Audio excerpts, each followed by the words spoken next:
alliances with Nazi Germany to persecute World War II, which has, of course, devastating consequences. Um, we will not speak extensively about it, certainly in today's lecture.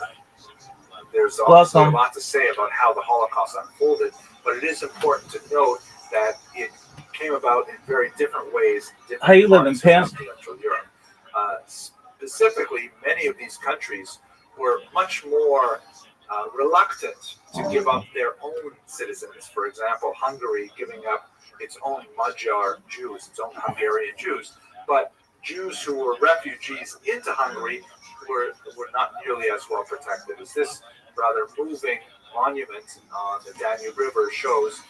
Represents the Jews who were forced to leave their shoes behind and dive into the Danube River and drown to death. Terrifying stories of persecution. Immediately after the end of the World War II, a new war begins, the Cold War. And this represents essentially the division of Europe into pro-Western states and pro-Soviet states. Germany is divided in half, and Czechoslovakia and Hungary fall under the Soviet realm. And these peoples, although they had more liberal forms of communism than under the Soviet Union proper, nevertheless they are restive under Soviet dominance and have several rebellions which are typically put down by the Soviets, including the Prague Spring of 1968, which was quelled only by the advance of Soviet tanks into Prague itself. Other parts of East Central Europe continue to have unhappy populations, and it's only in the late 1980s that eventually they are able to overthrow the Soviet Union, which eventually collapses in 1991. So that's essentially the course of the lectures that we'll discuss in this particular period. The legacy of Danubian Jewry, although it is no longer a demographic one because of the huge devastation of the Holocaust, there nevertheless is a phenomenal intellectual, political, social, and cultural legacy from the Jews who lived along the Danube River, and I'm looking forward to speaking with you about it this semester. Thank you very much for watching.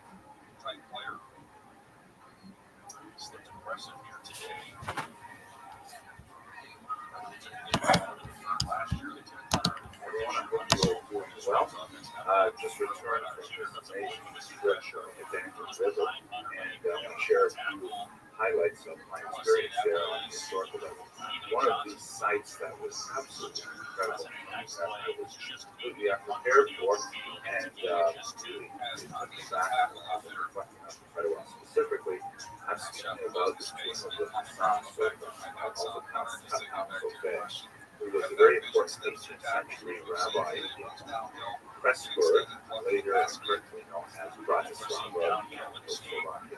An amazing monument to a phenomenal people, and I just had to walk through the experience of visiting this place. So here's a map, first of all, of where Slovakia is, and where Bratislava is. It was a home of a very important Jewish community.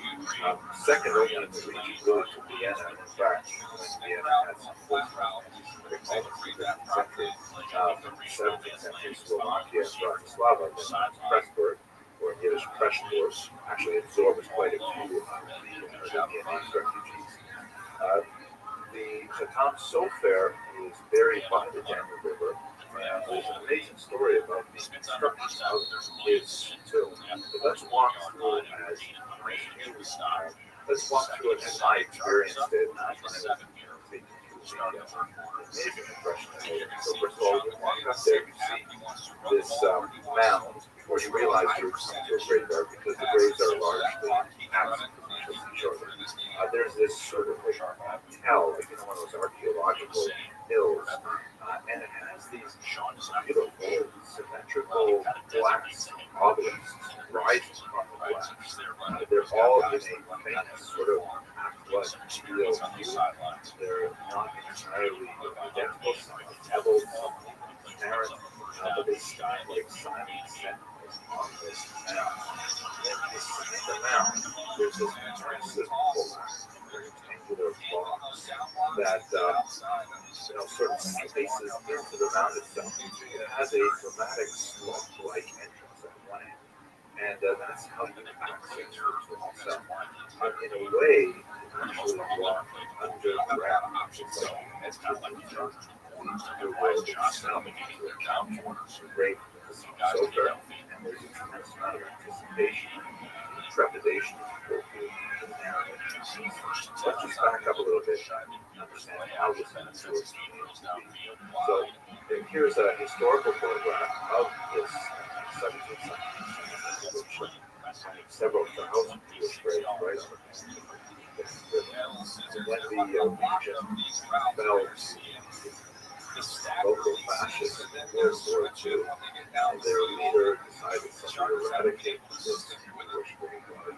And the Jewish community of Bratislava, this was prior to the deportation, destroyed most of them, begged so the leader to at least allow them to reinter the graves. This was grudgingly granted, and several thousand graves were moved up the hill to the other Jewish cemetery. But there were a bunch of really important graves surrounding the forgotten sofas and settled.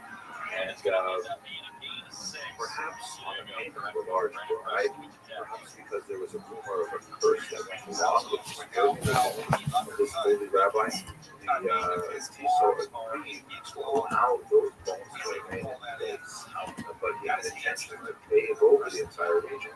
So he allowed a concrete sarcophagus to be constructed over a series of those graves. Here you can see historical photographs how they're actually sealed in a hollow box of concrete that protected them from the elements, but essentially shut them off as and then shortly after the war, plans went ahead and see here the grave the communists, however, fell in the 20th century, and a movement arose at the beginning of the 21st century to resurrect the graves, or to at least gain access to the graves with a fitting memorial for the an international consortium was working with the Bratislava Jewish community to try and create a new monument memorial. They engaged this local architect named Bastinson, who was actually quite brilliant. He had Martin Kaczynski had never constructed much Jewish monuments, although he had worked with the chief rabbi shown here on the left, Rabbi Baruch Myers in the Leipzig, who's originally from New Jersey, and right, by the way, is my colleague David Krauss, Jewish historian in Prague. They received permission to begin construction. Kwasnica did a lot of research into the halachic background of the composition of graves in Jewish tradition, and with the guidance of the local community, designed was absolutely phenomenal. Let's go back now to the actual structure of the monuments of this of this. Here's a view from the entrance to the tomb. Narrow slot. It's rather foreboding and dark. It is open to the sky like a traditional hotel. For example, the but this downward, you see close to the doors of immediate 90 degrees back. Toward that turn, there's this sign there. More languages that essentially says, as you can see, this is a sacred place. Most of them are appropriate conduct dress. What I find interesting is that the translations were almost identical, but the Hebrew one translated the first two words focus on others. This is a holy place for you. There's a first relationship that goes for everyone who visits this site as a sacred place. But for you, it's not natural. This is special because of the so when you take that left hand turn,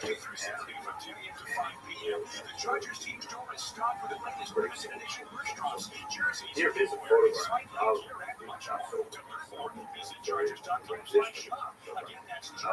he was first and foremost a takedowns earlier, but you had to weather the storm in that third round. Yeah, I know it was going to be a super tough fight. And I've been working my hands alone, my checkdowns, everything. But today I woke up, I was like, let's bleed a little bit tonight. So now here we are. And I just want to thank my coaches, Jay Johnson, and Paula, my sister, and Jay Rebel, that they've been in the corner. And they've been in every single training session. And thank you guys. Well, Lupi, this was the most high-profile opponent, the biggest victory of your career against a former champion, Jessica Andrade. Who would you like to face next? Honestly, UFC knows that I never call any fights. Whatever, the ranking is out, whatever, I don't even know how that works, but I'm here. I'll be ready for whoever they give me. Congratulations. Look forward to seeing you again. Lupi Goldinas, ladies and gentlemen. See the Joe Rogan Experience. Join my day, Joe Rogan Podcast my night. All day. Outstanding. Maybe that's not traveling all the time. It feels we've got a whole lineup coming your way on UFC Fight Pass. Watch exclusive live events from top promotions like Fury FC, and more, plus Asia's best prospects. Battling for a UFC contract on the road to UFC. Experience. Join my day, Joe Rogan Podcast my night. All day. UFC's been in Chicago. What a co-main event we got exclusive tonight. Everything you go with a lot of headlines in advance of this UFC debut. Yeah. Crazy. Stop on planes now. Oh, I know, man. Dude, like, what happened where it was like the altercation? Like, at airports, you see brawls at airports all the time. I have a theory. What is it? They don't want you to fly. No.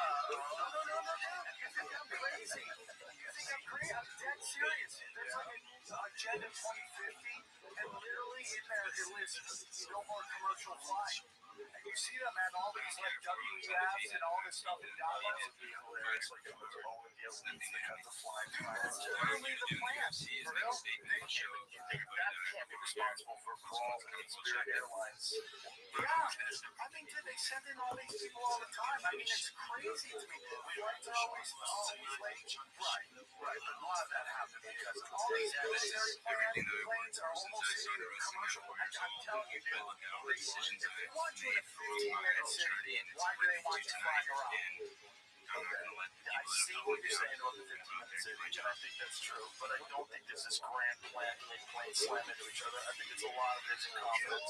Whatever happens, it's not Black Hawks. Yeah, DC, that was a weird one because apparently that lady was instructed to not go in the direction that she was going. Right. What was the specifics of it? Well, she didn't. They looked the wrong way. Like they go, hey, they look this way and it was coming that way, or they look that way and it was coming this way. They looked the wrong way when they just tried to see what was coming. Was she part of the Biden administration at one point in time and then left and went back to flying? Stuff online. But if you even study like the Vegas shootings, the LA fires, they watched it like like, remember when that one fire or chief or whatever was like, oh, if I don't get you up and you're too big, you're in the wrong place, wrong time. Why would you say that? Why would you do that? It's human. I don't know, it's an interesting matchup. All lesbian girls. Right. You got a woman who's the first head of the fire department, a woman, and this lady's a woman, and they're all talking about how great it is if someone who looks like you comes to see you. He would help you. So they're wrapped up in that cookie ideology, the absence of meritocracy, and the absence of like physical standards for difficult physical jobs. To pretend that that's not necessary, that you shouldn't be able to take a guy out. The guys that I knew that were all firefighters, the guys that I've known, one of my buddies is a firefighter, there's on jiu-jitsu black belt, the other one is a fucking big giant Irish guy. Like they're all big people. Right. You gotta be able to carry folks. I agree. And you gotta be able to do like crazy physical things. You have to axe down doors sometimes. You know nonsense. Right. But then you get a 100-pound memento to act outdoor. Okay, so I agree with what you're saying. But what I'm saying is, what causes more chaos, what causes more infighting, is if you push everybody to this is DEI messing up, and not that this whole thing is purposeful. So you're thinking that they're instituting DEI on purpose, and they're putting incompetent people in positions of power on purpose so that they'll fuck up, so that people will complain, or so that it creates more chaos. Yes. So, I mean, I don't know if they're... The narrative easily became the Bolsheviks. I don't know. I don't know if they're lizards. Well, they probably are lizard people. But I mean, when Karen Bass, here's the crazy thing about LA. Very few people are calling out anything anymore. It's a city of conformity. Nobody wants to rock the boat because to get a job in LA, you need a 20 green lights. All you got to catch is one red light and you're not working. Right. So if you're out there going, hey, dude, this is like, hey, man, what's going on with this? This seems pretty purposeful. You're not going to work. You're just not going to work. You could get mugged at a gas station pumping $7 a gallon gas and still never complain about what's going on and still vote the Tonight's same lecture, way. I have to tell you, gives me incredible sipur hanefesh. That's a term in Hebrew. It's a beautiful term. It means satisfaction of the soul. I feel so great that we together have the opportunity to study the work of some of these very important Rishonim, these early authorities of the Jewish tradition, that otherwise basically don't get any scholarly treatment outside of a handful of maybe a dozen, 2,000 researchers who think about the history of the Ors of Ruach. And, you know, here we're going to put it on the internet and make it available to the wider world. So it's such a merit for me. And I thank you so much for giving me the excuse to speak about the Ors of Ruach, because it's a fascinating story. It is, I think if I'm going to give you a one-word description, it is the story of a genius who was so good and so thorough that his work was hardly studied for 600 years. And I said that right. And it's an abject lesson in writing that he wrote so comprehensively that his book was really almost disappeared. Fascinating. I hope to share with you why.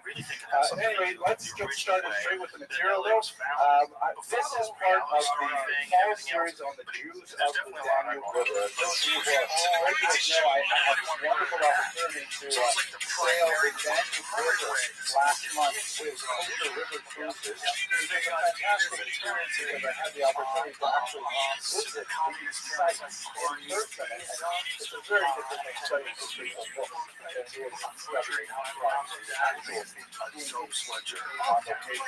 So we began here in Budapest, and we made our way over through Bratislava, Vienna, and then across the border to Germany and through out France. Hoping to discuss over the course of the next few lectures some of the experiences that we had, and they were absolutely stunning.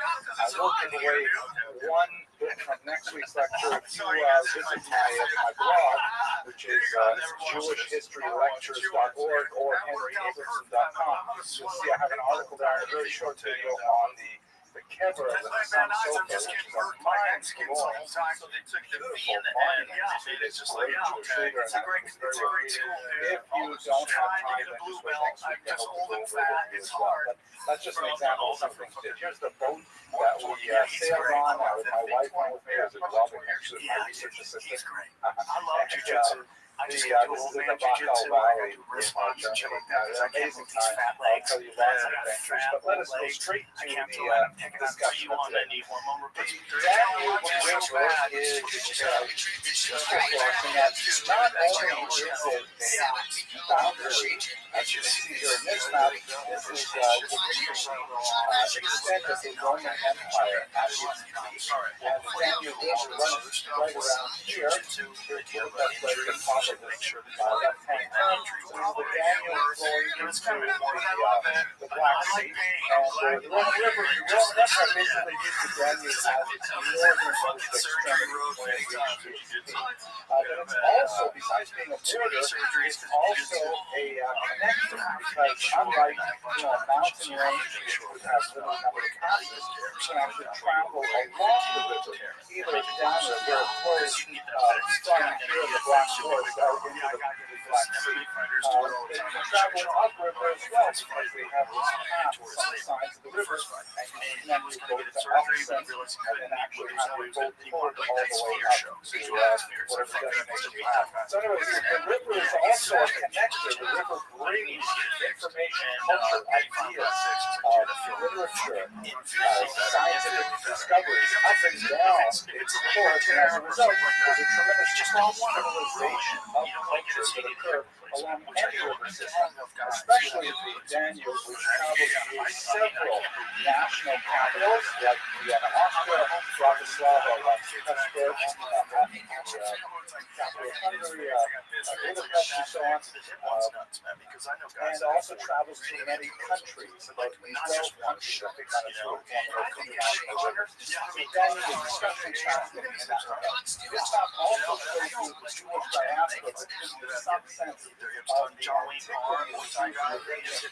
Jews are much more populated in the Italian peninsula from the beginning of the Common Era, and only the tiniest number of Jewish settlements are found in the Danube region I think I messed up 6th century. some We joints. actually do have evidence of Jews very early times, comparatively speaking. There's Budapest, for example, we actually have forms that date from early periods. And his name is right there in the corner.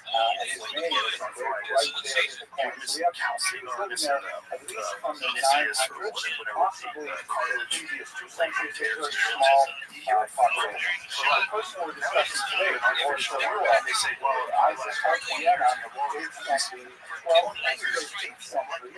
So not from the very beginning of the Indian Jewish culture, but he is there at a very early time. By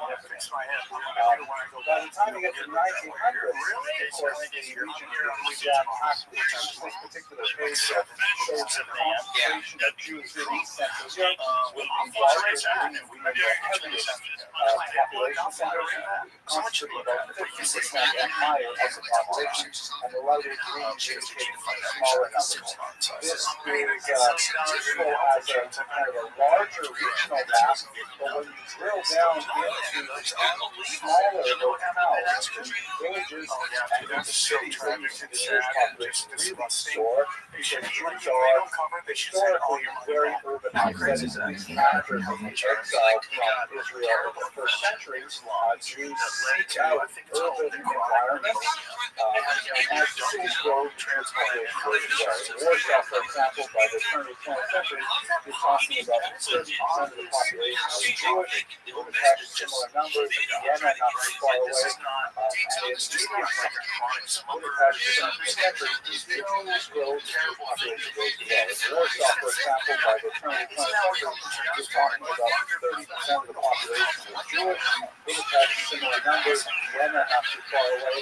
And a medium-sized town like Budapest, 77% Jewish, an incredible population of Jews in some So you get this impression as you move through Central Europe that you have these highly Jewish islands in a sea of non-Jews.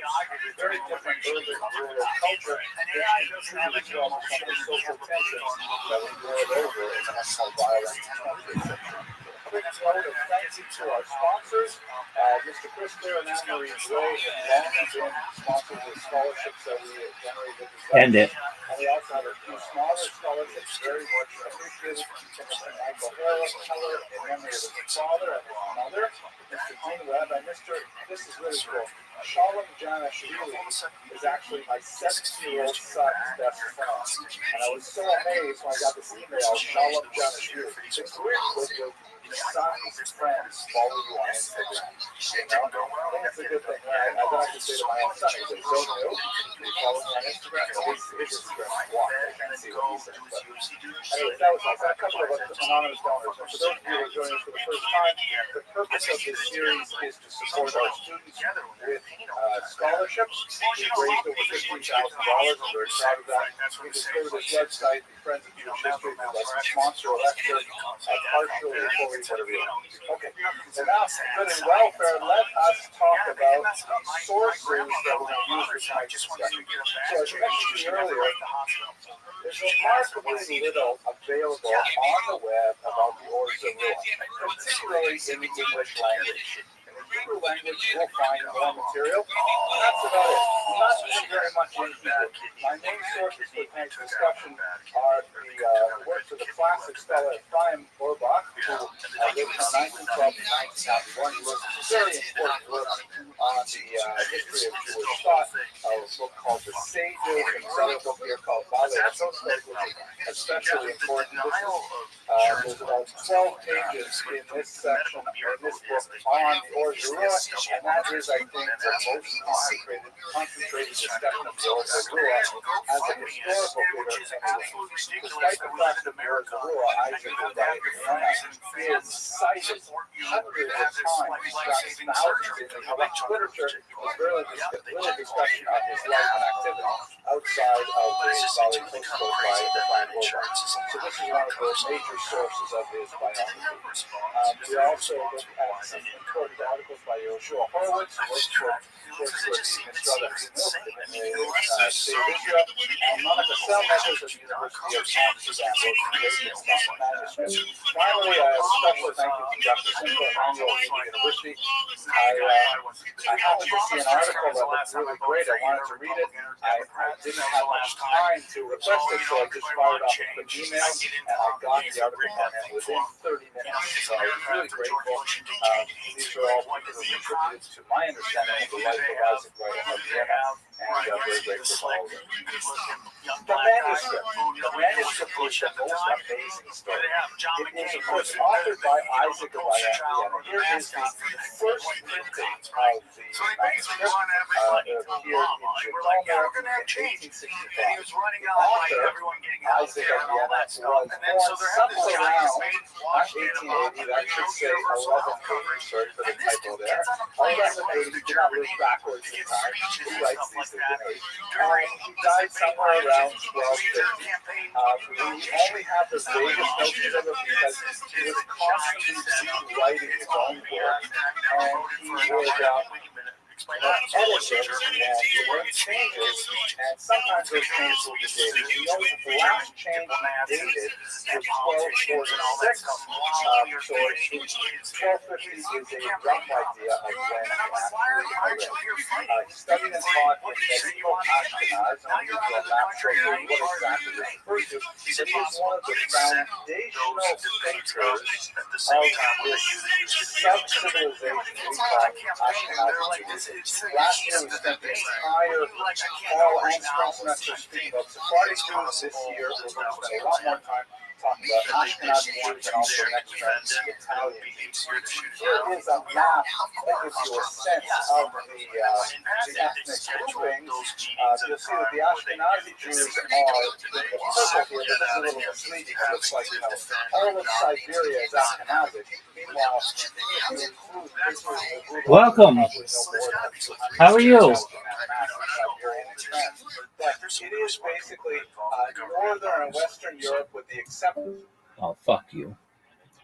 of Spain, where of course you have the Sephardic Jews, and also that little bit up there surrounding Amsterdam, where a lot of Sephardic Jews fled.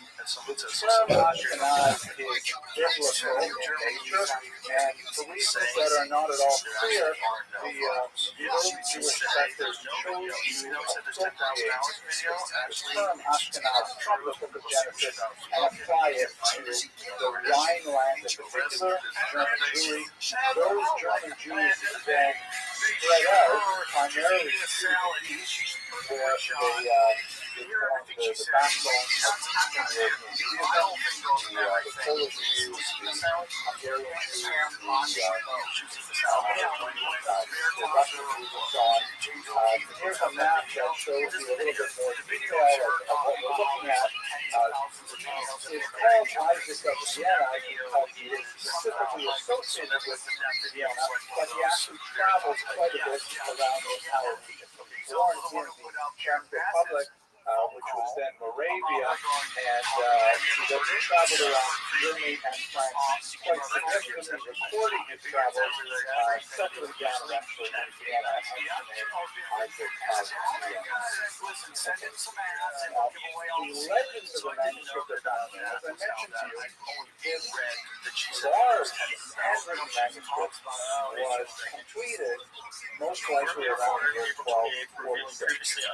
And it was widely cited by the early Halachic authorities. Everybody is saying, hundreds of rabbis are saying, the Or Zarua said this, the Or Zarua, that's the title of the book, said that, but we did not see the light of day of a printed book until 600 years later in the 1860s.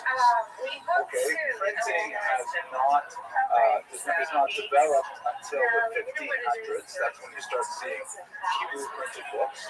But it is completely incommensurate with the popularity of the book as a manuscript. Meaning, when it was hand copied, the Or Zarua was one of the foremost authorities of his day and had tremendous influence on later Halachic writers. So when it comes to the time of printing, nobody's printing. And even after printing has become cheaper and cheaper, and more of the classics are coming into common circulation, the Or Zarua still remains in manuscript until finally in the 1860s, two different caches of manuscripts are published, and they see the light of day.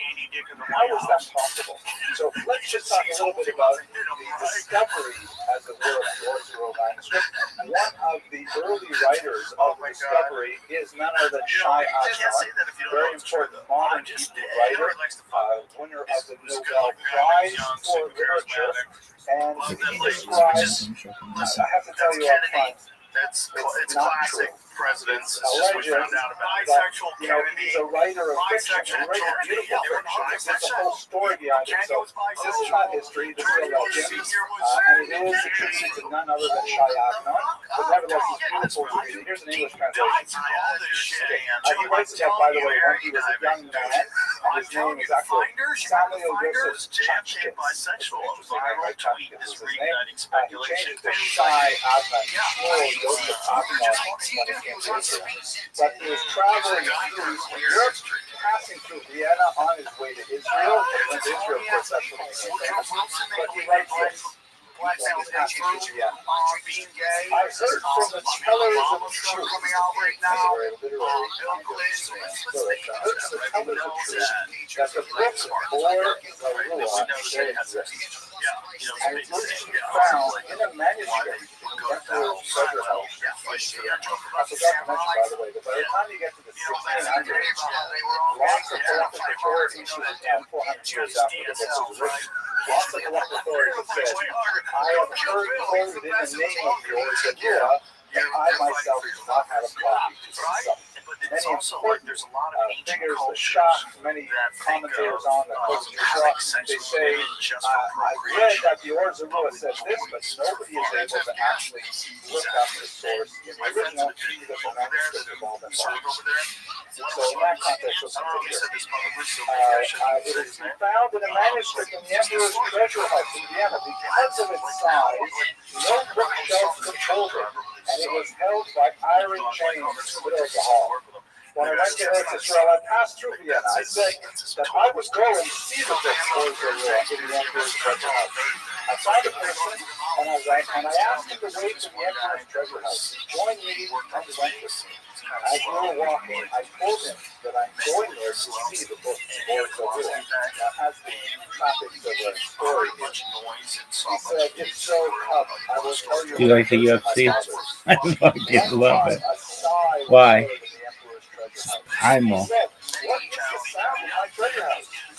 Primal Rage, that was a game. I think he fought monkeys in it. They asked their wise men what this was, but they did not know. Would you ever do UFC? Only if I got to fight a douche like Zuckerberg. Douche. Suck. Put his ass in a headlock, make his ass sleep. Really? Jews and China were about to change the practices of their fathers, this righteous one grieves over this. Meaning that the nature of Jewish practice, the nature of Jewish observance, their adherence to traditional halakha, Jewish law is waning, and so the Or Zarua, the manuscript itself, is feeling that pain, and the chains are shaking as a result of making this noise. Maybe there's another Tacitus was writing like in the 1890s, I think, so it's gotten late stuff. So he's writing about it long after the church. But yeah, this is a period of great change. I wonder why they have the camera like this. It's not looking at you. Should it be straight on? Very secular period. When the emperor heard this, he arose from his throne and said, "Now I know that the Holy One, blessed be He, suffered my sleep only for this, so that the Jews would not change the practices of their fathers." That same day, the sect of the innovators, like the reformers, Do you really like UFC? Yeah. Of all the sports, what are the best ones? College football is number one. NFL is number two. Really? Actually, I think I like UFC more than NFL. UFC might be my favorite sport. Really?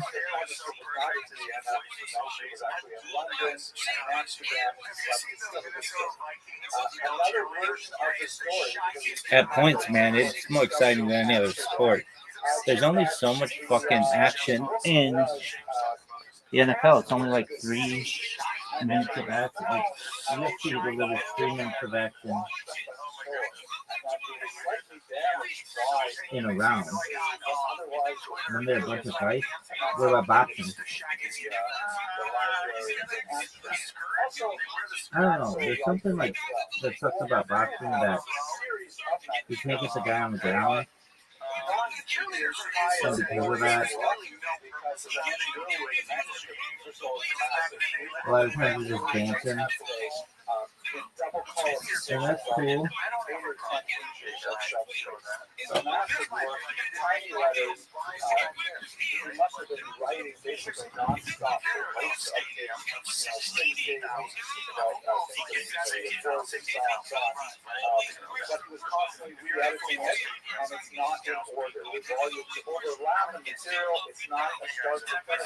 But there's something about you. You like UFC more than any other sport? It's just one sport, one team that rules. But aside from that,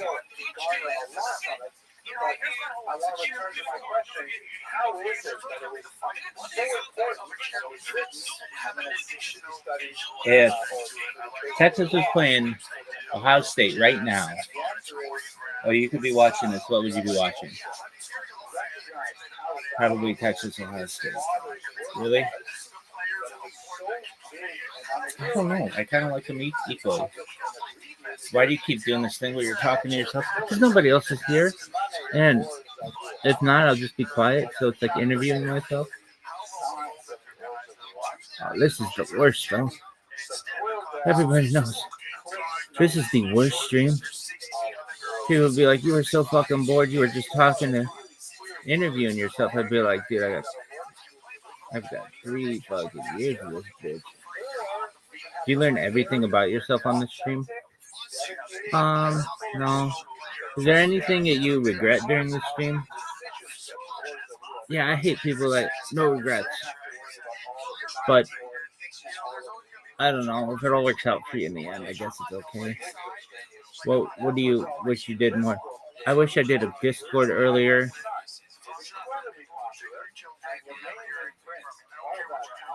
Is that the biggest one that you regret?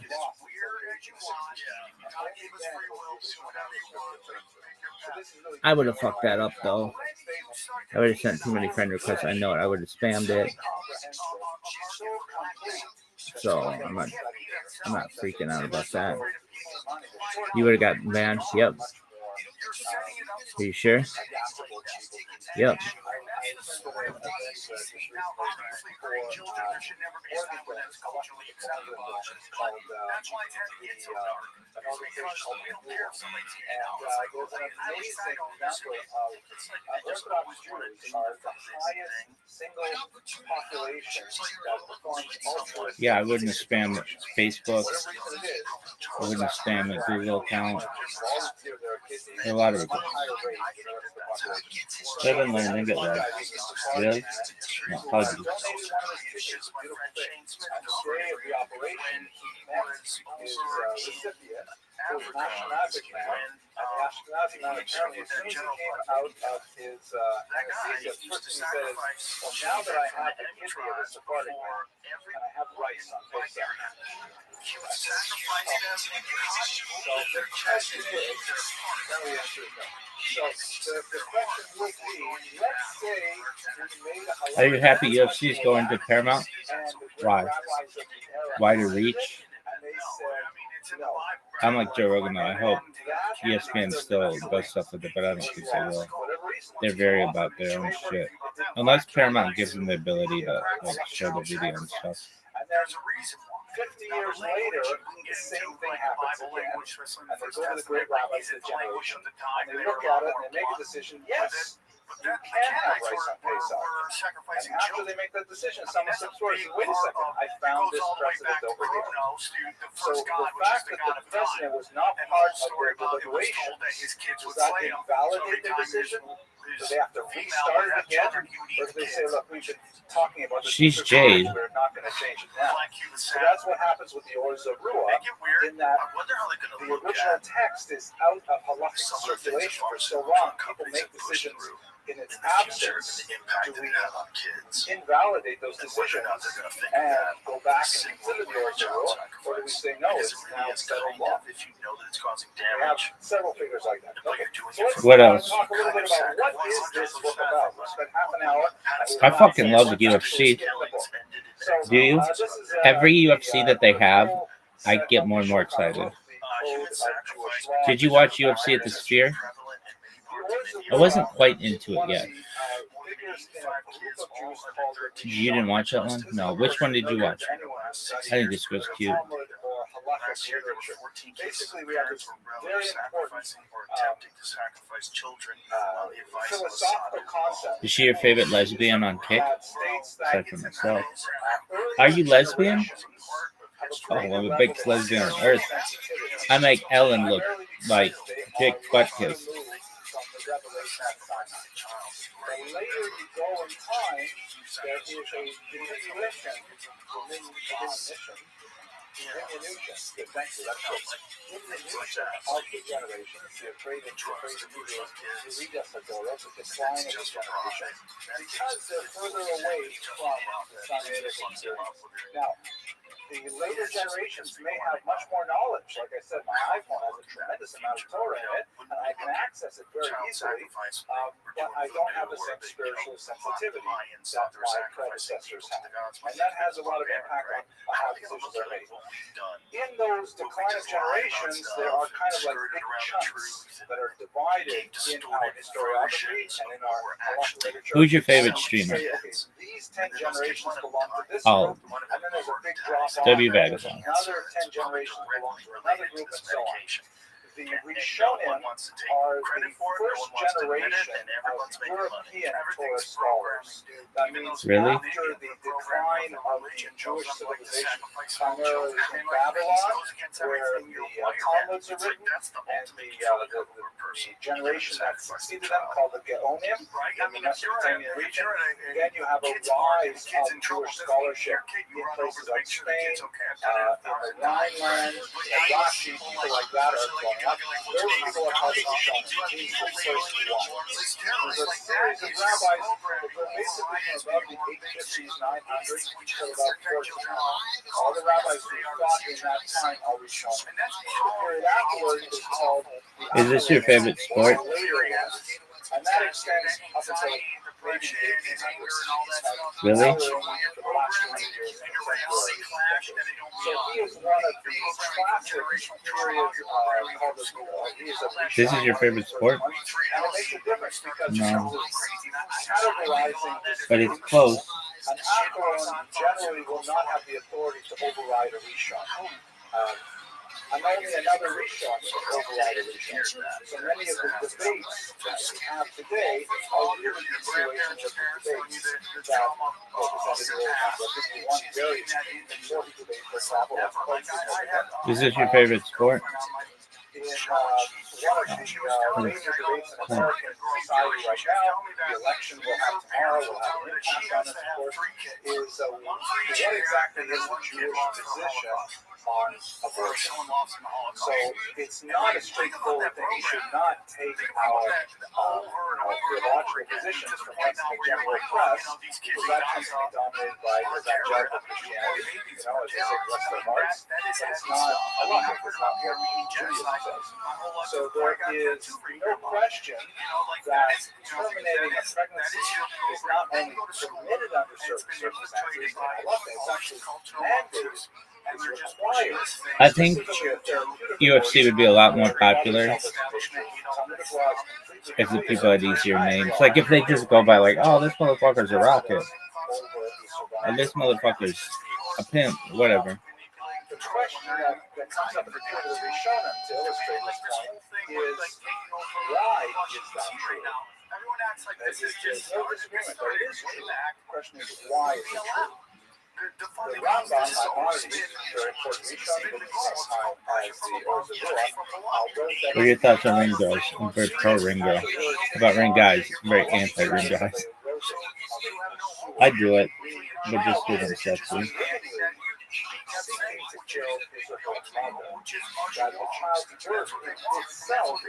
All right, here we go. Who's gonna win? I don't know. I like how they're playing patty cake.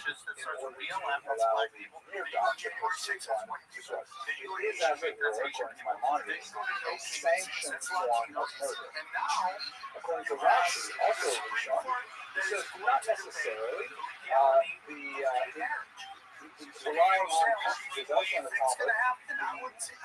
fetus is actually a part of the mother's body. And although one is not normally allowed to harm one's own body, obviously what's saving yourself, you are allowed, for example, to amputate against a limb or something like that. So Rashi's position is not that it's murder, is that maybe it's something like manslaughter or something, or involuntary murder, but Rashi's position is much more lenient and allows for a larger scope of interpretation as to what you would rule, for example, if a woman's psychological health was at risk.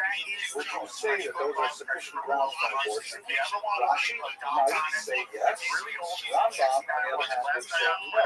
And that debate of Rishonim persists to this day. In the 1970s, Tzitz Eliezer, very important Israeli rabbi, rules that a woman who found that her child at 7 months of pregnancy was carrying Tay-Sachs, a very terrible disease.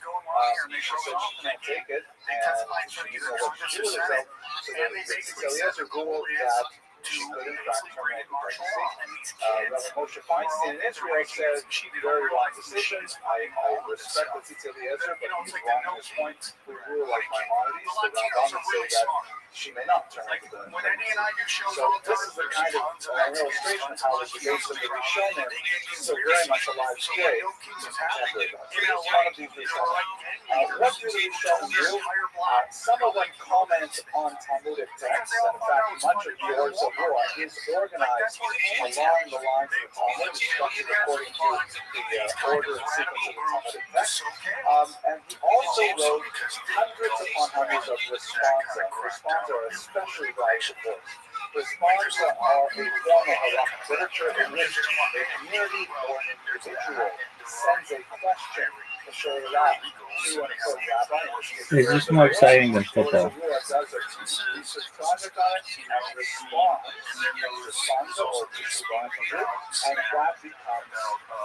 Except for like punt returns and kick returns. So we have amazing number And of like Sell foodies and stuff. Not only from a theoretical point of view, understanding what the topic means, but understanding what are the pressures affecting Jews, Christianity, and the Canadian regions in general. This is how halakha is formed. In particular, Lord Zerua is useful in that he begins to show us origins of Ashkenazic customs. Let me give you some examples of this.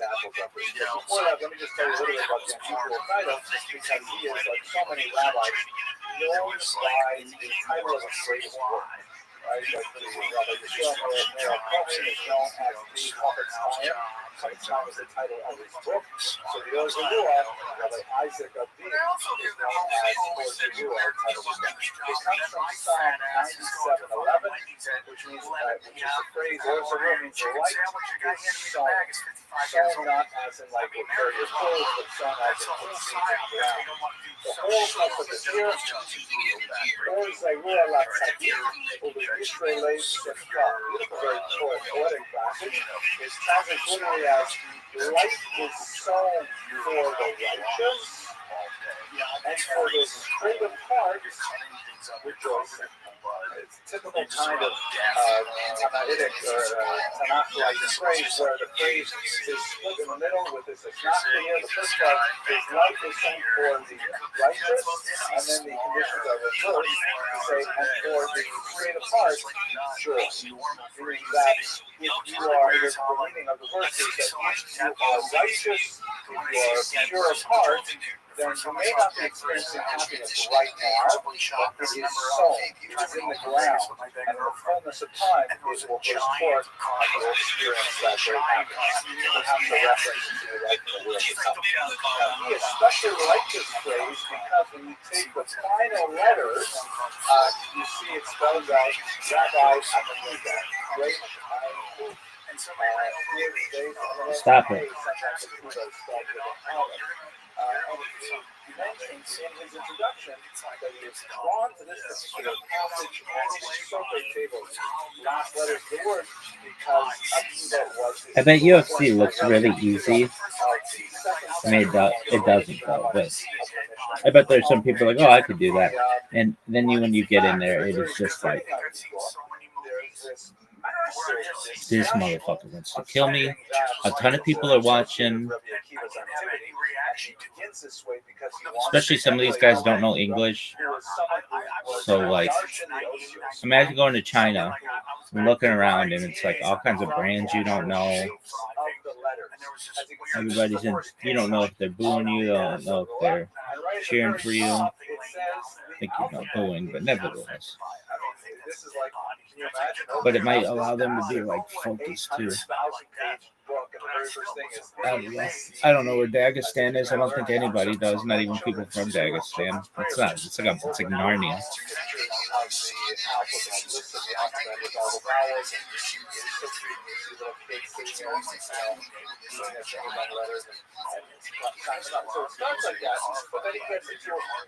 He lists first the actual series of letters, then he lists how they are spelled out.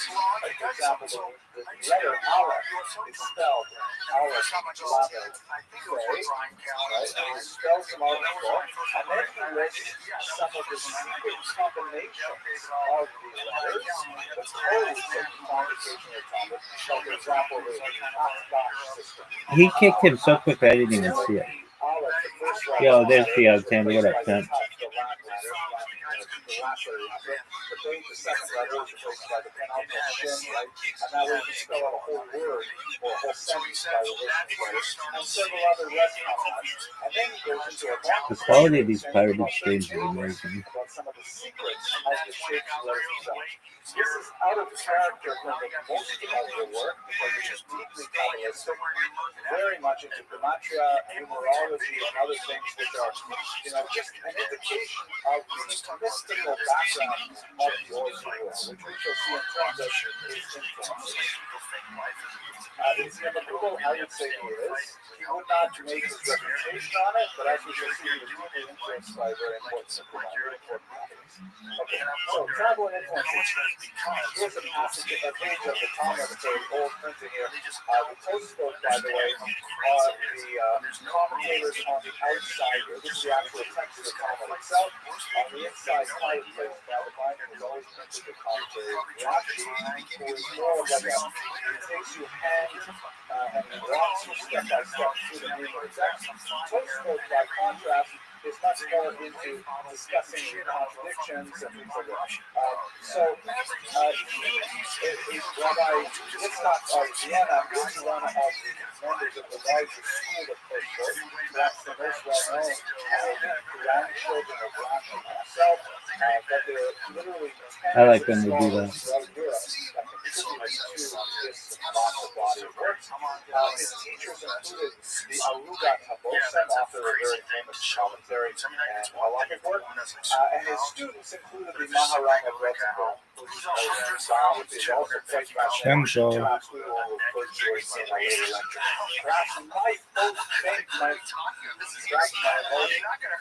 of his teachers, however, was Yehuda the Chassid, who is the most prominent individual in a short-lived phenomenon called the Chasidei Ashkenaz.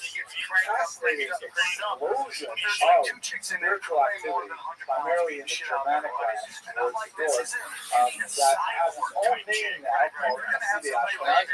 The term Chassid, we speak today about Chassidim. Generally speaking, that term is used to refer to the followers of the Baal Shem Tov in the 18th century. Prior to the 18th century, the term Chassid was generally used to refer to anyone who went beyond the minimum standard. Anyone went beyond the letter of the law to do extra. David himself, David says, Chassid ani, I am a Chassid, because he's always trying harder and things like that. But there are a couple of moments in Jewish history where the term Chassid is applied to a movement. It happened so in early medieval Rhineland, where they composed a group of rather unusual, spiritually sensitive individuals who were deeply involved in various mystical practices and also ascetic practices. They had some things that today would seem rather for example, they were very big into how could you improve UFC? They have to stay down at the break. Is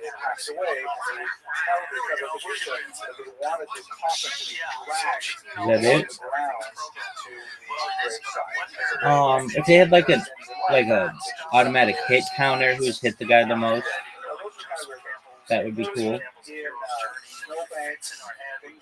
I think it'd be cool if they let them wear their own stuff. Make more money. You are just balls deep in Joe Rogan right now, aren't you?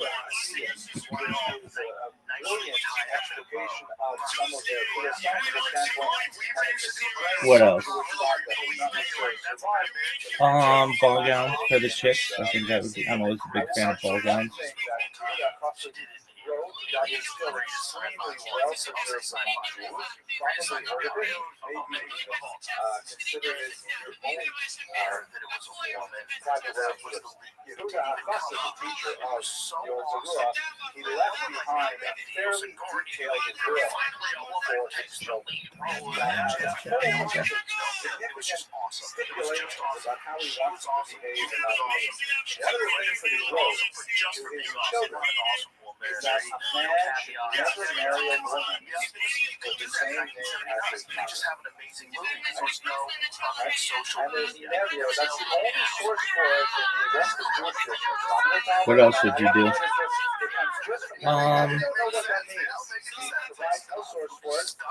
No octagon, just the things on the side that are like ramps. Aren't these all Joe Rogan's ideas?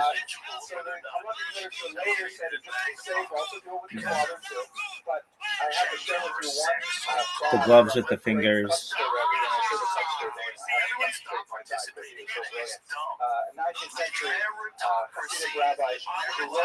These are all Joe Rogan's ideas. I know. Anything else?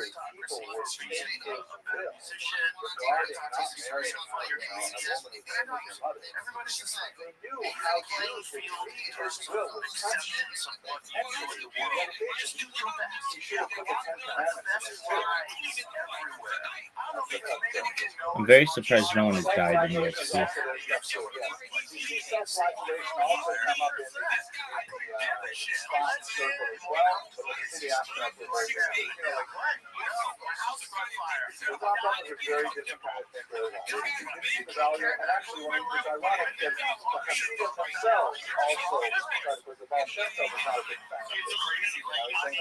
We're not of the generation where we fast. So the term is lean misleading. We use it for noise, but this is a period of time where this was a religious style. This is all, I think, fascinating stuff from a religious perspective. I, however, am a historian. So what's really cool, I think, is what can we do with Zerua as a historical text? What can we learn about the nature of Jewish life in early Ashkenaz community? The truth is, we can learn a lot from it. So this is not the way the Or Zerua intended his book to be read. He was primarily composing a halachic treatise, commentary on it, but nevertheless, we have tremendous things to derive from it, and we have only begun to scratch the surface. As I mentioned, it's not published until the 1860s. So to see that, because it's a very different kind of work. It has a lot of beautiful kind of parables in it, a lot of stories in it that are fascinating. It was printed much earlier, and a lot of work has been done on the seeing about the life of early Ashkenaz. The Or Zerua is just beginning to get better history. 50 years from now, probably we'll have several monographs that tell the whole about it. So let's just have a look at some of the history. So my first encounter was actually through this man's work, Alexander Arkady, who was a great linguist. He wrote an amazing American Yiddish-English dictionary, which is actually... I'm going to have to get into that Contender series. Starts on Tuesday. Published in 1907 after he established American English. He had the words in there in Yiddish like "Sono Hador," which is clearly an American derivation. Fascinating. But he was also really a great scholar of language, really linguist, and he studied Or Zerua for the non-Hebrew terms that occur there. What do you like more? UFC or when you got guys going in fantasy football? They're like as good as sports as you can get. And when he's looking for a particular word to describe, some kind of object or animal or phenomenon, he'll use the check word. Would you ever want to bet on UFC? Yeah, right. What about soccer? Boring as fuck, except for Women's World Cup.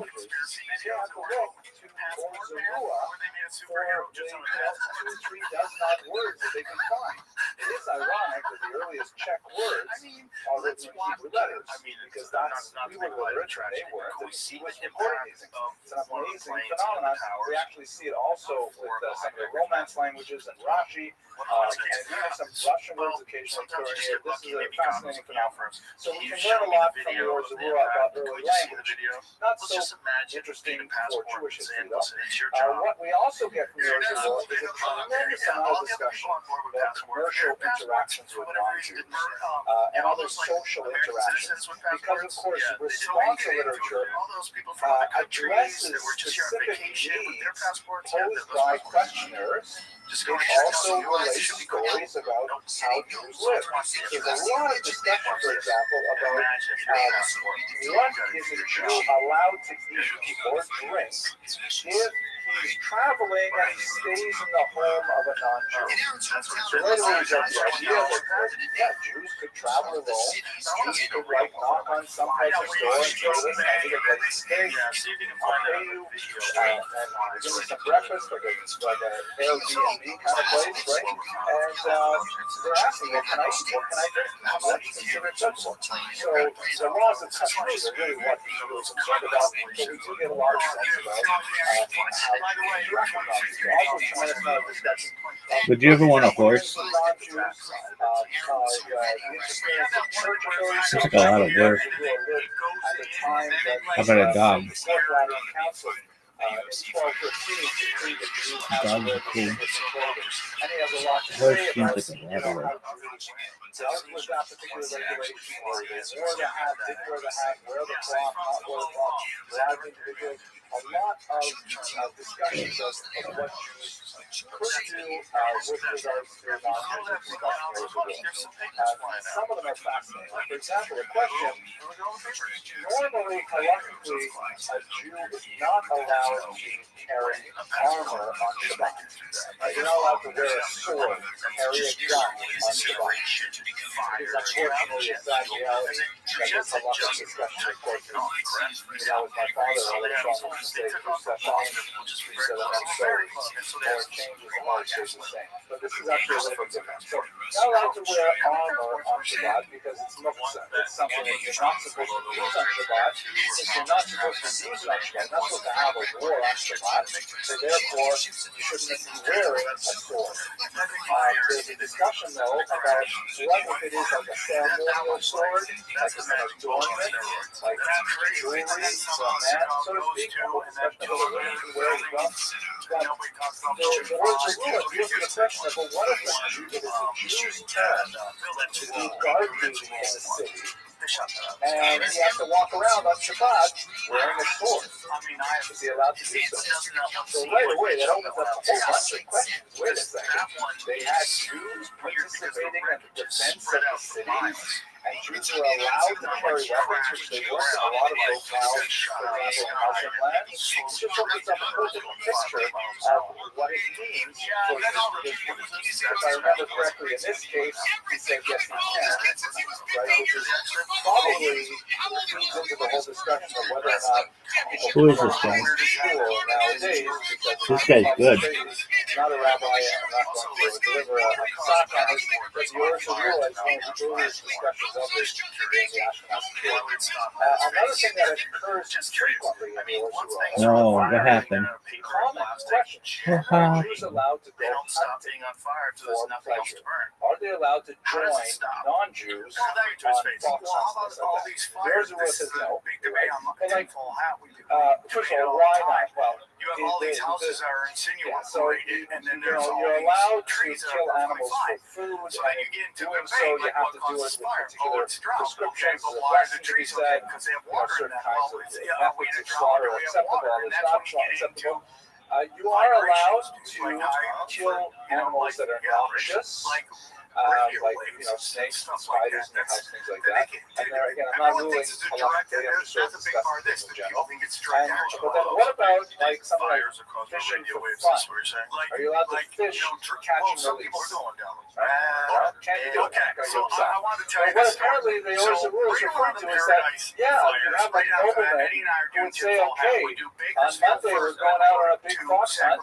Shlomi, you want to come on along? And Shlomi says, wait a second, I gotta ask my rabbi. Writes a letter to the Origin Rule and asks him, am I allowed to hunt? Now, here's the question. As social historians, when you see a law repeated several times, what does that usually indicate? They're the ones who run. Yeah, that people are ignoring the law. That people are doing it anyways. Just like how many times we pass laws, for example, against marijuana consumption, right? Over and over and over again. And finally, some countries simply say, okay, enough already. Could be that this country will do as well. Could be the state will as well. But the laws are repeated because no one's paying attention. And so it could be that when the Origin Rule has to say several times, no hunting, because Jews are hunting. Friday goes away. So I have a shot with her. Okay. She tells me she's he also speaks significantly about the dangers that Jewish doctors face. Jews have historically been very active in the medical profession. I'm sure you know the joke about the first Jewish president of the United States. The first show is Bakersfield. That's what it's in Sacramento. The joke was like the first Jewish president of the United States. He calls his mother up and vocal at times. Says, Ma, I really want you to come to the White House. So they were She at says, different oh, offices. you know, Both of those places, when a do you lot want of me to people come? don't go He says, to. this Thursday. Right? Like We it's finally like, solved the problem we of do peace show in the Middle Vegas, East. We're going to have a big now, signing in the Rose Garden. I really want you there, Mom. Thursday, you know, it's not my John night. It's so important to me, please. I worked for this, my first term, my second term. I really have to have you there. I'll send you as one, the reinforced one, will pick you up from the club. Weird, but it's No, also you it's don't like have to worry those about people it. that She work says, for these okay, fine, I'm organizations. fine. They're probably And she just calls regular over people friend. living She says, lives. They Sarah, like your show. guess what? My son, you know, the brother of my son, the doctor, he invited me to the White House. Right? My son, the brother of my son, the doctor. Okay, so Wednesday, Okay. Pacific I Gas enjoy Electric telling these jokes. revealed to So federal judge that he utility writes equipment issues may several cause fires places in some about the California counties, danger of including Jews Kern practicing County. medicine. According to court Specifically, documents, May 30th if and the 31st, patient Belridge fire dies, burned the 53 Jew acres after a is power often line fell, accused of witchcraft. causing the grass to So catch on therefore, fire. he has Documents a also lot said of the PG&E specific worker questions about, identified a what broken is tie this wire treatment, but was or not use fixed that in treatment, time. So this is from consulting with non-Jewish 2019, doctors, right? and all kinds of things So, related to the danger caused fires of including of Fresno, engaging that profession. Mariposa. Finally, another area of significant value So in the I Orzarua had somebody hit is me up one regards time, and they were Ashkenazic talking minhag, about the how origins of the there's specific a practices of weird Ashkenazi Jews, of which percentage the that insurance Orzarua companies is a do classic go-to whether text, because he's your really house could catch describing on what fire. Jews did. Right? Sometimes in Fire extra insurance, halachic stuff ways. like These that. are like customs that evolved in the region that don't necessarily have sources in She was telling me specific that texts everyone earlier on in the her Bible or block lost the had customs. like a really high He is rating, a except for reporter her of Umatana Tokef, the very, very powerful prayer that we utter on the high holidays, right? You know, who will die by fire, who will die by water, very moving prayer.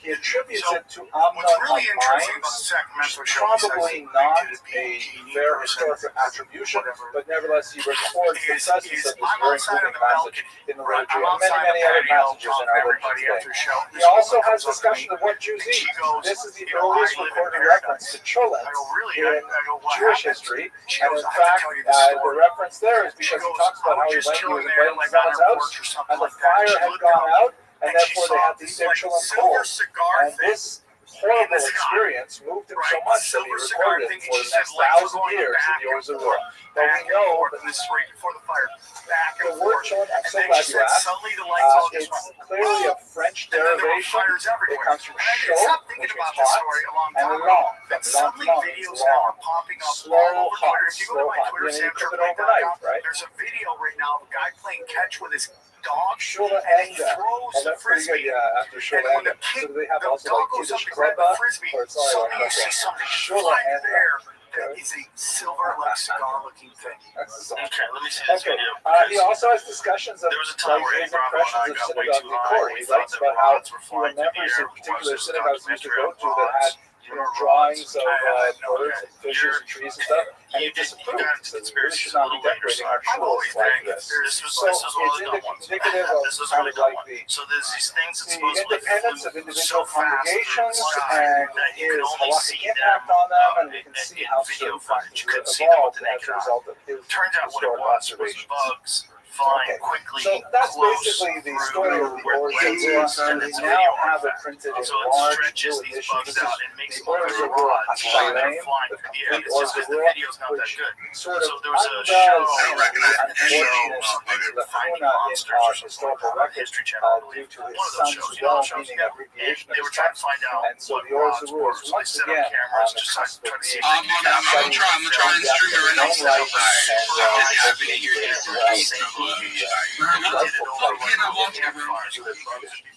Thank you very much for your attention. God willing, I'll see you next week. We'll talk about the and then on the high-speed camera, you could clearly see it was bugs. But Going on through the your heart, bro. these things are long, Do I click live things now? we've never identified flying through the air, but it's just Yo, video. tell me why. I clicked it. Tell me why it took I me have out.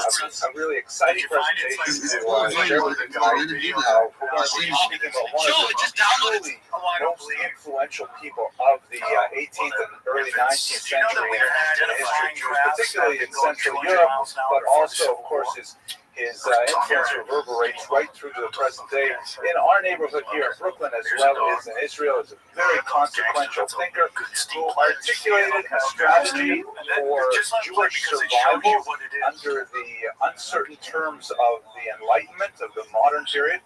I'm sure that his approach will be thought-provoking, perhaps challenging, maybe even startling for some of you.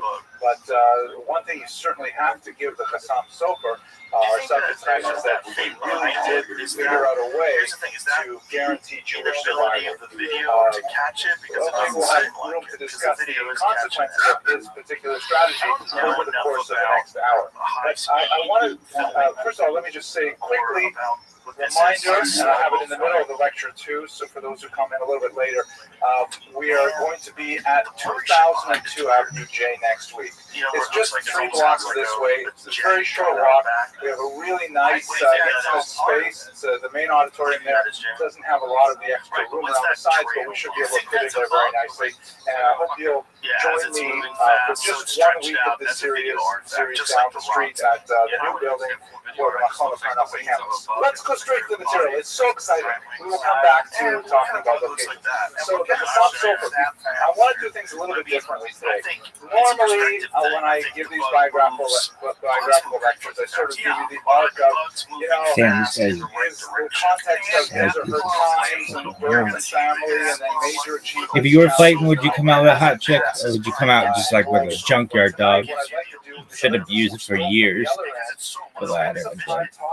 We're gonna fuck so many chicks after this fight. Well, I am. The dog's gonna fall steak or something. For those of you who follow me on the internet, you've probably seen I was so overwhelmed by this experience that I recorded a 13-minute video about 3 weeks ago. Alright, who's playing? Dricos, Good Places, and Shemad. What up, pimp? We have to start with it. So, first of all, Living the dream, dog. Every day is a holiday, every meal's a feast. What's good in your neck of the woods, son?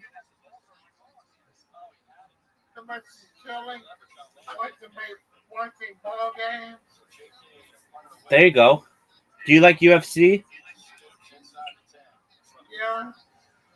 You know there's a UFC on tonight? Yeah. Okay, tight.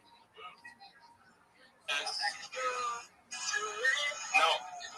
If we lose you.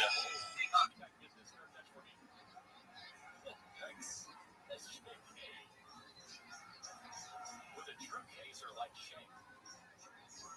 Outside of the how do you know where they're going to park this thing? This is good guard, right? That being, I mean, imagine in the hospital of your golf. It's not having a ball go 45 degrees to your left or right. That is what that was for JK.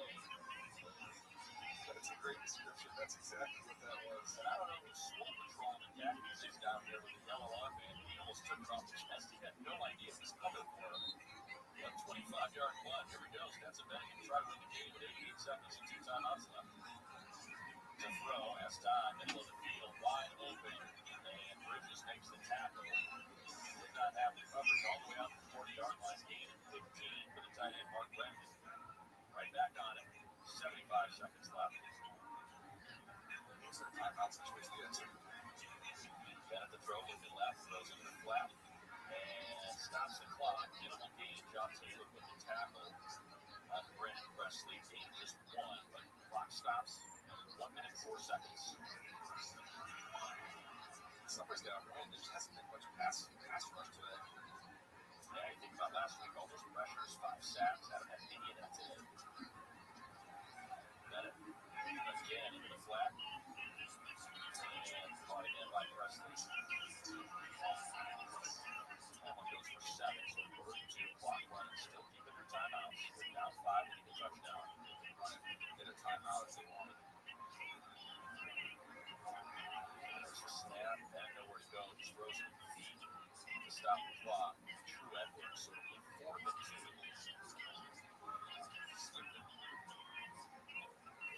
37 seconds left.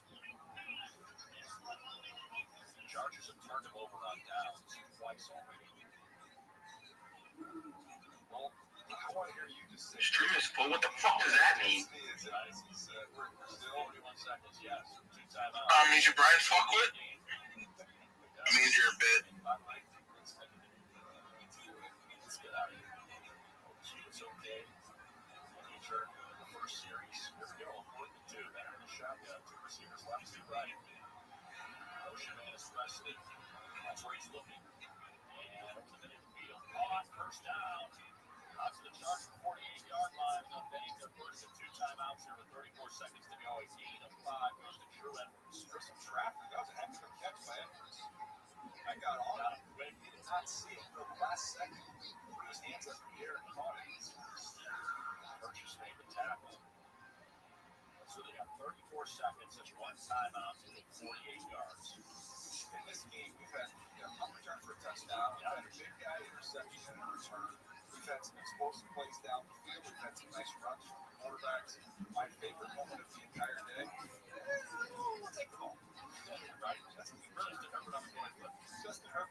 Welcome.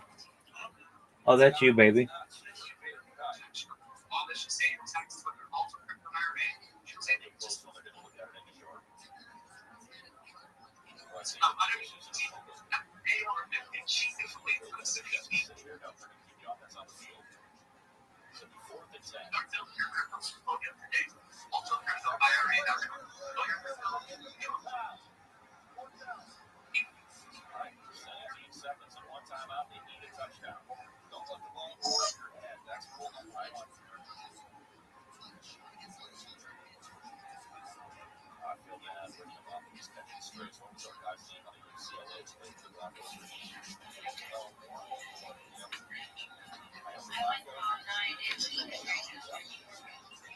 Hello. What up, pimp? What's up? Kicking ass, taking names. How are you? Good. Excellent. Are you on a different device?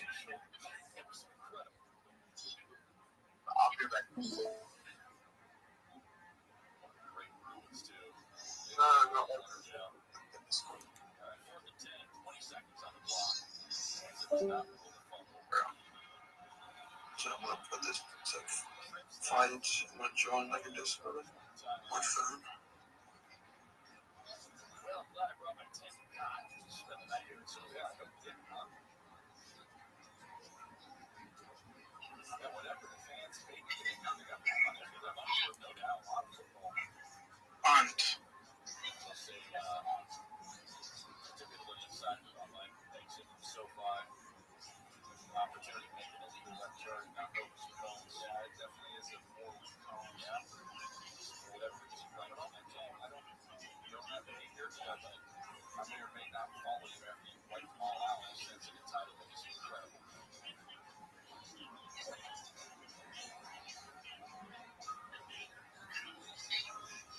Did that right game once.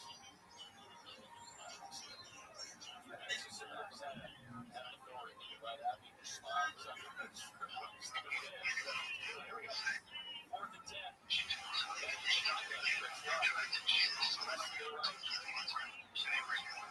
Looking left, now looking middle of the field. Pressure comes, that escapes.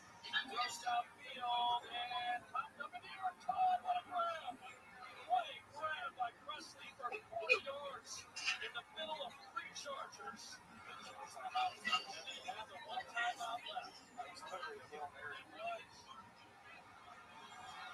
7 seconds left. Stetson Bennett showing incredible poise in the pocket. And there's our man Kendall Williamson trying to his bridges. He walked on that, so his helmet came off. Brandon Presley, the rookie out of Oklahoma State, undrafted free agent, with a heck of a grab. I get it because you got guys trying to make the team make a name for themselves. You got to get that ball off. You got to swing at that thing and outside the ball down. It's a 4th down. So, like you said, DJ, they've been entertaining. And now with 11 seconds on the clock, they're not up on 2 shots.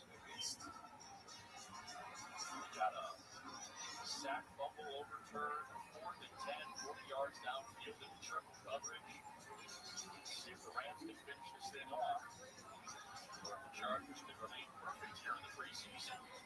Ball is at the 8, right hash, far side of SoFi from where we sit.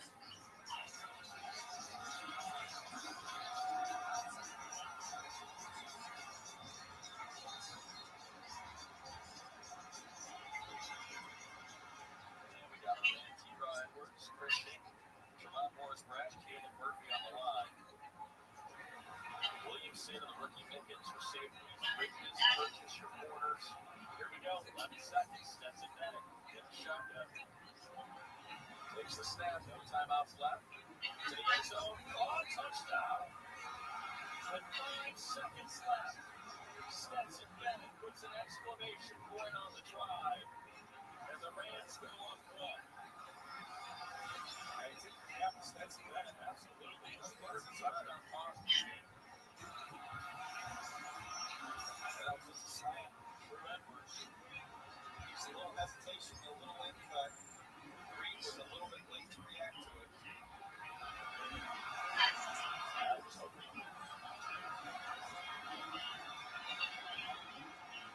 That's a fun game. Absolutely. It's a long game. Folks on the East Coast, right after 60 minutes of starting on time, and they're going to go to 2 and then field goal 8. And 28 of 40, 4 yards, 3 touchdowns, and a pick. Great game, great play all game. Dance and teach moments for the Chargers, too. On that Hail Mary, so he's got to knock that one down. I would like one. There's an opportunity. Interception return to which game by Oh, there you go. Home shot.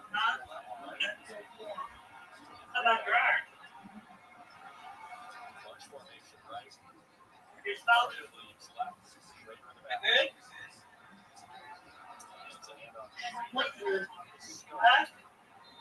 So the Chargers will be able to play it. I just found him on the drive. Right. So I was just thinking. Yeah, they should have kicked it if they did that. That's the only thing you can't do with Rodriguez.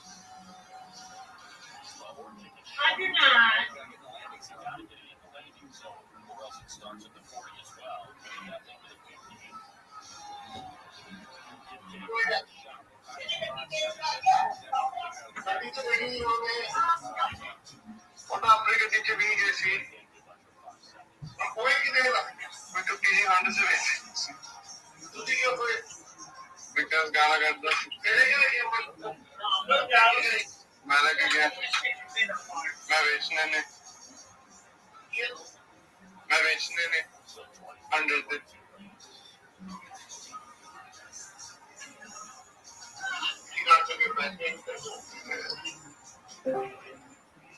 There she is. What a body. All right, Audie, I'm going to unmute you. Be a good girl.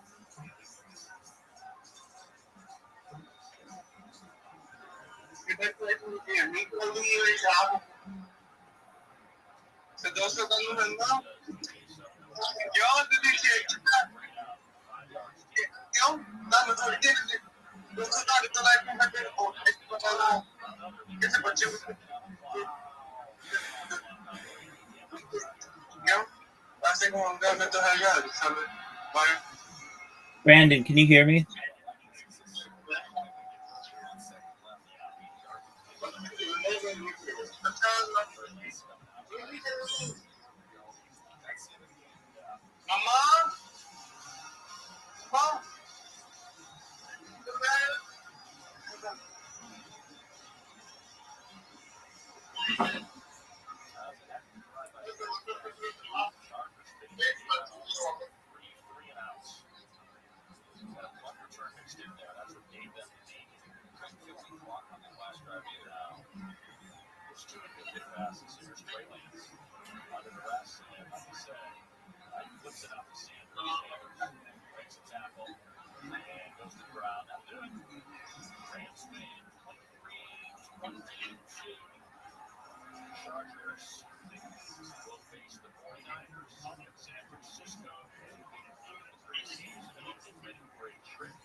Your community. GCU's BA degree program is 100% online. Can help you achieve your unique personal and professional goals. To use business. Somebody's got an open mic. Shut the fuck up. See you. Christian, affordable.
Or sometimes AM 570 LA Sports.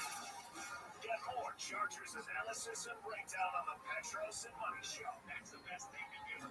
So open up the iHeartRadio app and make two presets. KFI AM 640 and AM 570 LA Sports. Some people just go eat in hundreds of car insurance, but you can all stay first. Like you know, check the GPS directions first before driving to the mall. Turn right on the line to make 1,000 miles to reach Montreal. Not Montreal, the mall. We calculate 6,000 miles to Nepal. No, mall. Checking first is smart help. So check on Stay First for a quote that can save you hundreds. You're in good hands with Allstate. Allstate Fire and Casualty Insurance Company affiliates with number one. William is one of millions of Americans who uses GoodRx to save on the cost of their prescriptions. My oldest daughter, Camilla, 2 days old, she had had a broken heart surgery. All of a sudden, she's on 5 different medications. It adds up at the end of the month. The pharmacist got so tight. She said, GoodRx, save me a lot of money. Save that extra between $300 a month. We're able to do all these extra activities. So it puts less stress on our household, and it puts less stress on our minds. Download the free app or visit GoodRx.com and start saving today. GoodRx needs are compensated for their time. GoodRx is not insurance, but can be used instead of insurance. The 2025 Ford F-150, California's best-selling truck. Now is the time to get into that Ford F-150 with Ford's summer sales event. Go see your local Southern California Ford dealers and get the hottest deals with zero payments for up to 90 days on select Ford vehicles. Yo, what up, pimp? How you living? What up? Yo, dog, how are you?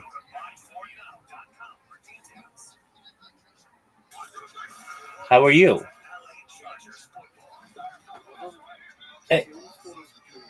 Hey, pair. What up, dog? Do you speak English?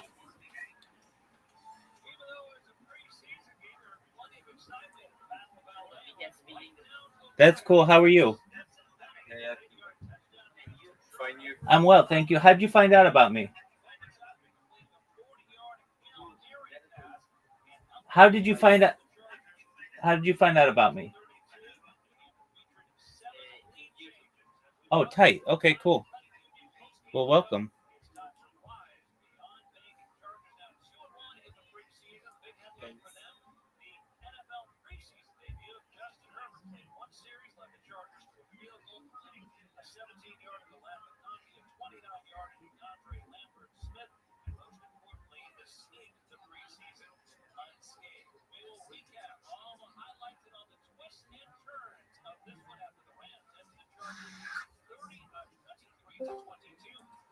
Yo, welcome.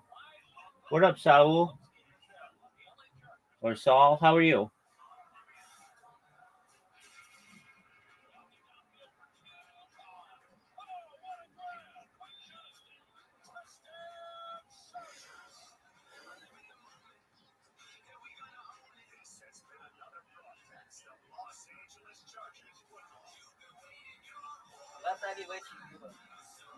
We're just chilling. How are you, Saul?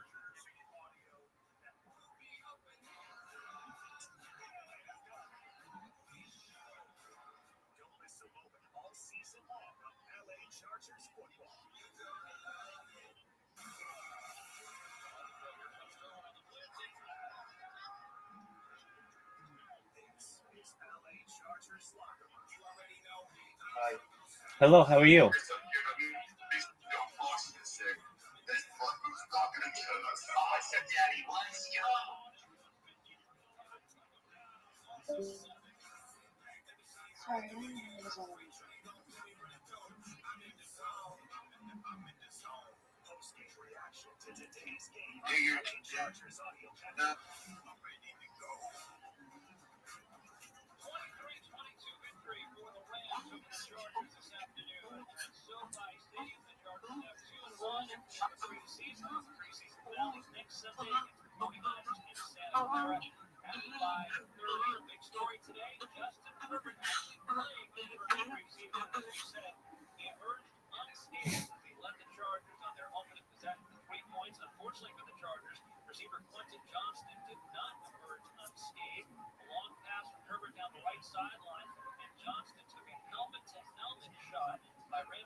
Shut your bitch ass up.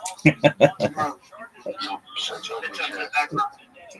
Shut your bitch ass up. Shut your in the dark ass up. You stutter on one nigga. You nervous? You nervous for him? Yeah, because I'm nervous. You sexy, yeah, I'm nervous. You sexy.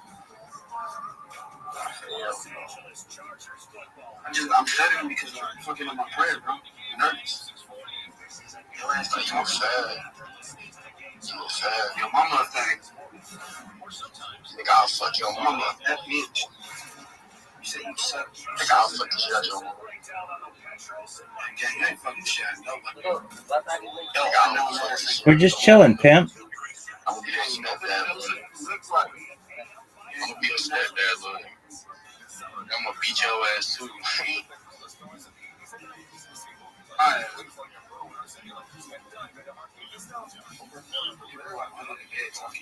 I'm gonna beat the fuck up you, nigga. I'm gonna turn you straight. You mean high day face, nigga? What the fuck is this nigga talking about? We on Discord, little nigga. Yo, let United States, how about you, pimp? What the fuck is you talking about? Tight. Shout out to Arabia. Shout out to Riyadh. I got a PC too, but look, nigga, I'm gonna fuck your mama, nigga. I'm gonna be your stepdad, nigga. I'm gonna beat the fuck out you, little nigga. I'm gonna turn you straight. You a fag, nigga. You a faggot ass nigga. I'm gonna smack the fuck out you. You gonna smack the fuck out of me, bro. You gonna smack the fuck out of me? Yeah, sure you are. Yeah, nigga. I am. You can't even smack good, right? Hey, you're not smacking shit, bro. You're not smacking shit, nigga. Belt to ass. My nigga, can you smack a job application in your pants, twin? Welcome. How are you? What up, Saul? Get your ass in the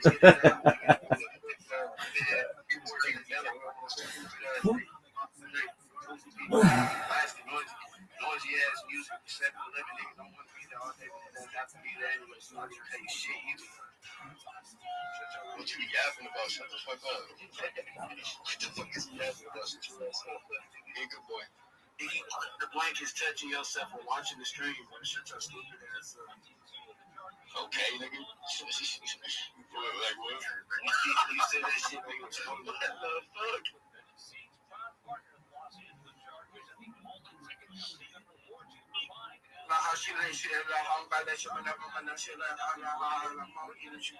Yeah, what I tell you about the shut your ass up.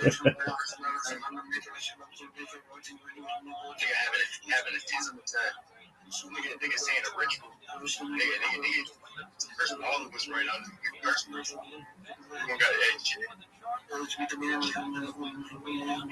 That's a rap, nigga. What the fuck is this nigga talking about? Fuck what you want to hire with the water and now she was talking with the water. Nigga, that doing a witchcraft. Y'all gotta watch out.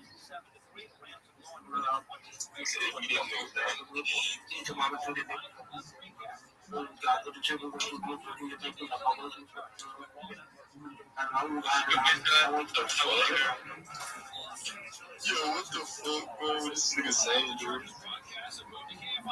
I'll buy you the meal. I'll be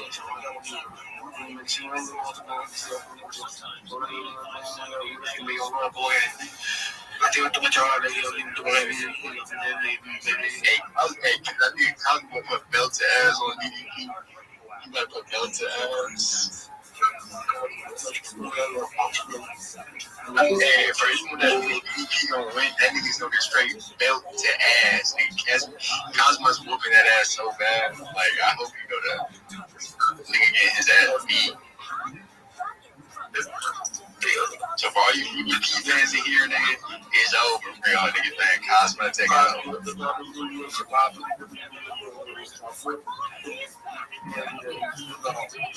Я лучше бы обучил его. Что он хотел, я чаба мотивировал его. Yo, you keep talking, you like dick. Your mother likes dick in her mouth. Just swallow. Nigga just talk. Nigga likes dick in his mouth. Oh, hell no. I knew it. I knew it. You right, nigga. You was yapping, saying random shit, nigga. Fuck is you talking to yourself, man? It's a group. Before, nigga, you clearly bored, nigga. This nigga just saying some random ass shit. Nigga don't even know what he's saying. Nigga speaking a fucking third world language. Like, what the fuck you think about? Like, what? Nigga gotta be bored. Lame, man. Lame, man. Nigga, you touch yourself too, nigga. What you y'all tell nigga, you touch yourself too, nigga. What is you talking about?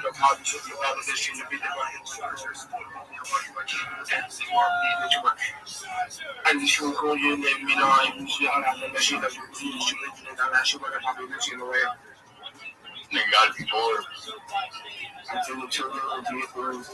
Yo, dog, can somebody please mute this motherfucker? Nigga likes dick in his mouth. I said he keep talking like dick in his mouth. He still talking. He love dick. Nigga love dick in his mouth. That's right.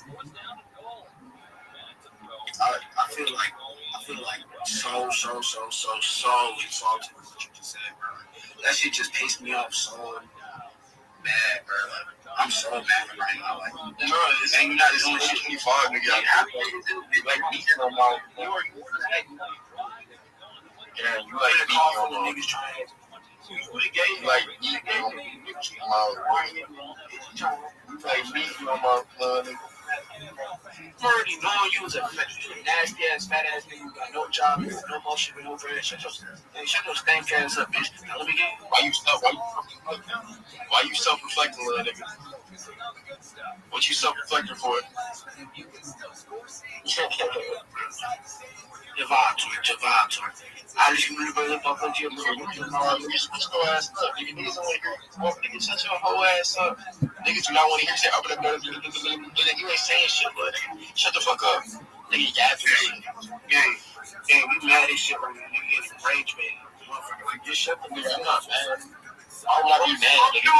Why would I be mad, nigga? Yo. Hey, why would I be mad, little nigga? Fat face ass nigga. Yo, you got different no shotgun face, nigga. Shut your whole ass up, nigga. Asking someone else free. You know what with this suburban white boy having this. Shut your name. Asking someone else free. Nigga, you from the suburbs. Nigga, you's a civilian, man. Stop what I told you. All niggas switching up his accent. I'm supposed to be so fucking scared right now, man. How about that fucking money? You should be. Oh, well. I should be scared of this whole face having ass nigga. You should, nigga. Be scared, yeah. You should, nigga. Ain't nobody know who you been. Shut your bitch ass up, guys. What you love, nigga? Nigga came in this bitch on some mysterious nigga denied. Nigga, no, I came in here to tell you to shut your ass up. Nigga, you was so good for shit.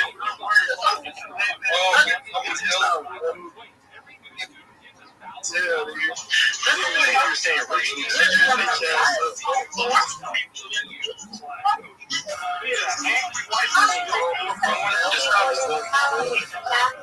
Hey, just stop talking. Stop talking. Yo, can someone else please? Right. Oh, it's shit was crazy. Can someone else stream the UFC? I can't see, please. Can't see it. The stream is full. Please.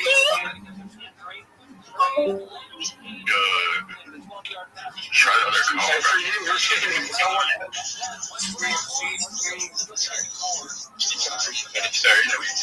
Yo, Pimp, try another call. Go to the other call.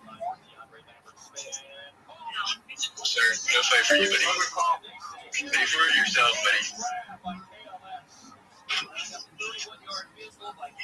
Go to the other call.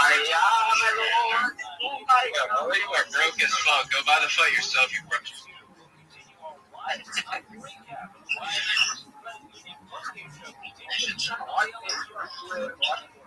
It's Jim Kennedy. Is the technical document laws. Like the page. It's one of the more mystic ways. Landman, nigga can't afford headphones, so your shit playing loud in the video.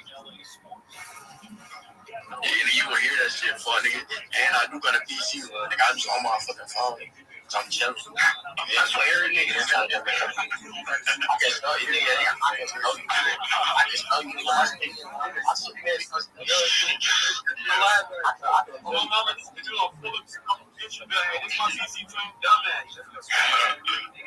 You nigga got shit, nigga. I can really. You can't even afford a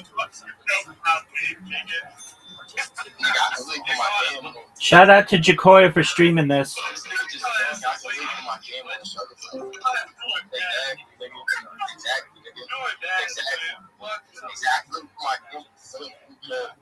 the fuck are you talking about? Niggas gotta keep. I'm just on my phone, niggas. I can stream that shit on my TV. Stupid ass. You gotta come on every. You ain't thinking that. You ain't thinking that, little nigga. You ain't thinking that, little nigga. Shut up, bitch. Exactly. Nigga, I'm working. This nigga got a cheap ass PC, nigga. This nigga got a cheap ass PC. How much your PC cost? Can't say shit about PC. You ain't got it. I got one. I can really show you, but how much your PC cost? How much your PC cost? How much your PC cost? How you pocket wise and worry about my PC? And cheap ass PC, nigga. Shut your mouth ass up. Nigga got a nigga got a G. Nigga probably don't even know the parts in his PC, nigga. What CPU you got, nigga? This guy using a Chromebook.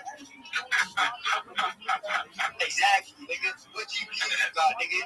Exactly, nigga. What, like, you shut your bitch ass up, nigga. Nigga don't even know the parts in his PC, stupid ass. I'm on your ass, nigga. Go ahead.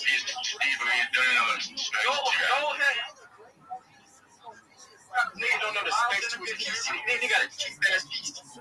Stupid ass nigga.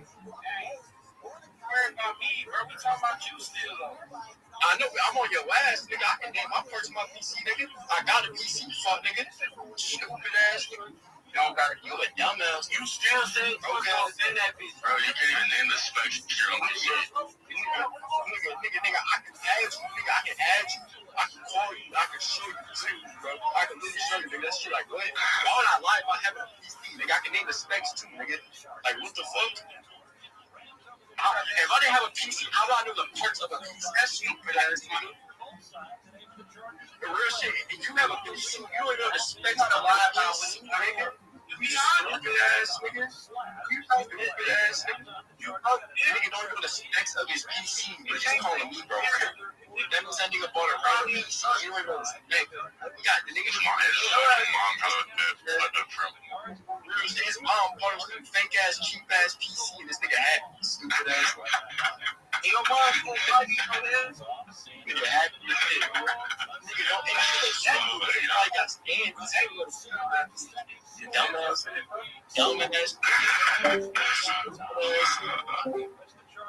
This shit's sad.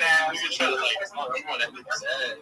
Niggas laughing at your goofy ass. Niggas are really laughing at you, nigga, because you a goofy. Nigga don't know his own specs. What a stupid ass nigga. You got scammed. You got scammed by the PC. Stupid ass nigga. Hey, you get it right? You don't know this. You get it right? Like, how do you know this? This guy got a game. Like, no, nigga, don't do that. What up, Pimp? How are you?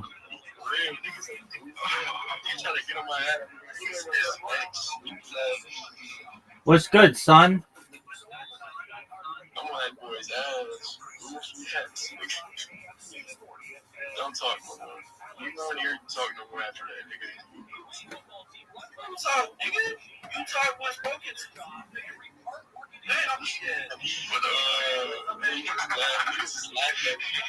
Niggas is laughing at you. Niggas stop talking. Niggas is dead laughing. There's no fun talking. Yeah, niggas is. No, I bet any nigga even beauty around laughing at your dumb ass. Yeah, but no one's laughing with you, man. You just shut your ass up. Yeah, shut your ass up. Hey, you just shut your dumb ass up. Hey, you can say something once you know your CPU. Once you can tell me that, then you can talk. But other than that, nigga, shut the fuck up. Lame that. Oh, hell no, bro. This nigga goofy. I know I got it. I know I got it. UCLA Health, discovery and innovation leads to the best care. Our doctors and nurses work tirelessly every day to bring you the best experience so you can live your best life. It's why we're consistently ranked as a top hospital nationwide for 35 consecutive years by U.S. News and World Report. Go to UCLAHealth.org to schedule an appointment today at one of our over 280 locations in California. Once again, that's UCLA. Yo, did you find out what your CPU was, man? Yeah, I just walked to my shit right now to figure out everything, nigga. You might walk to a stupid ass nigga. That's clear. I got my shit. Hey, I got my shit attached on the wall. You don't gotta look at your shit to know what it is. You can just type your specs in on your fucking PC, stupid ass nigga. But you don't know how to do that. You just bought it. Okay, you don't know your specs. That's even worse. You stupid ass nigga. You can't see a CPU looking in their PC. You know, like, yes, you can. You can like look at it. I can't. I gotta look at my motherboard. All you gotta do for me, I just go to Task Manager, and then it just shows my CPU. But I don't got a PC though, right? So I don't know what I'm talking about because I don't got a PC apparently to this thing.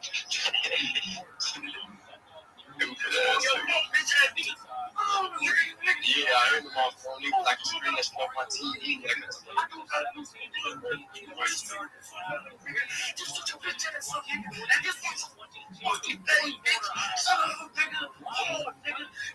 PC. Niggas don't got a fucking Ultra Specs 3000 gigabyte. But your bitch is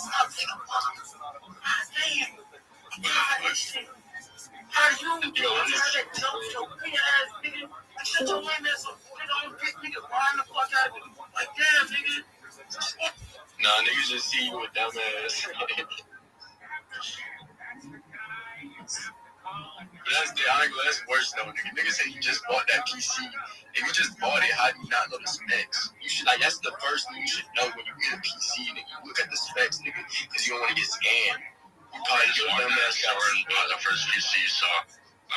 For real, you just seen a PC and was like, oh, this is I'll take that one. I'll take that, dude. I'll take that. Yeah. Thanks, though. This got pictures of PC off its LED lights. Oh, no.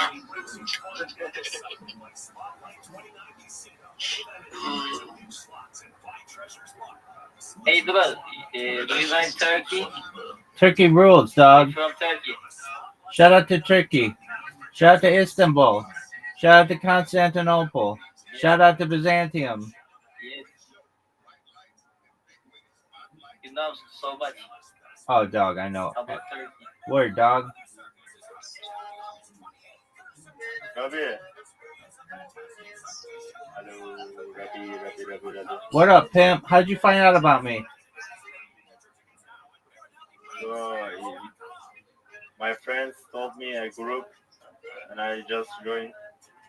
Your friends are amazing. And I'm here. Yeah. So how many days have you been sleeping there? And why are you have a lot of monitors? I've been live for 3.5 years. 3 what? I've been live for 3.5 years. Oh.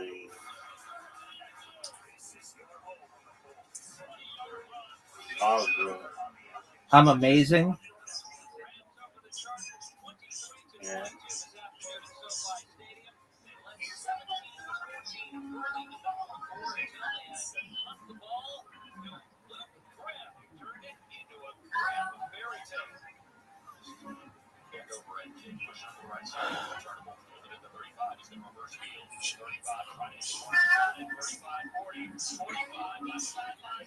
Rabbi, what are you watching now? UFC. UFC, yeah, bro. I'm waiting to Hamza Chimaev's display.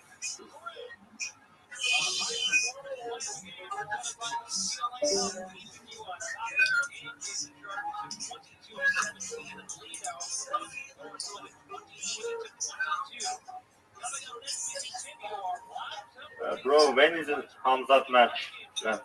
What time? In like an hour. In how? Oh. Maybe I will sleep. Yeah, it's so late. Bro, what country do you live in United States. now? United States.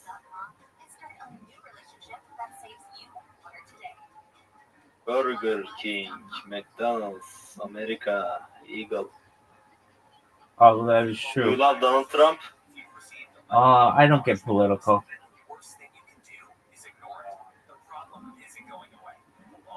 Peaceful, man. Absolutely.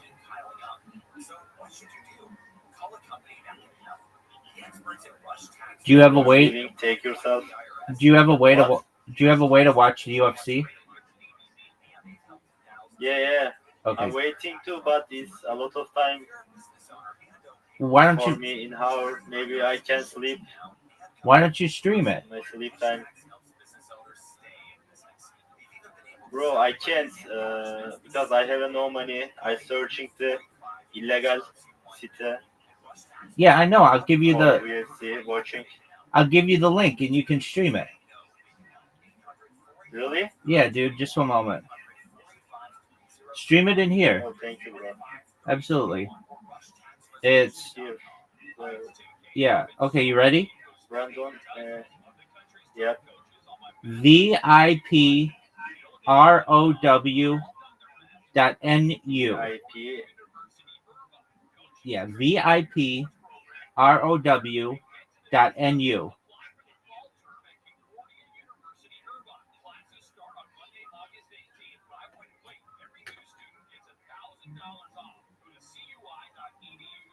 And then go to MMA, and they have all the links.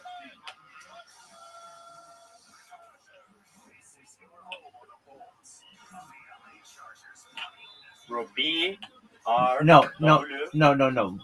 VIP, like very important person. VIP. Okay. ROW, like row. VIP row. .NU. N is in N is in Nancy, U is in university.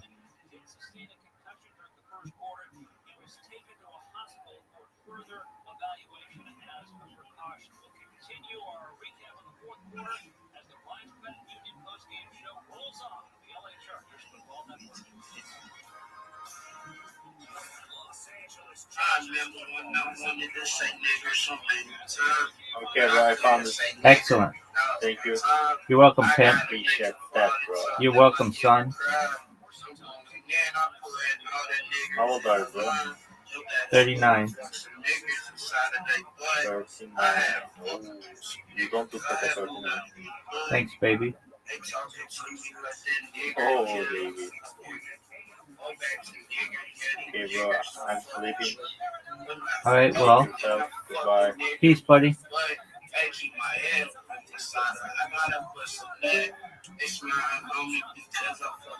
Yo, shut the fuck up. Oh, he speaks. He speaks. Hey, Reptile, get your mic,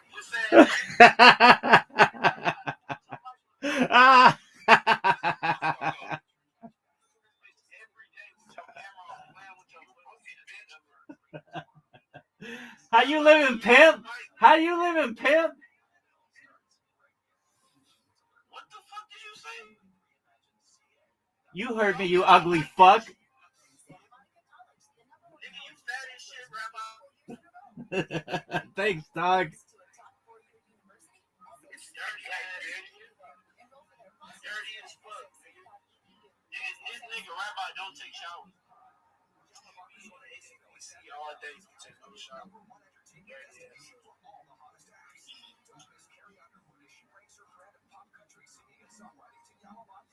You ain't let stay there until I fuck that nigga in his ass. Right up.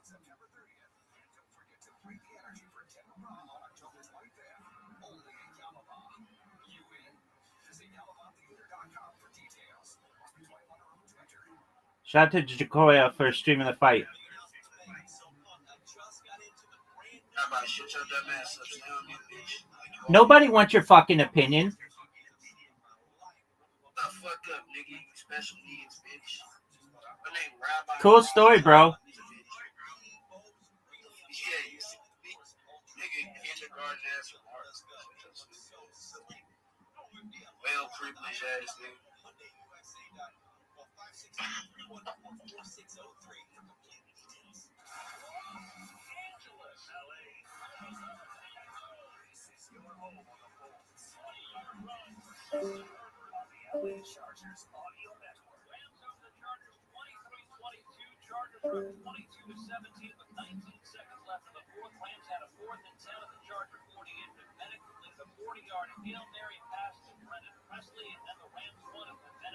I was the number one motherfucking nigga in his ass, but I couldn't do it, nigga. My condom broke. I put my lid inside that bro, I'm going in, I'm smacking dick all up. Dog, shut the fuck up. His ass, that nigga do like that. I got the fuck nigga, I scratched it. I put my thumb inside his butt and tickled on his mouth. I'm gonna play tug of war with his dick if you don't do that. Up and down, thinking I'm gonna do. I done put my dick up in his ass, man. I had to fuck. Let's go.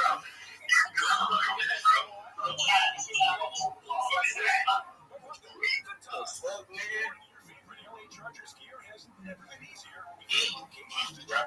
Rabbi, you stank, nigga. Nigga musty as shit. I know you. Cool story, bro. Shut the fuck up and watch the fight. This shitty draws ass nigga. You wanna watch this dumb ass fight, nigga? First game, I heard so much screenshots of the nigga doing absolutely fucking nothing. But the bitch fall on my story. Thanks for the promotion, pimp. Nigga ain't at you. It's a promotion if I at you, ain't at your dumb ass. Yo, dog, I love living rent-free in your head. Bro, please shut the fuck up, Rabbi. Aiden don't know you, man.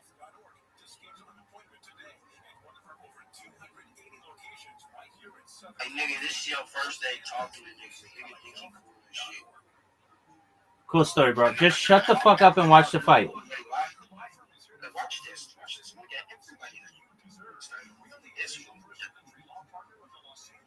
Nigga, everybody this is the first time I've ever heard him talk. This is the first time I've ever heard him talk. That nigga's a bitch, bro. He's scary as fuck. Anti-social ass nigga. He's always gonna call Lane's a bitch too, bro. Like, no one cares. Bro, they musty ass little bit. Facts. That a bitch by a bed frame, nigga.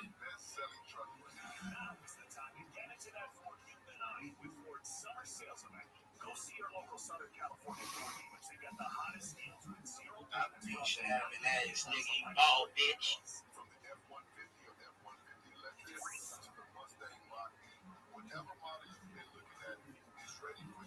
Plus, get a complimentary maintenance plan for 24 months. Go to buyfornow.com for details.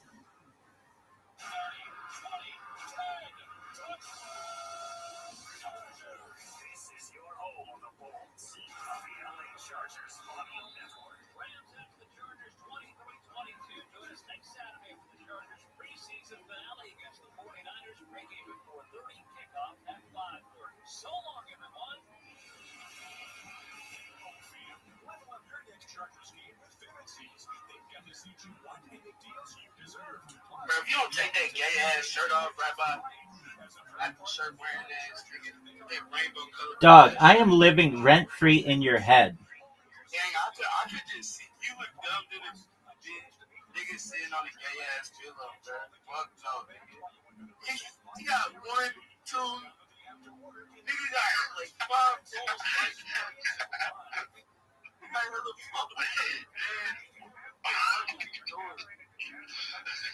Hell no. Well, I'm just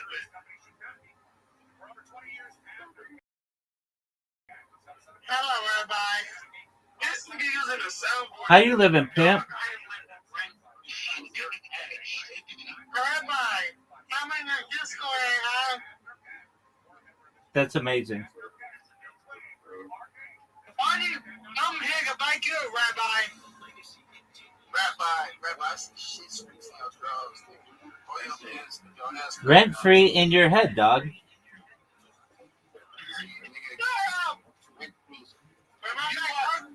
Hey, Rabbi. What up, pimp? Hey, Rabbi. What up, pimp? Rabbi, I'm liking you. Thanks, big dog. Thanks, big dog.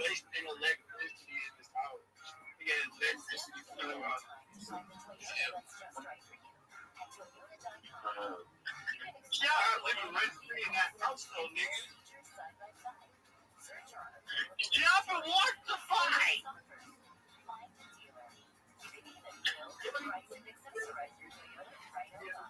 We're talking about gay shit. Leave that boy alone. Leave my boy Rabbi alone. Fat ass fingers, nigga. Steady. When the last time you washed your ass? We're making you home. Hey, welcome, Mr. Aquarius. How are you? Yeah, how are you? Kicking ass. Tired, sleepy. What'd you say? I'm tired, I'm sleepy, I'm ready to crash. All right. So we got Pepsi. We've got our game. Yeah, Audie. let's go. Audie, are you there?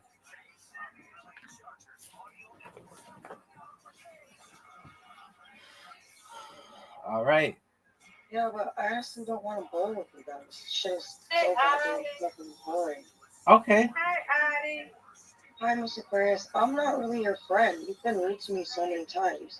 So I'll mute myself and you two can enjoy yourselves. Calm I'm down. not fake as fuck, sorry.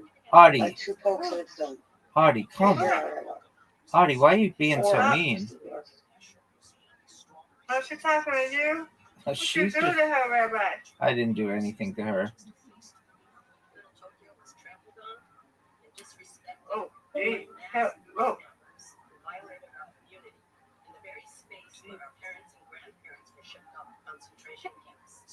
I can believe it. Wow. What she said, you did that or me? Hi, Rabbi. What up, pimp? They're talking shit to you. I ain't past Discord. Oh, that's fine. I'm playing with Miss Aquarius. Thank you so much, Brandon Alexander, for being so nice. Miss What are you Aquarius. doing to them? No, I'm good. You're fine, my friend. I was trying to bite you up, Rabbi. I know you were. You're a sweetheart. Is that the friend right there? Yes, ma'am.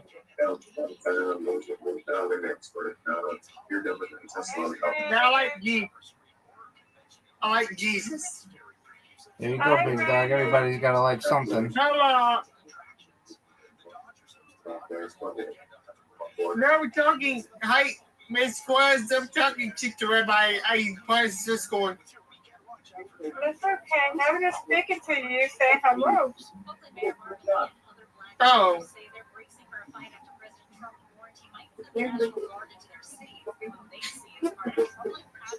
Are you reporting him, Rabbi? I'm playing a game right now, big dog. Oh. Why'd you leave the booth? Why'd you leave the booth? See, anybody's Discord. Because I'm playing a game. Oh.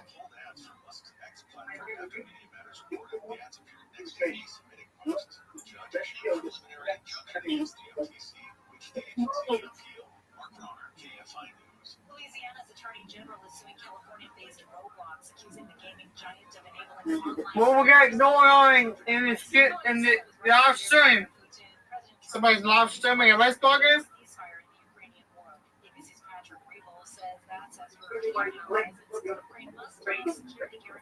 I'm gonna turn the that UFC fight. Tight, big dog.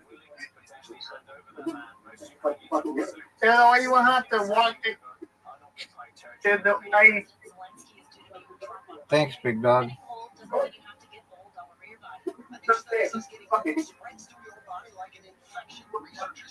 You in there?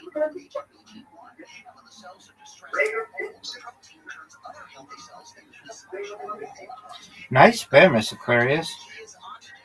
Thank you. Get this.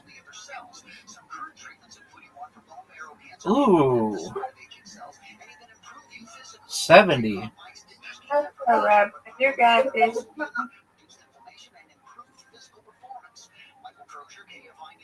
Sunlight weather from KFI tonight in Metro LA, Orange County, the valleys, and IE. Clouds and possible fog with lows in the 50s and 60s. And temperatures in the high desert with clear skies on Sunday in Metro LA, Orange County. Sunny with highs in the 70s and 80s. The valleys, IE, and high desert. Sunny, hot with temperatures in the 80s to 90s. Oh, you. I waited on you. That's right, Miss Aquarius. All right, here we go. Is she mad at me, Rabbi? She has some issues, and you don't ever know what kind of personality she's going to have. Thank you. No!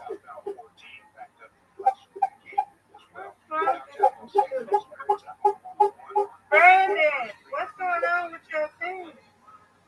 Break him down.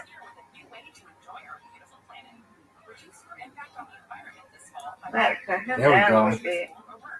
There we go. Now I want you to go and get it this time. Is there about baseball games going on? No. I mean, I'm sure there is somewhere, but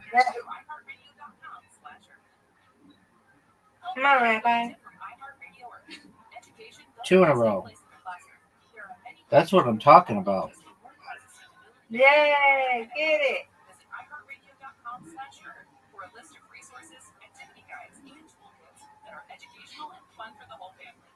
Brought to you by iHeartRadio Earth and the National Environmental Education Foundation. To find more tips for smarter, sustainable living or to take action in your home community, go to iHeartRadio.com/earth. Number 1 on your car radio preset and the new and improved iHeartRadio app. Free. Never sounded so good. KFI AM 640.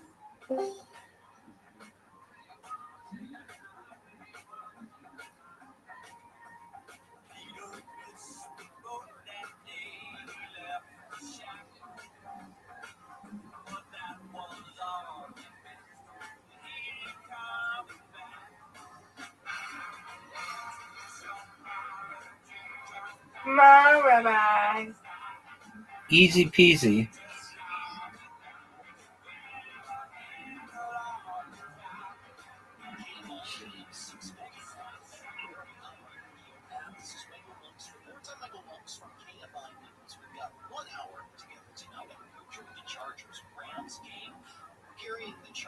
No.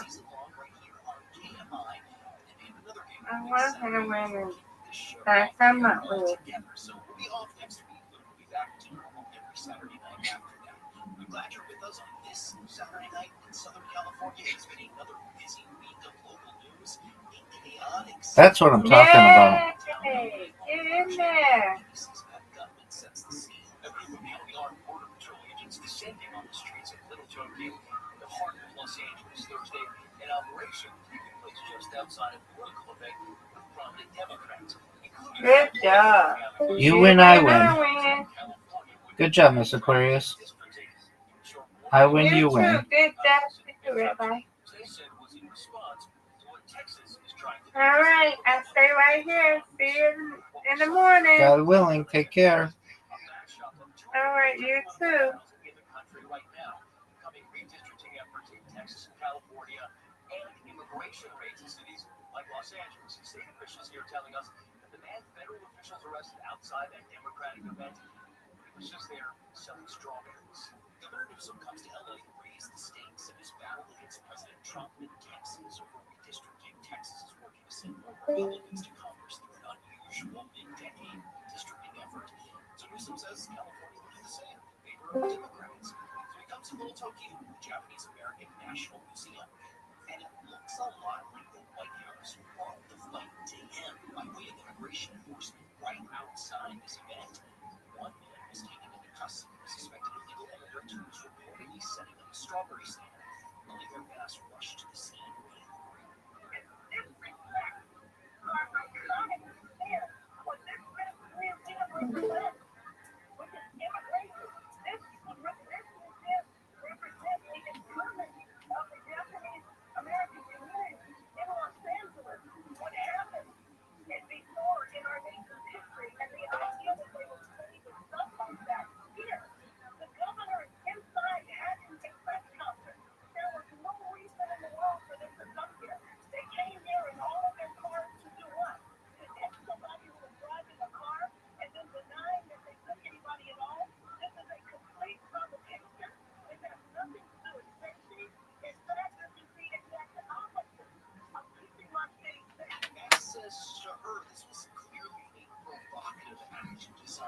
Solely to antagonize the governor. There is no way this is a coincidence. It was widely publicized that the governor and many of our other elected officials were having a press conference here to talk about redistricting, and they decided they were going to come and shove their nose in front of the governor's face. Why would you do that? That is unbelievably disrespectful. It's a provocative act. They're talking about disorder in Los Angeles, and they are the source of the disorder in Los Angeles right now. This is just completely unacceptable. This is a administration. This is a customs and border patrol that has run amok. Border Patrol Chief Greg Rubino says no, this was just a moving patrol that happened to find someone in the vicinity of Governor Newsom. This is a location that we have conducted these roving patrol duties for the past 2 months. We've been here over 2 months, and as you can see today, we did make an apprehension just a few feet from where I'm standing. The reason for these roving patrols and the reason for our presence here in Los Angeles is to make, first off, Los Angeles a safer community, a safer place for us to live and work. Again, Bass disagrees with Rubino. Well, there's really in the world that I believe that I'm personally disappointed in Rubino, because if he is serious and sincere about what their mission is, why on earth would he stand and provocative act and here, right here, in front of where the governor is? He did this intentionally to disrespect the governor, to disrespect this iconic museum, and to disrespect our state. Now, why is this helpful to anybody at all? At this point, this doesn't have anything to do with immigration at all. This is about causing trouble in our city. At Friday's LA City Council meeting, former LA City Administrator and said the site of this particular arrest right outside the museum that honors where Japanese Americans received arms or internment camps during World War II was particularly egregious. We stand in support of all immigrants because I am the grandson of an immigrant. What has to happen now is I hope that our elected leaders, and I'm confident that this is because I lived here for so many years, and also the board, will stand up and say this has to stop. But to arrest someone, I don't think they understand. I don't think the word respect is in the vocabulary. To arrest someone on that plaza with thousands of Japanese Americans or Japanese heritage were forced on the buses is something that I gotta tell you, it's just hit me to the core. Yo, should I share my screen?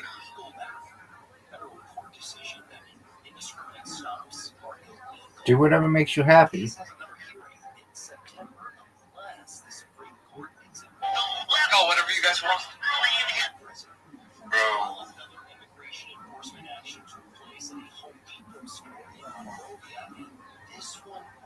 tragic.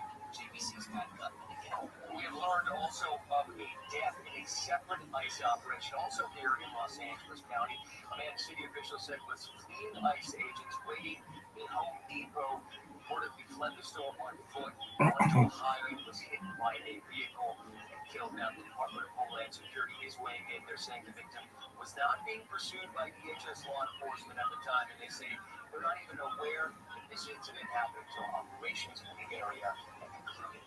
CHP officials said the man was struck by a Ford Expedition SUV being driven by a 51-year-old man at 50 to 60 miles per hour. Ran on the 210 freeway. That man suffered major injuries, obviously. He was taken to a hospital. He died. His name is not officially been released, but acquaintances identified him to ABC7 as Carlos Roberto Montoya, the 52-year-old father who's working to raise money to send to his family in Guatemala. The Guatemalan consulate in LA told ABC in a statement that it regrets this sad event. Is currently in contact with the family to provide necessary assistance. Up next, what did Governor Newsom say about redistricting while he was in Los Angeles, and what is next on that front? And did you know $200 million skyscraper in downtown Los Angeles urges by the LA County Board of Supervisors needs at least $300 million for related upgrades. It's okay if you did it because apparently the Board of Supervisors didn't either. And would you mind traffic at the Port of Los Angeles can tell us about the impact of tariffs on the economy? Nah. Reports first. Let's start with the headline. 24-hour news. More stimulating talk. Here's the latest. Governor Newsom unveils California's new congressional map as Dems redistricting showdown with Texas. Elon Musk hits a roadblock. No extra SpaceX launches allowed in California. They're fucking in your bed. Tell Hector to tell him that's on. Jericho netted on the sheets and they had to wash the sheets. He's doing so far. 531 southbound between 210 and Roxford Street car carrier corner. Still blocking all main line and driveway. Traffic stopped from Lyons Avenue, southbound 5, southbound 14, backed up from Pasadena Canyon. Sierra Highway, by the way, jammed up. A lot of cars turning around and just going the wrong way there. 105 freeway eastbound past Vermont, crashing right lane. And I'll never forget that day. I feel alone. Breast cancer. Even after surgery, I know my breast cancer can still come back. That's when my doctor recommended Kisqali. I'm doing more because I'm more than just breast cancer. Kisqali I read this. 200 milligrams They are. with an aromatase inhibitor. It's for adult HR positive, HER2 negative, stage 2 or 3 early breast cancer with a high risk of recurrence. Kisqali may cause serious skin reactions, liver problems, and low white blood cell counts. It may result in in the living room. life-threatening lung problems and abnormal heartbeats can occur. Your doctor should test your heart and blood before and during treatment. Tell your doctor if you have new or worsening cough, chest pain, or disease. Before taking Kisqali, tell your doctor all your medical conditions, medicines you take, and if you're breastfeeding, pregnant, or planning to be. Sick and harm, not morphine. Common side effects include nausea, headache, and tiredness. Patient portrayal inspired by Where are we going? Learn more at Kisqali.com. This report is sponsored by Mothers Against Drunk Driving. For victims of drunk and drug driving, our prayers are with you. But you are not alone. You always have a place at Megan. Call our 24-hour victim helpline at 877-MAG. Fuck that nigga. Yes, I know. I ended up calling demeanor. You know when it's your job, basically push people beyond their comfort zones. It's good to make That motherfucker don't need BTO because every time he beats BTO and then he always tells me like he's like, damn bro, I'm down for money bad, like I gotta pay my car payment, like because they're dumb as fuck because they bought a fucking they bought a Charger and like their payments are like $1,200. Oh, it's dumb. Yeah, because they're stupid. They're young as fuck. No credit. I know, and it's like, I think it's a 20, You mean for a regular ass hit me from Gainesville too. Like they're paying more on that than they are their Honda.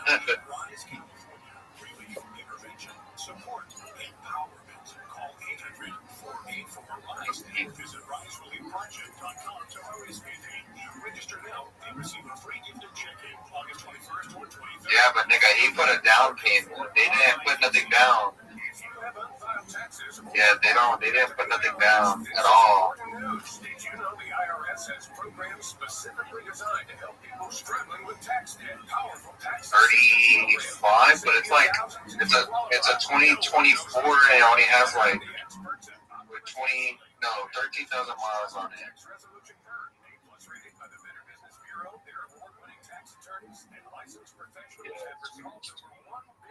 Of tax debt for their clients. One call to Optima can start the process, helping you put an end to your worries about wage garnishment, asset seizure, and other aggressive IRS actions. Find the best option. Yo, how do you have $65,000 in your stake account? Tax relief today for a free consultation. Call 800-764-6022. 800-764-6022. Yo, steering is scary to me.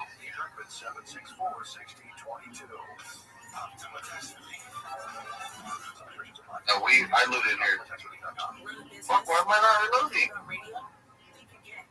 I was gonna destroy that thing to get us up more.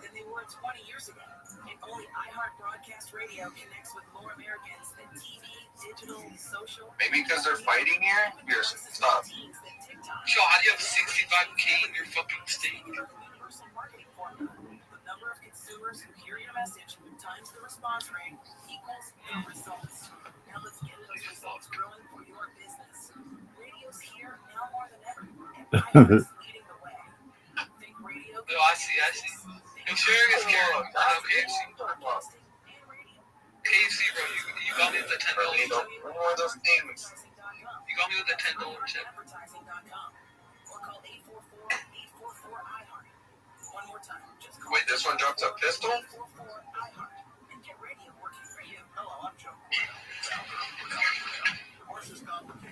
Kill this bitch quick. 8 more? Yeah, you're gonna rinse that. For 35 years, we've helped doctors, lawyers, and small business owners navigate divorce with confidence. Call us at Cordell & Cordell. Let me tell you, I understand on a personal level. Your business is much more. Whose beaches is this one? I opened one already. CordellCordell.com. Now that I'm a dad, I can't stop thinking about what would happen to my kids if something happened to me, like losing the house. Kill them so we can level up. Yeah, that used to keep me up at night too. Where's this big bitch at? I hear it. It's 100% on. Oh, there it is. No medical exams, just a few health questions. Coverage for around $2 a day. I didn't realize it was that simple. Get your free quote at ethos.com/talk. That's ethos.com/talk. Break one more of those things. Break one more of those things. I broke one.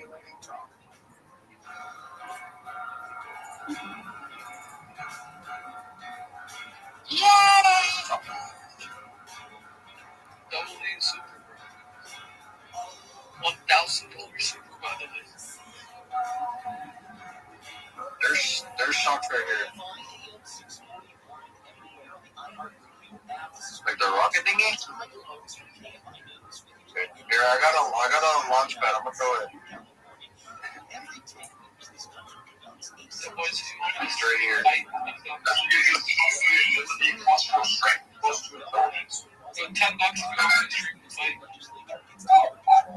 Someone has demons now, and then Rangers has been activated. Nigga, he's a meth addict. He is around meth addicts. What did he do to you, nigga? What did he do to you? Wait, Jericho, you have a pistol?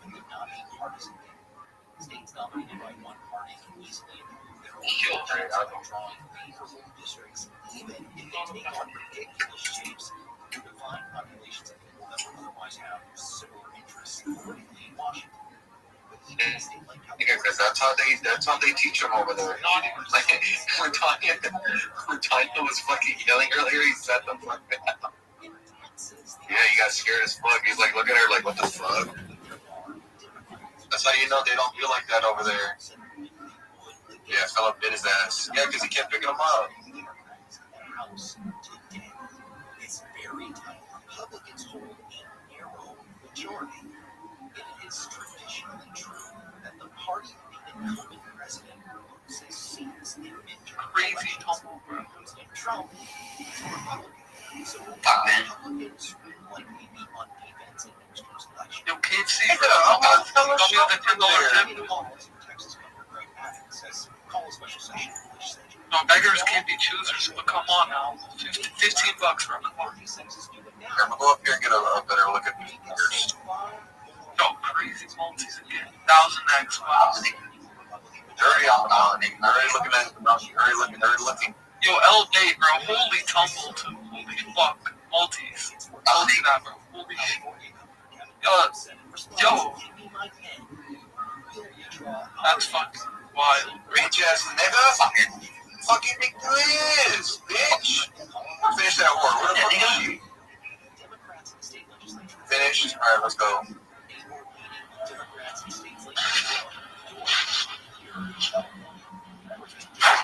We have to dip. I'm gonna open this. What the fuck shot at me? Scared the fuck out of me. Oh, you're ripping 10K supers, bro? Fuck.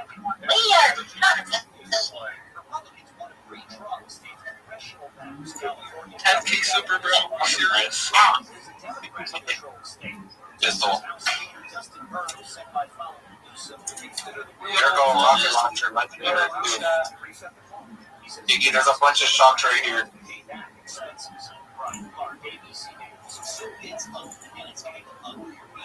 You don't know where you're ripping 10K on sweet bananas. I got a pin.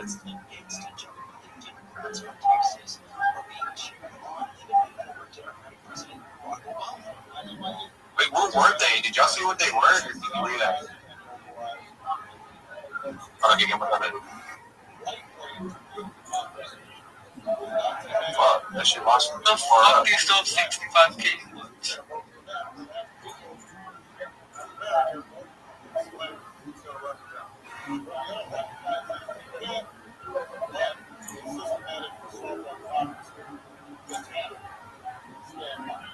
Yeah, too fucking far away from me. Okay. I forgot y'all like turtleneck. Yeah, I'm gonna jerk off.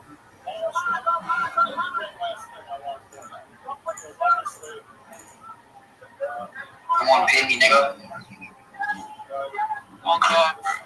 You're a jerk off. The fuck are they? Oh, they're running. They're right there. Yo, KFC, is this Phil? Be honest. Shit.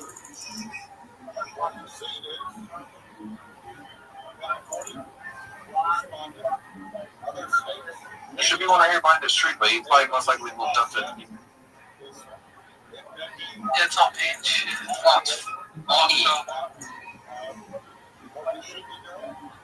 It's a good multi, bro. Holy shit. Yo, this is crazy. Wait, that's crazy, right? Never mind, that's ass. That's fucked up. Fuck this other guy that was over here.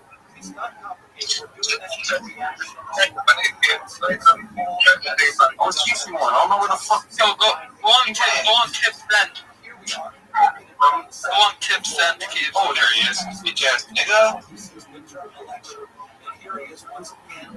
Yo, you got me. Come on, $10.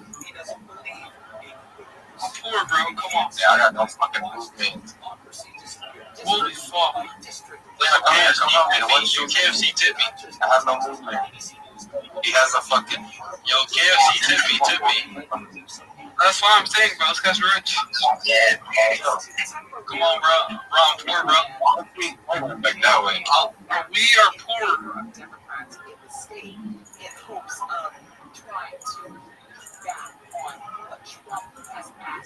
No, wait. No, don't rip us. After this, I got no movement. Yo, bro. After the Sweet Bonanza, after the Sweet Bonanza, go to what you call it? Blackjack. Live Blackjack. Live Blackjack. I gotta call, bro. Live Blackjack. Yo, live Blackjack, free bet Blackjack, free doubles. You need some?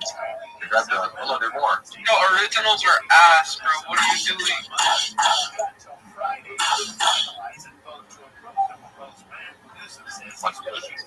All right, don't worry. Lock in, KFC. If you come up, tip me. If you come up, tip me.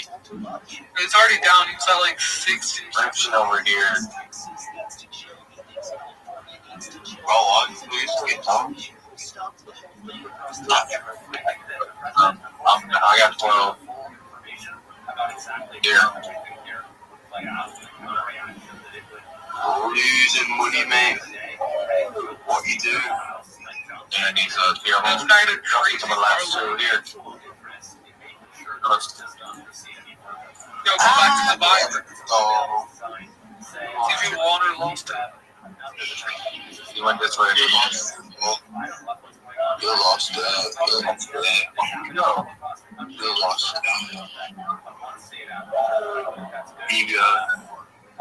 Oh, that's a fucking L, man. That's crazy.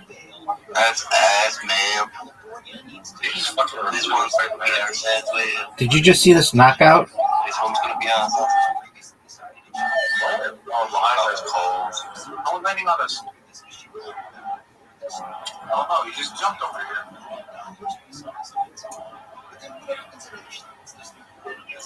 Why are you telling him to never play keto again?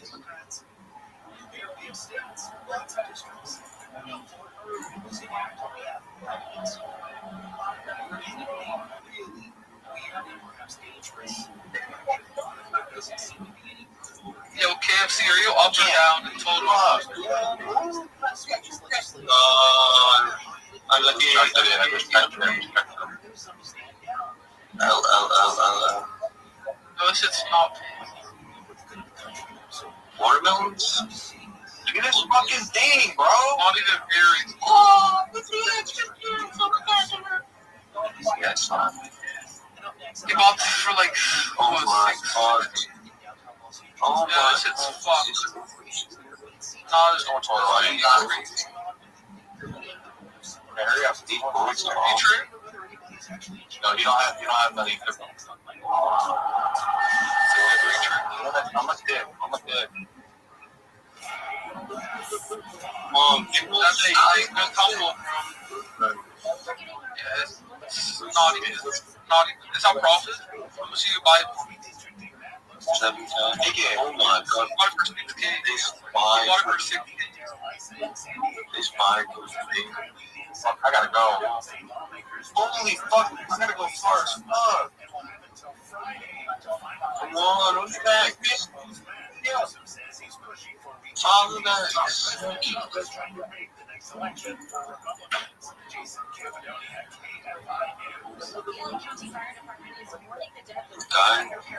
Oh, why are we ripping these buys? Rinsing.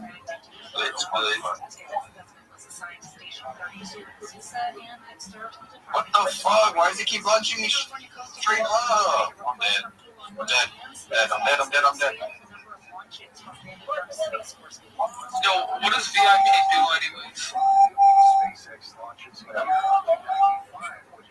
They're still behind us. They're right there. They're going that way. Does anyone know what Comlock's on?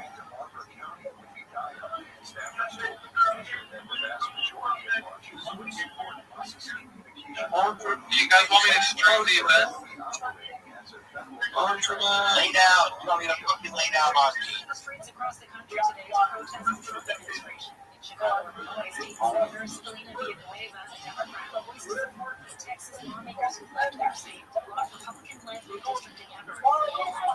My shocks are fucking me up.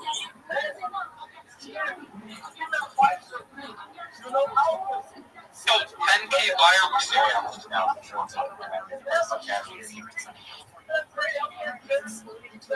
Lay down. You gotta be playing with Hill. Lay down. You don't even lay down on me, bitch. There's a whole cow. Lay down. Fucking hit you. Stop looking at me. LOL, 10K by Lay down. Anything, Reno? Nothing. Bro, it needs to drop 1,000 extra. LOL, that's crazy. 10K by the way.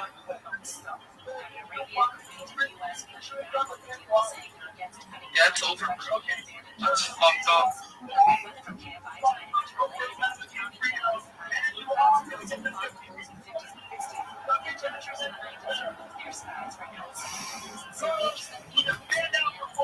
Are these two different accounts? Fuck.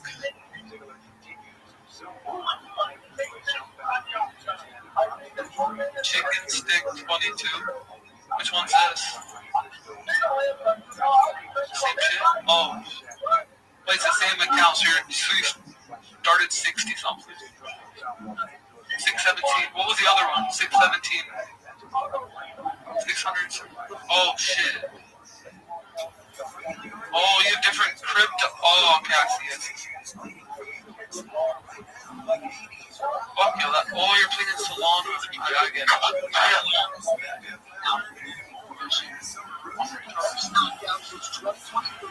Leon Edwards is crazy.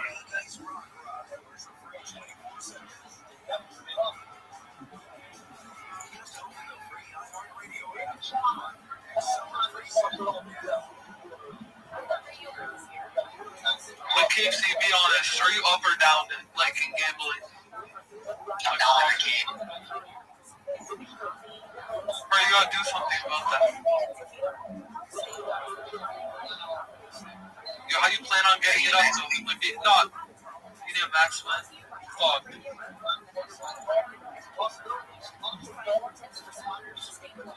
Well, get the phone.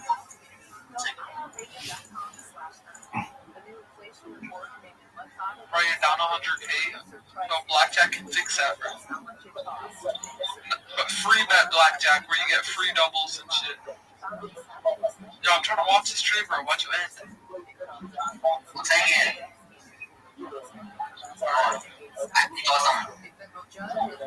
Huh? I cash out. Oh, you're cashing out? Are you up for the day or not? Yeah.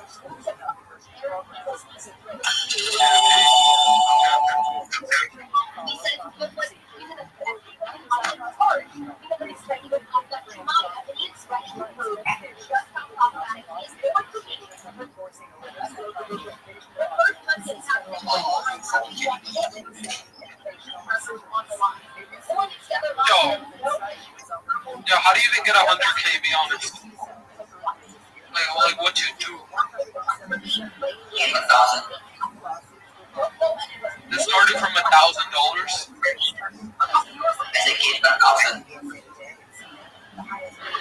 Wait, how much did Gates 1,000 pay you? 200K max? 200K. Yo, how much was a buy? 5K. Yo, that's fucking crazy.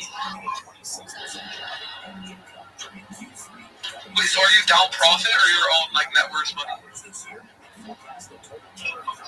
Not bad. Yeah, you will lose. Fuck you.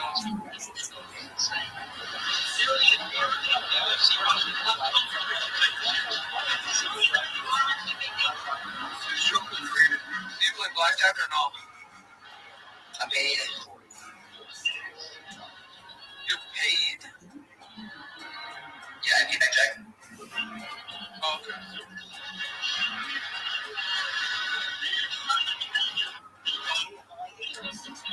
Are you streaming or not? Are you done for the day?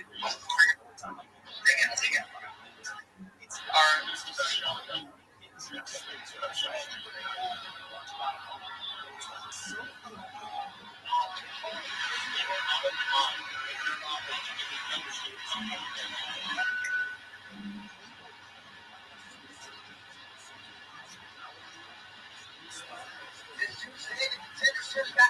Okay,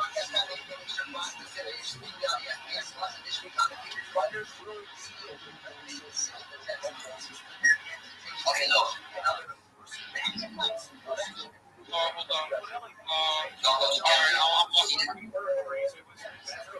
Wait, what about game history? Oh, you're down bad. That's fuck. You see that? That's why. Yeah. We're off tour again. That's not being money. You see that shit? Yeah, I see, bro. Holy shit. I can't. You're doing that. Wait, what are you doing right now? Oh, you withdrew everything. Taking my call.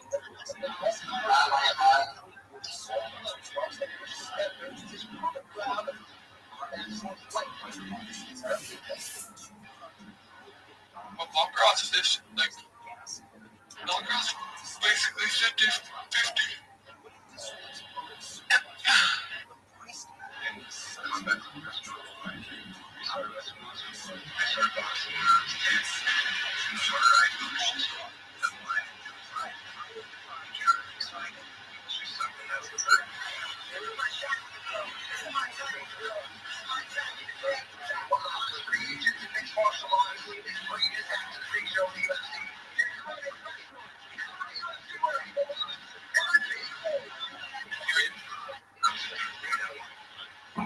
Are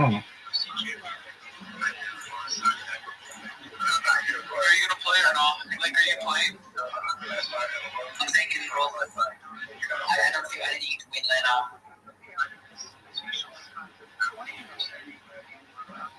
Baccarat sucks.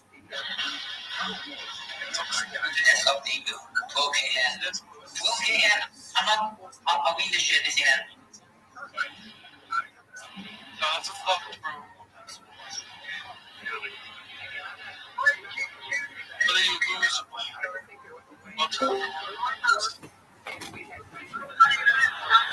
How's everyone doing today? Kicking ass, taking names. How you living, pimp? How's doing today? Well, how are you, big dog? Doing pretty good. Have you ever seen the movie Kick-Ass? I know of it, but I don't think I've ever seen it. You should see it. It's pretty cool. Excellent. KFC, bro. Can you please tip me $10? I'll run it up on stream right now. I don't keep you, bro. Shut up. Bro, please. Go for work, bro. Give me work. I can't. I'm disabled.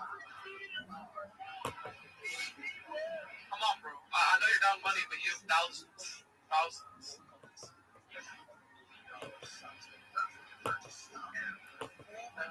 Hey, Rabbi, are you an actual rabbi? 100%, big dog. What? 100%, big dog. Like actually registered with the Judaism people? Yeah, it's called making simcha. It's called making smicha. Oh, I know.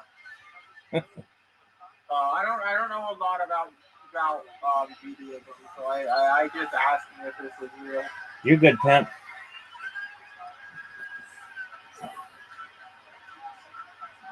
I usually say there's a lot of hate for Jews on Discord in some of their religion. Word dog. Yeah.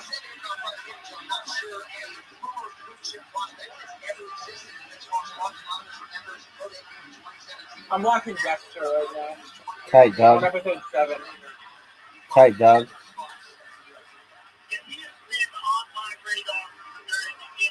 So I learned something, or I realized something a while ago when I was in chat with another group of people, is that since I have schizophrenia, and this actually connects to other things, so when I stop masturbating, I try to go on No Nut November, I have vivid nightmares, and every once in a while I'll have an episode where I can't move when I wake up.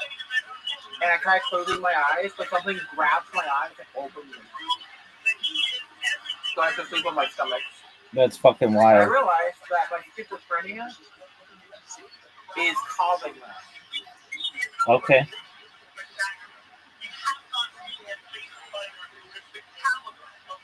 And I realized that, I mean, apparently I'm diagnosed with it. I asked my mom.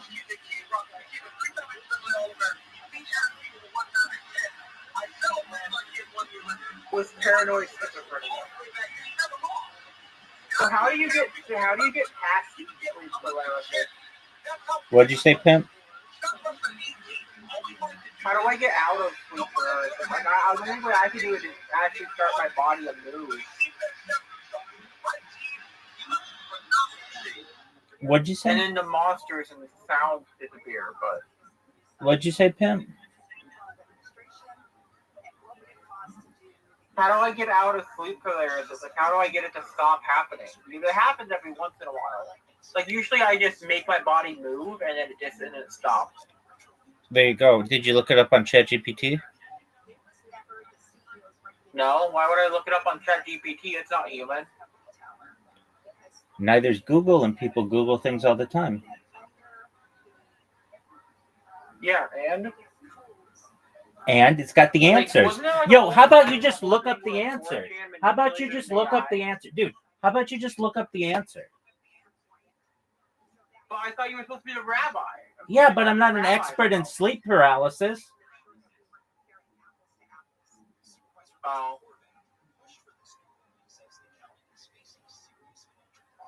In any of my training, sleep paralysis is 0% of it.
Oh, it's over.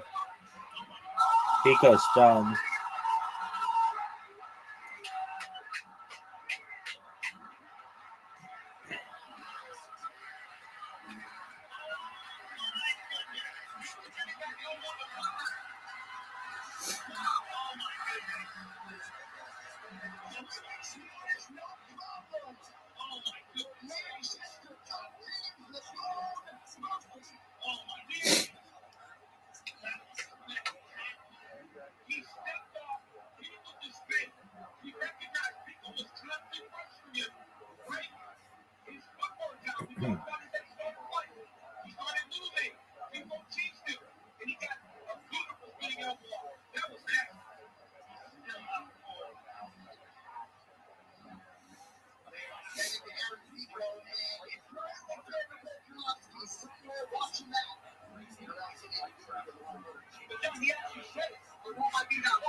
Dude, that's the move.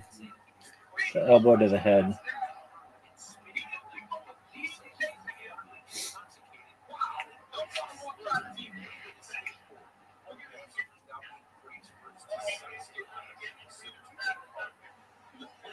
I like that rough.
Yo, what up, old Lagar?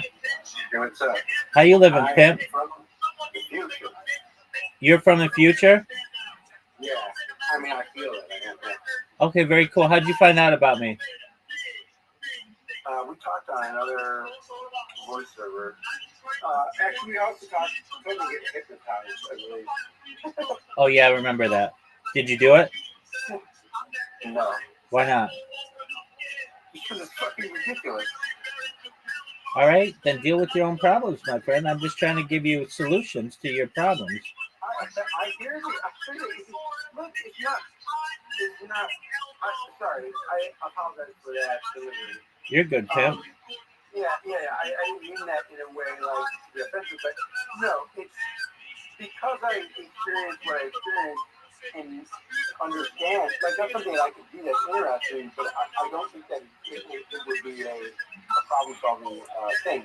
But anyway, I'm not like I think it's been like 6 months since we talked about that, maybe longer even. But anyways, yeah, I mean I still experience the same thing, but it's not exactly troubling. I just might be challenging, but yeah. Anyway, I'm doing good. Good to hear. How are you? I'm well, thank you. Just watching the UFC. Oh shit, yeah. I was listening to somebody else playing it.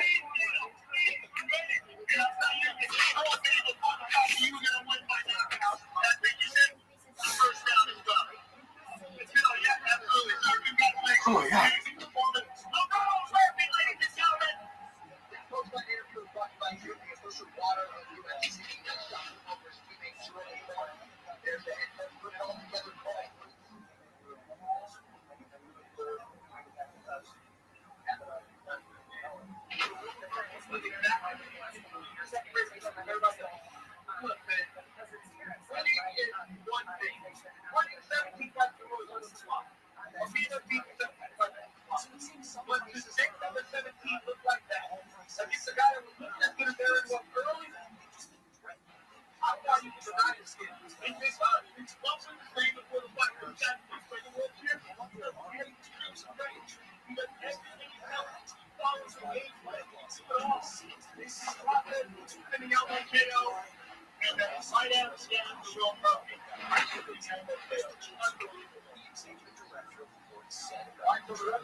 Roxy.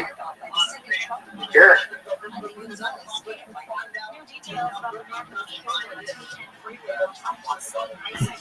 Authorities identified the victim as 36-year-old Roberto Carlos Goya.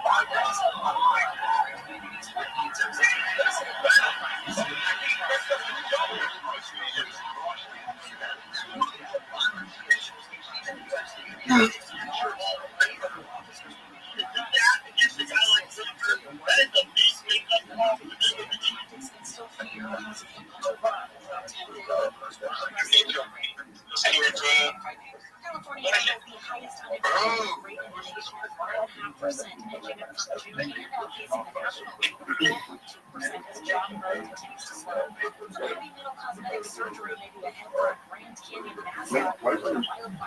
ABC's Jeff Severson says the 600-pound bronze statue of Bright River is to bring visitors to the Grand Canyon on.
Jacoya, you're a real one. Thank you for streaming this.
Why have you been here? We're watching the UFC, dog.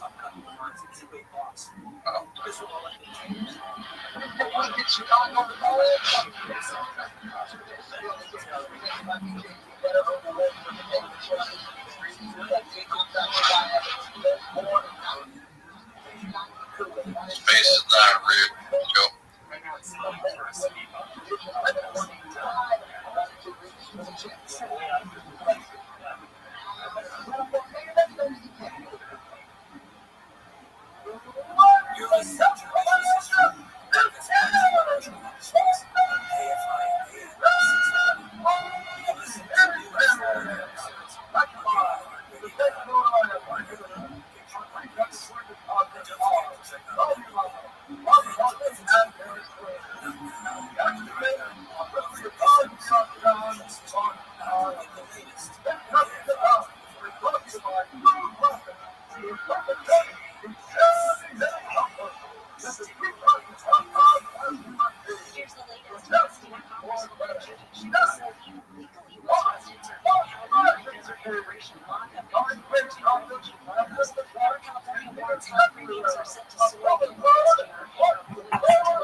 Arthur Conan Doyle, the man who invented Sherlock Holmes. How did he fall for that? Hoax is a new podcast and we will be every episode will explore one of the most audacious and ambitious tricks in history. Open your free iHeartRadio app, search Hoax, and listen now.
Damn, this Chimev is amazing.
You'll know when you disagree with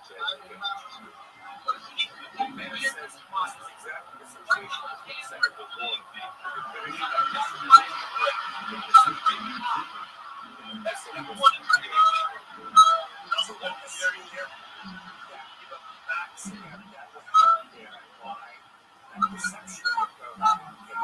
So he's negotiating with Chamberlain. Doesn't really want to have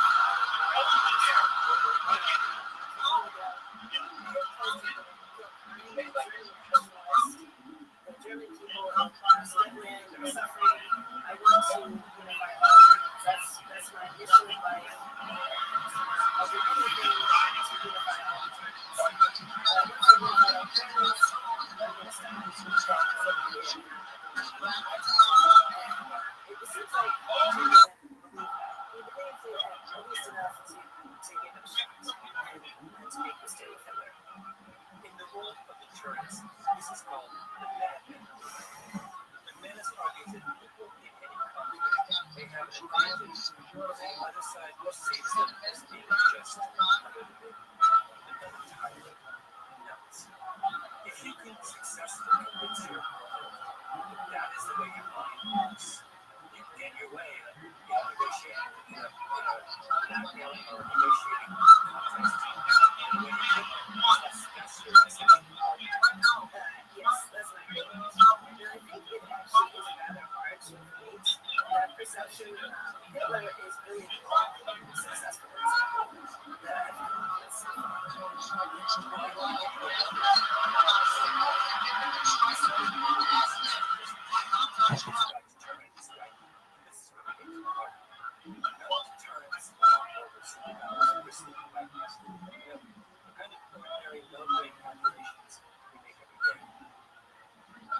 As a pedestrian, why do I not just walk out in front of other cars?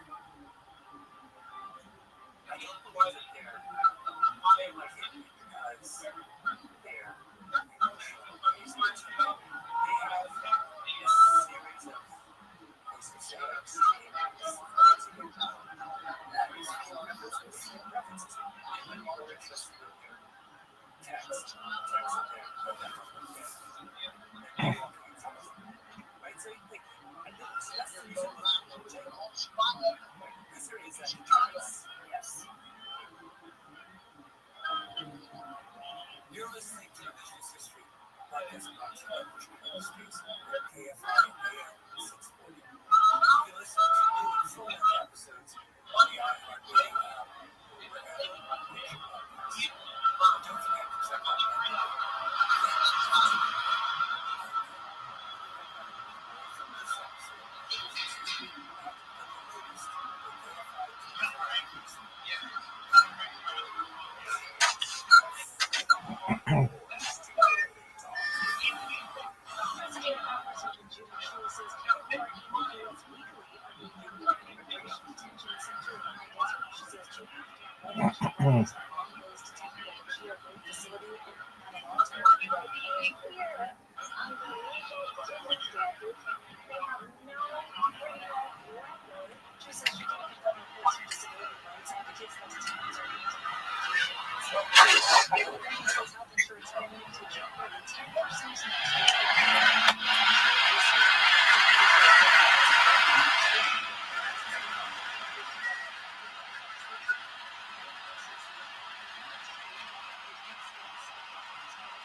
Yo, Dad, someone's got some awful feedback.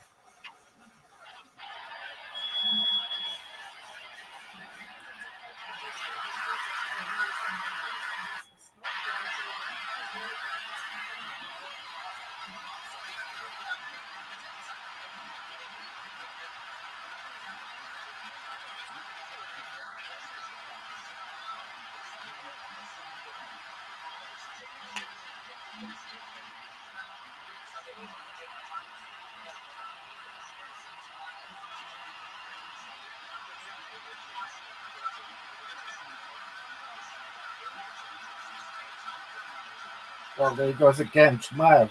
Shemad, you're the man.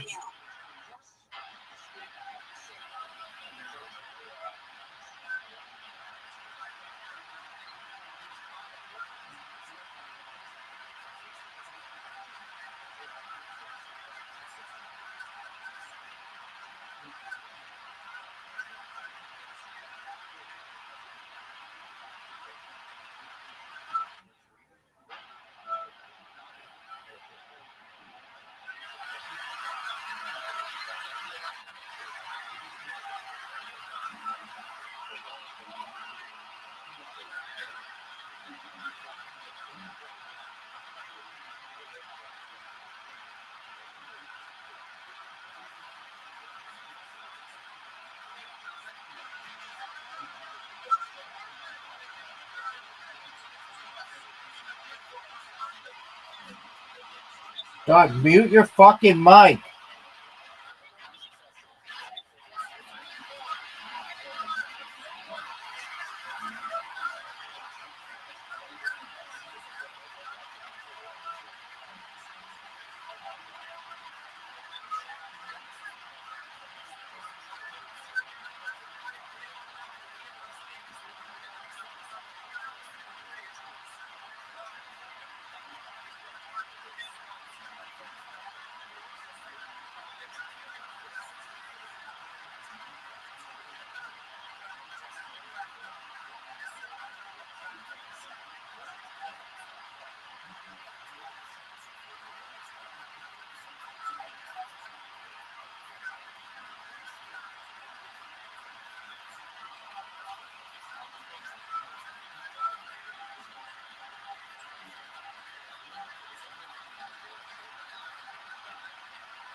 Listen on America's #1 podcast network, iHeart. Open your free iHeart app and listen now. Or stimulating talk.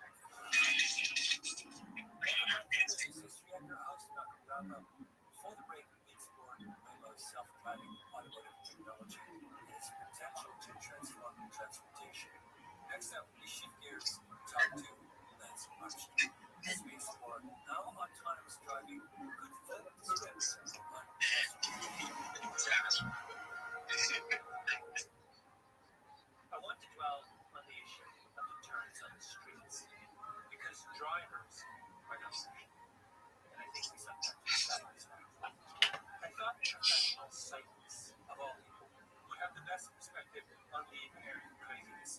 of drivers. So I called up Lance Archie, cyclist extraordinaire who has been actively sharing the road with drivers for almost 4 years. Cars freak me out. Being on the road and waiting cars, drivers, distracted drivers, it scares me out. Yeah. But, I actually went out to fill the mountain bike just so I could be totally away from cars.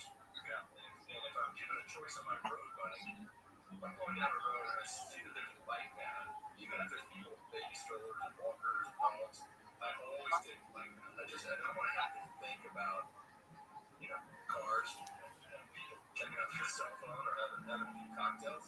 They freak me out.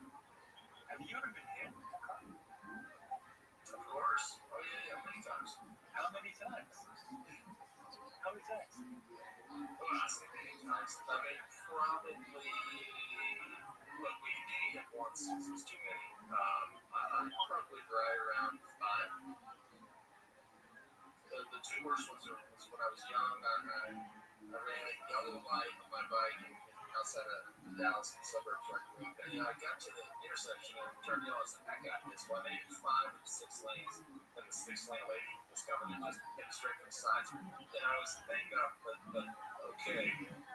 Then there was a time he was bombing down some empty French country road.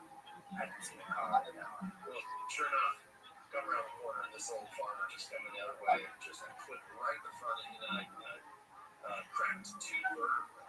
You could be dead. Well, yeah, of course. Of course.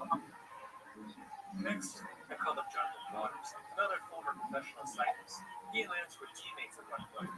I wanted to make sure Lance wasn't an exception. Yeah. Waters just was terrible. Yeah, I mean, the first driver I hear the most is someone not paying attention. For whatever reason that is, they're reaching for a hamburger, they're texting on their phone, they're arguing with their kid, whatever it is, they're distracted and they basically just sort of weave into you. This is one reason that actually, when I teach people how to ride in traffic, I often teach them to ride actually further out. If you're further out from the road, it actually forces you into the blind vision of the driver. The second type of driver that I hear is they don't want you there. As a cyclist, they feel that the road is theirs and that you are impeding their progress to getting to their destination, and they want to run you over.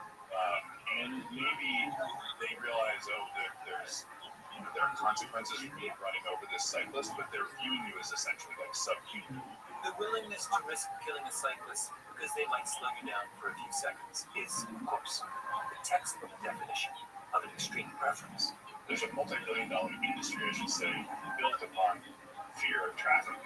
Peloton, Zwift, these are, in-home riding a bike and whatever pieces of equipment, hardware, software that are entirely a result of people being afraid to ride in traffic. To Waters, riding a stationary bicycle makes no sense. I mean, why would you do that? The whole point of riding a bike is thrill of. Yo, who's doubting Hamza? No, bro, I kept telling people always doubt him, but too easy, dude. Way too easy. Kept telling people, bro, they didn't believe me. They thought Mooseman would have beat him. He wouldn't have beat him. No way. I kept telling people. Too easy. Another takedown. Easy. Yeah, so I don't think we're going to say that. There's a reason why when you drive down the street, cyclists and runners and pedestrians are inundating, competing for the road. They're afraid. 1, You. 2, They're afraid because you're not. 3, In any confrontation, the madman has the upper hand. All drivers are this, with one exception. Waymo. Waymo doesn't have emotions. Waymo doesn't text. Waymo doesn't eat a burger and drive with his knees.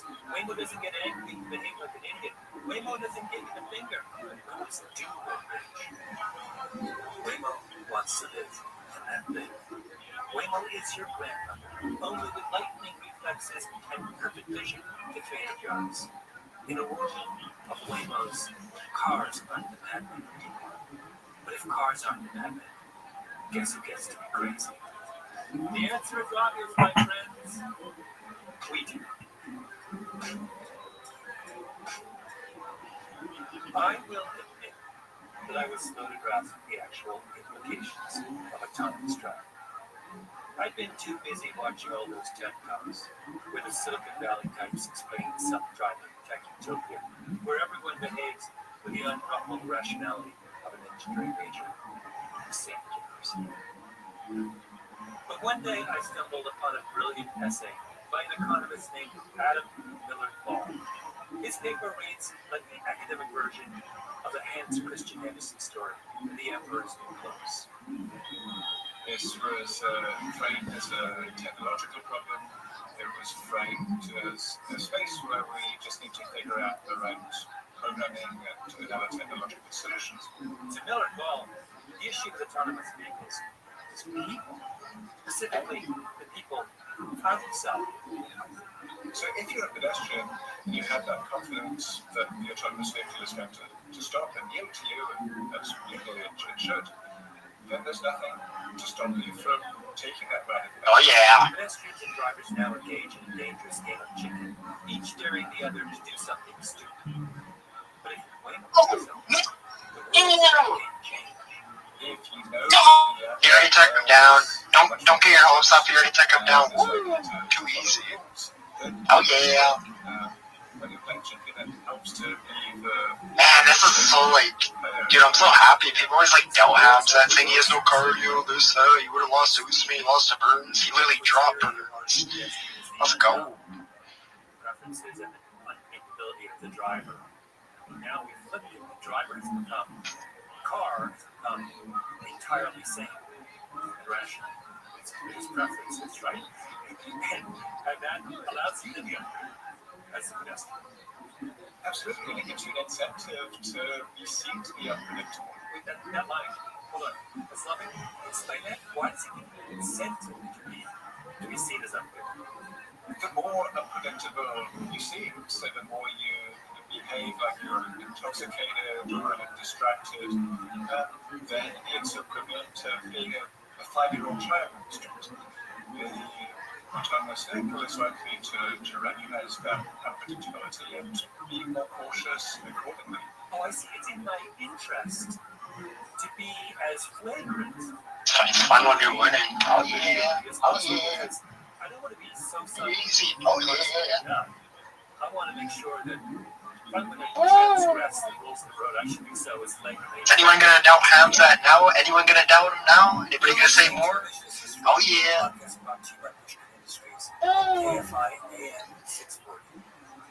Too easy, like barely, like no strikes from Duplessis. A flawless fight.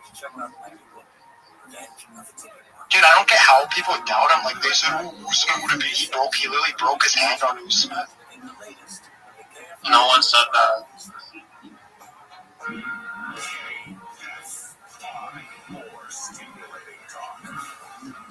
Here's the latest. Advocates in Little Tokyo are speaking out against this week's immigration raids. Oakland's mayor says she's ready And he flips back over. Oh yeah.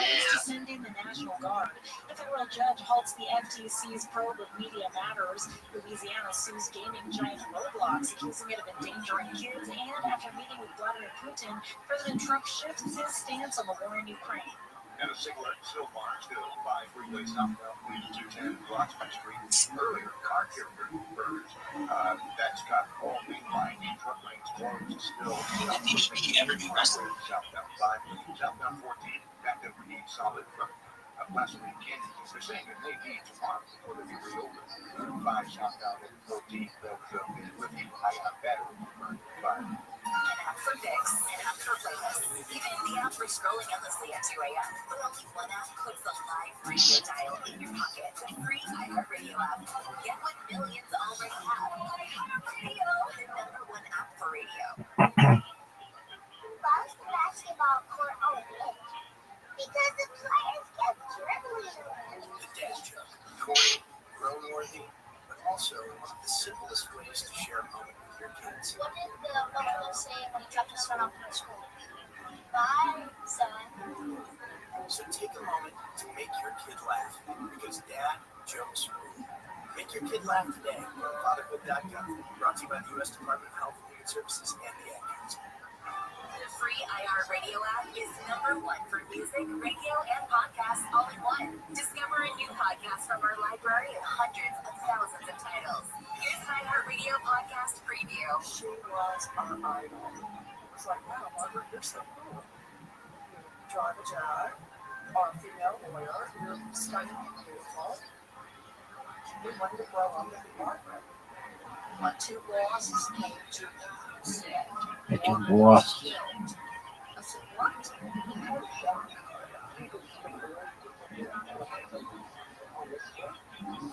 They promote this image of small town America, but it's not.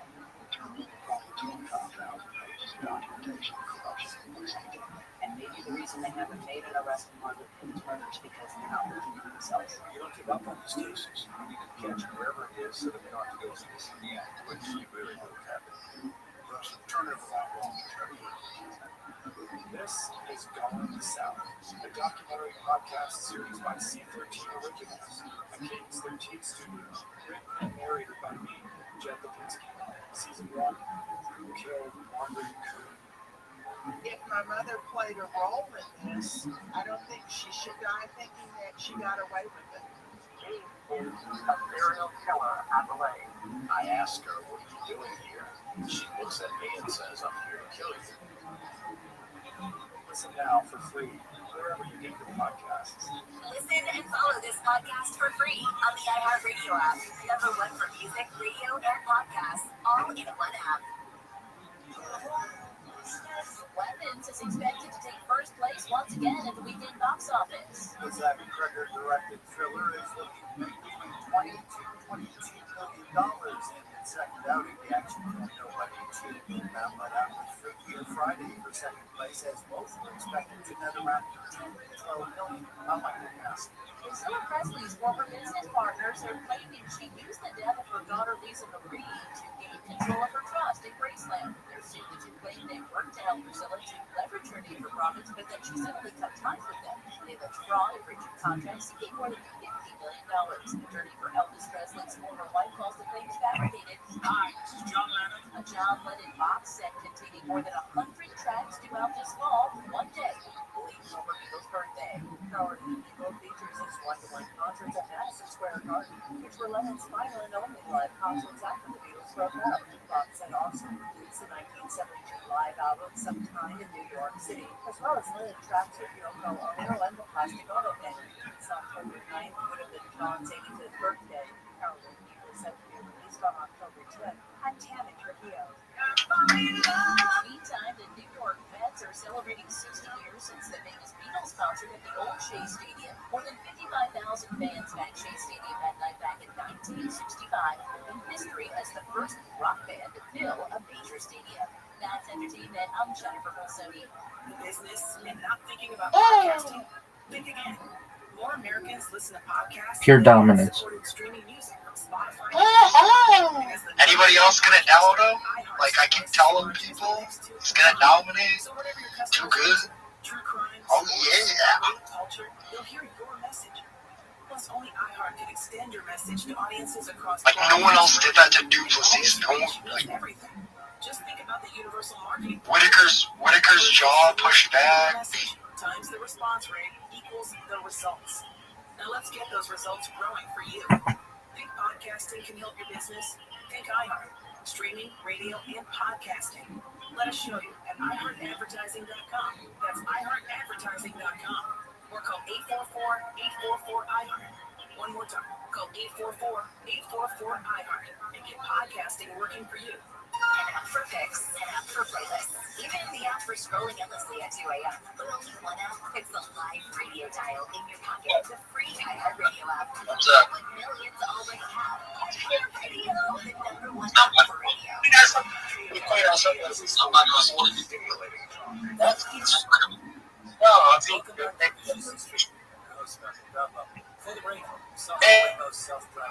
he's bringing out for interview. Go home,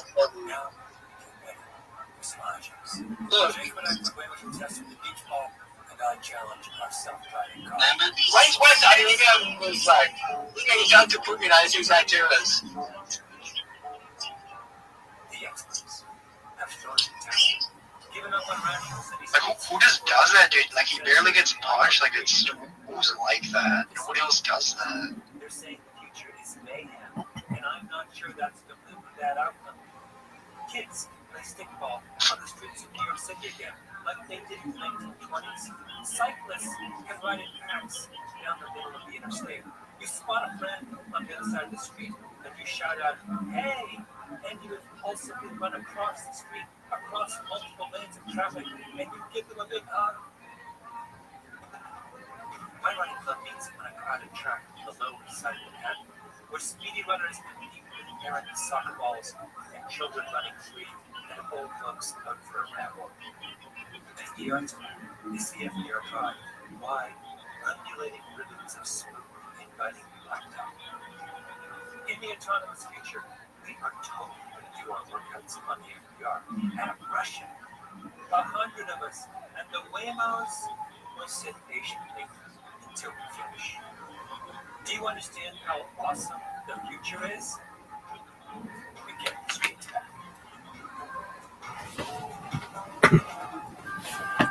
Incredible.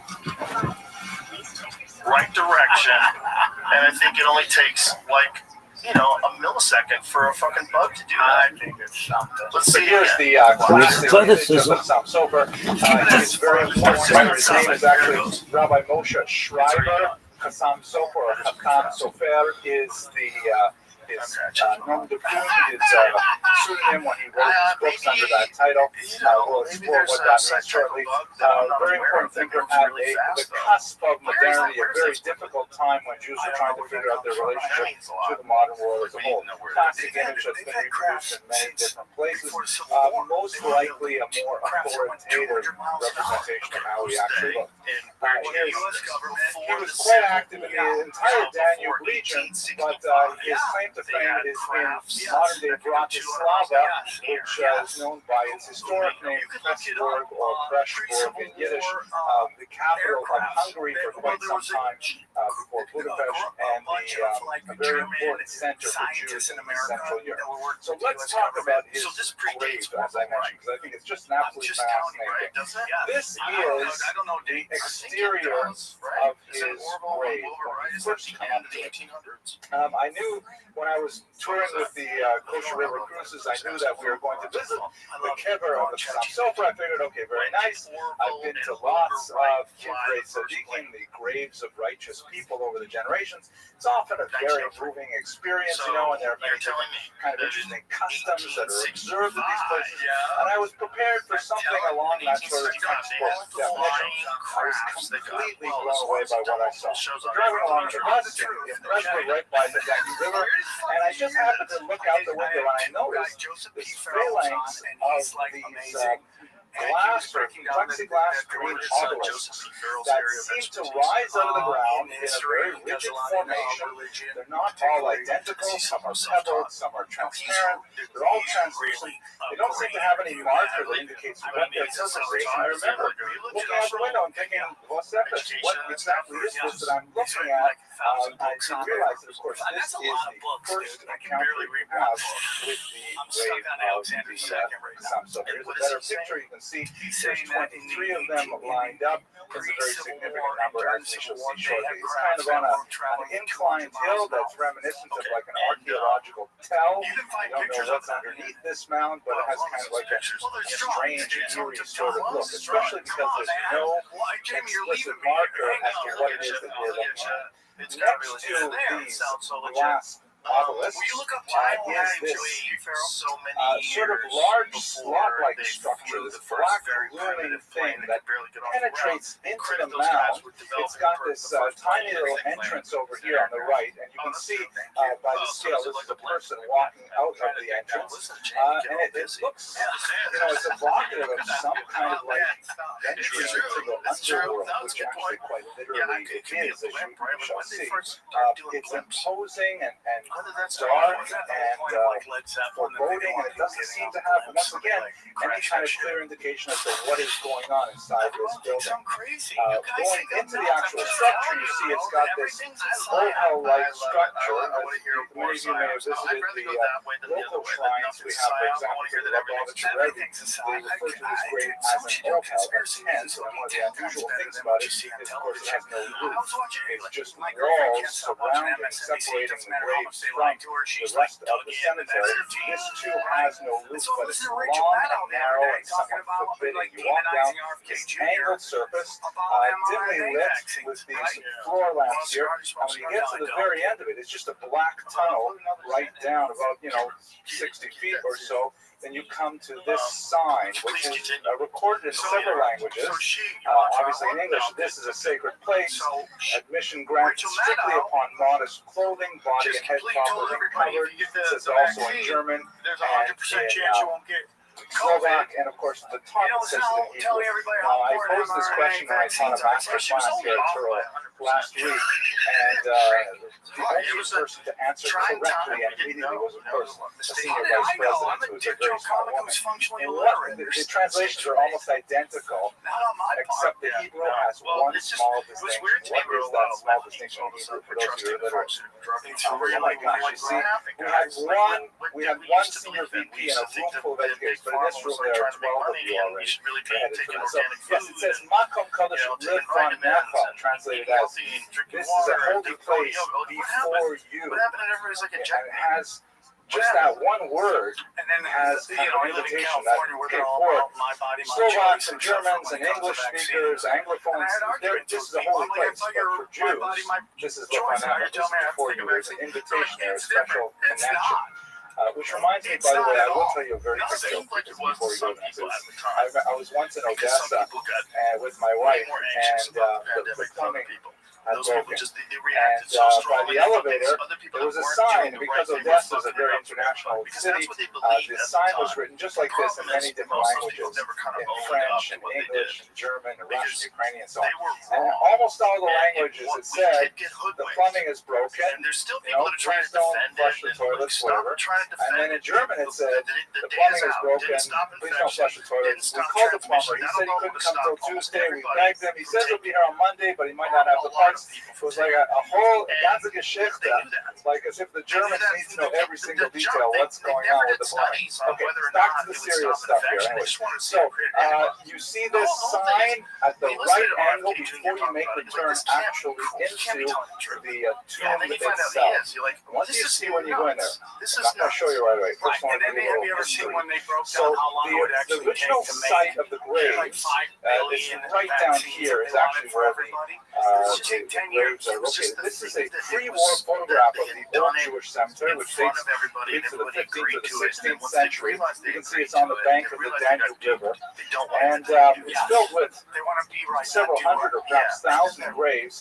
And during the World War II era, the local dictator Tiso decided he wanted to pave it over and make a tram line there. The Jewish community, this is immediately prior to their deportation and eventual murder, they begged Tiso, please allow us to at least reinter the bones of our ancestors, and he ultimately, on the bend of the large side, allowed that. But he was apparently somewhat perturbed because there was a rumor going about that anyone who disturbed the bones of the Chassam Sofer and of his immediate retinue in the next world very next to him would suffer grave curses. So therefore, he would not allow them to reinter the bones of the Chassam Sofer, and instead what he did was he built a sarcophagus around the grave. Here you see the construction of it. This is the actual tombstone of the Chassam Sofer. And they built this concrete box that would eventually be sealed over, and that was going to be the undisturbed last resting place of the Chassam Sofer. Once it was put into place, then all the Jews of Bratislava were sent to the death camps, and in fact the location was paved over for this tram line. Tram, as it happened, was hard to use, but nevertheless that's where the grave was, right here at the section where the two lines meet. So that's the initial history of the grave. How did it come to be reopened?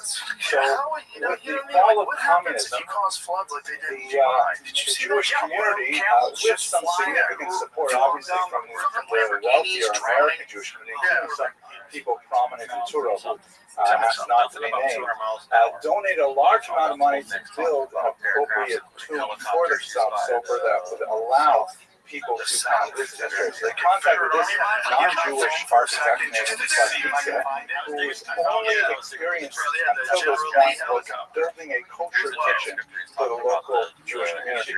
Specifically, he built it for the rabbi on the left there, Baruch Myers, who is the chief rabbi of Slovakia, a nice Jewish boy from New Jersey, Chabad rabbi, of course. The guy in the middle is me, and the guy on the right is my colleague, the Prague Jewish historian, David Krauss. And they organized the funds to allow Kvasnitsky to create this amazing structure. Let's go into it now. When you make that, you'll recall you walk down that slot-like entrance, and it's kind of foreboding, and you have this anticipation of what's on the other side of it. You make this sharp 90-degree left turn, and what happens is you go into this underground vault. The inside of the original sarcophagus that was created by Tiso, and the graves are all laid out here and very with a solemn kind of lighting.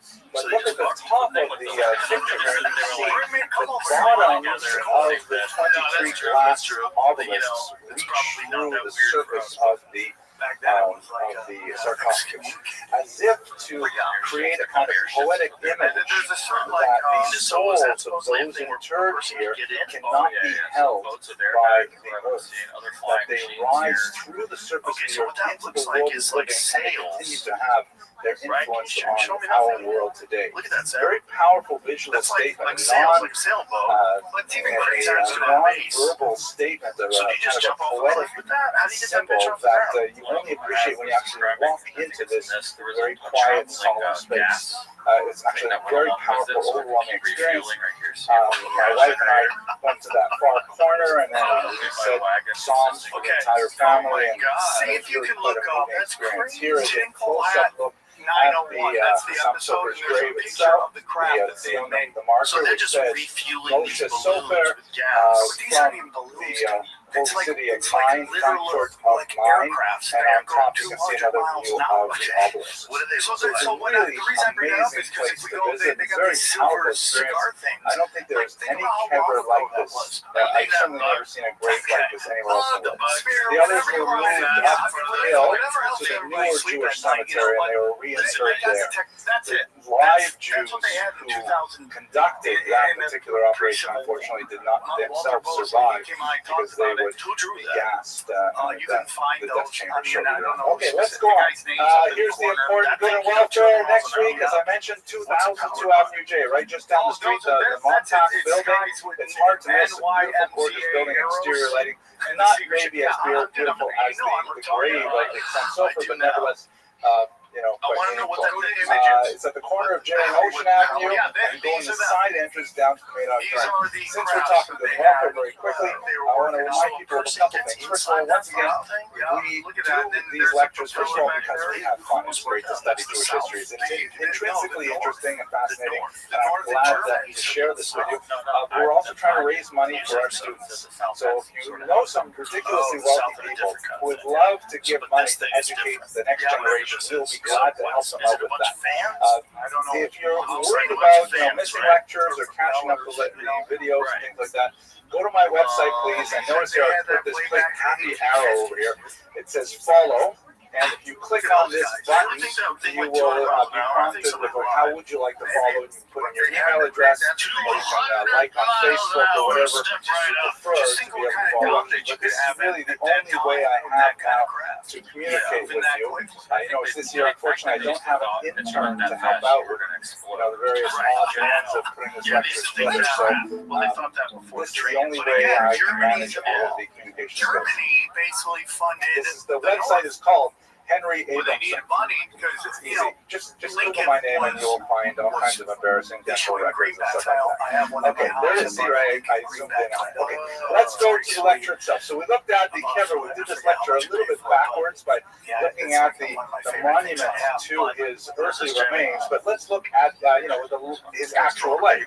Here's a famous photograph of Rabbi Schreiber, a piece of art.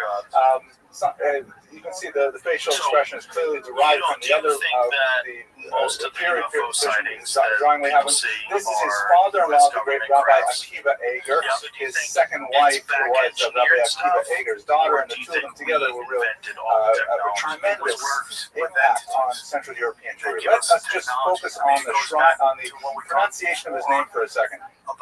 So obviously the Yiddish is easy. Moshe Schreiber. Schreiber is Yiddish for writer or scribe. And when he wrote his writings in Hebrew, he preferred to refer to himself as the Khatam Sofer. That would be a Sephardi pronunciation, or at least a poor imitation of a Sephardi pronunciation, which means the seal of the scribe. Khatam Sofer, Sephardi pronunciation. Obviously, some of the consonants are slightly different, and the emphasis tends to be on the last syllable. But the Ashkenazi pronunciation tends to be on the first syllable of the Sam Sofer. In fact, the first word has only one syllable, Sam. What's going on in the ocean? We see stuff coming out of the ocean all the time. What's going on way So I may down there? wander back and forth between those two pronunciations.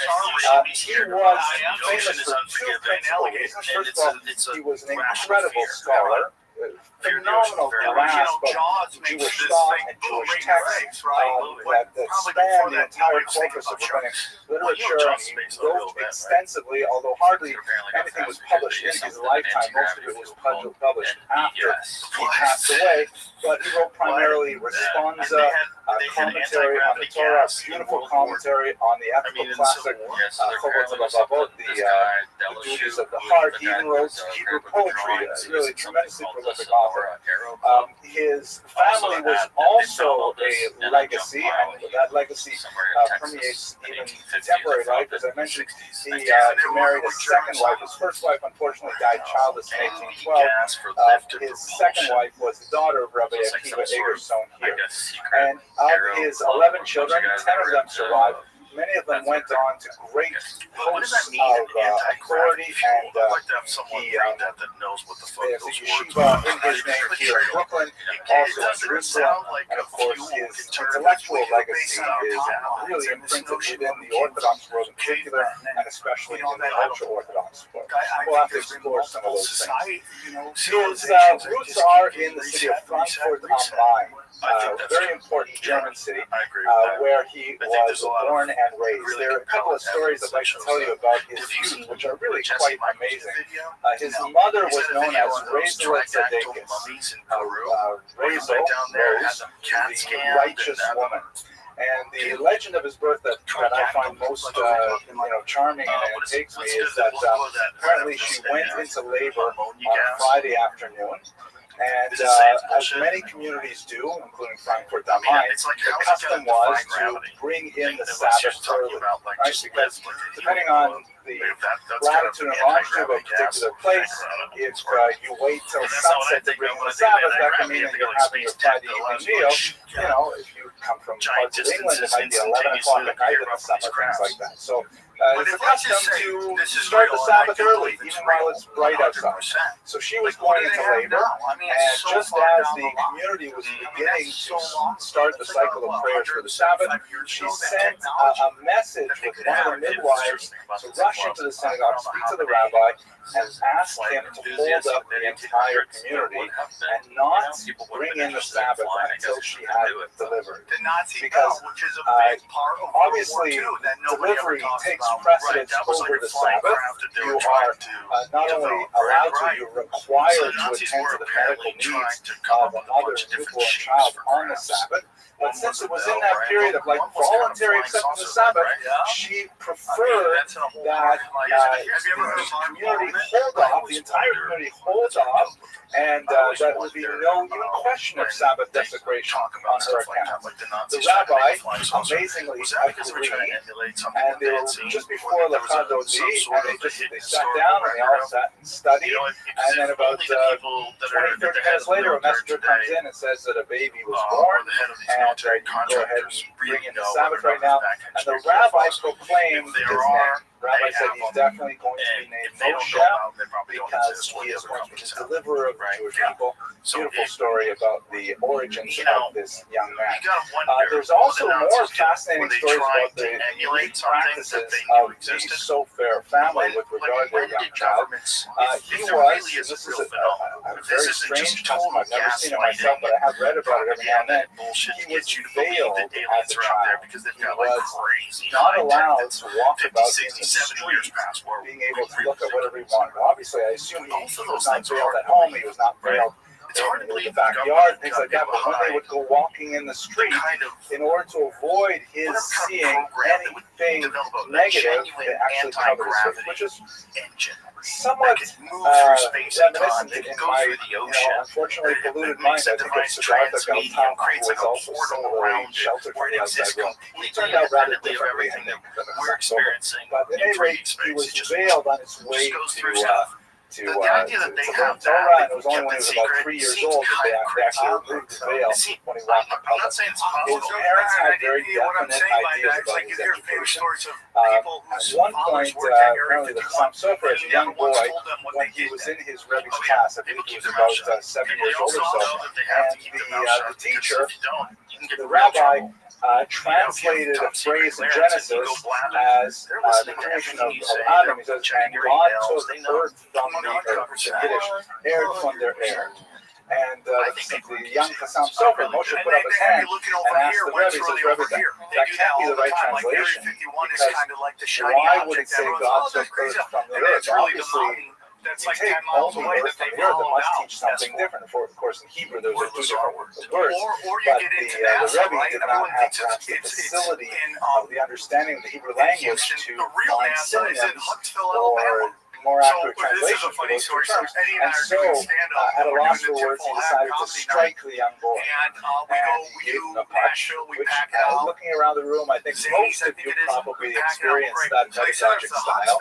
I know my knuckles still hurt thinking about all the raps I got with the yardstick in my hands. My kids, they have no clue of what it was like to be a kid back in the 1960s. But anyway, the child came home because it was a good question, right? Why would you translate this as earth from the earth? It must mean something else.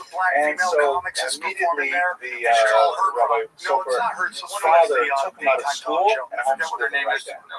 Homeschooling in the probably the 1860s was an entirely different adventure than homeschooling. 1760s, thank you. Entirely different venture than today. He tended to outgrow his teachers, however, and when he turned 9 years old, it was decided that he should in fact study with Rabbi Nachman Adler, a fascinating individual who probably should be the subject of one of our biographical talks one night. Rabbi Adler was known to be a deep Kabbalist in Frankfurt, very, very pious individual, highly respected. He used the Sephardic Kabbalistic liturgy rather than the traditional Ashkenazic liturgy, and on a few occasions he fell into some conflict with the community as a whole, and specifically the local rabbinic establishment that was led by Rabbi Pinchas Horowitz, who was also Rabbi Sofer's teacher. Rabbi Sofer actually moved in and lived with Rabbi Adler and had a lifelong attachment to him, this deep, isolated Kabbalist who at one point was actually put into excommunication by Rabbi Horowitz and the rest of the members of the community. There was no question in town about his piety and about his sincere desire to serve God in every way, but the problem was we're living in a period where there's still the reverberations of the Sabbatean controversy, which we've discussed in previous years. If you recall, in the 1660s there was a very And so he's pressing, he's devastating doing like false Freedom of messianic movement Information that Act, came and to a he's pressing horrible and close then when one day Shabtai they got to Tzvi agree to it. So the CIA left says, his followers you can look and at these converted to documents, you Islam, can't take and pictures, and you can't take huge notes. swaths You of can Jewish just read it. populations were So he reads left impoverished and he finds out that basically what completely happened was depressed because their hopes for Rockefeller, a Messiah were crashed and I with think it Shabtai was Tzvi's Eisenhower, defection to another faith. committee, and they're all After he died, there were several other quasi-Shabbatian movements that swept across Europe. Sometimes they were explicit, and in fact there were these pockets of Sabbatean communities throughout the region. Sometimes they were suspected, kind of like it was a McCarthyist kind of era where anybody who had any kind of like Kabbalistic leanings was suspected of being a secret follower of Shabtai Tzvi. So in this environment, which affected some of the greatest rabbis of the era, Rabbi Adler was placed into excommunication for a brief period of time, and Rabbi Moshe Sofer, however, followed his teacher into exile. Preferred to stay with his teacher, even despite the negative influence that was surrounding him at that time, or the negative, not influence, but the cloud of mistrust that was surrounding him. There were also questions about specifically the influence of Hasidism on both Rabbi Adler and Rabbi Horowitz. Hasidism, you recall, is still very young at this point in its history. The Baal Shem Tov, who was the father of the Hasidic movement, passed away around 1760, and the movement is handed off to his principal disciple, the Maggid of Nazareth. And this is all happening quite a ways away in Eastern Europe, but there's no question of the impact of being felt throughout the land, particularly when the controversy between the Hasidim and the Masnachim heats up towards the end of the 18th century. So questions of the degree to which Hasidic ideas have penetrated into this more straightforward Masnachim community were prevalent, and also, as I mentioned, the idea of practical Kabbalah. What is practical Kabbalah? Just quickly define that. Kabbalistic literature tends to be, or can be divided into two major categories. This is a very rough definition. One category would be what we call theoretical Kabbalah, meaning answering questions like, what is the structure of the universe? What is the meaning of evil in the universe? What is the soul? What happens to the soul after people die? Kind of like just general theoretical questions, sort of like a textbook of physics, but in this case Kabbalah. And that is definitely pretty esoteric material and tends to be reserved for the elite. But it, it's not in itself feared the same way that practical Kabbalah is. Practical Kabbalah, or theurgic Kabbalah, to use a technical term, means it's probably closer to the English term magic, meaning using all this knowledge to cast spells, or to write Kameo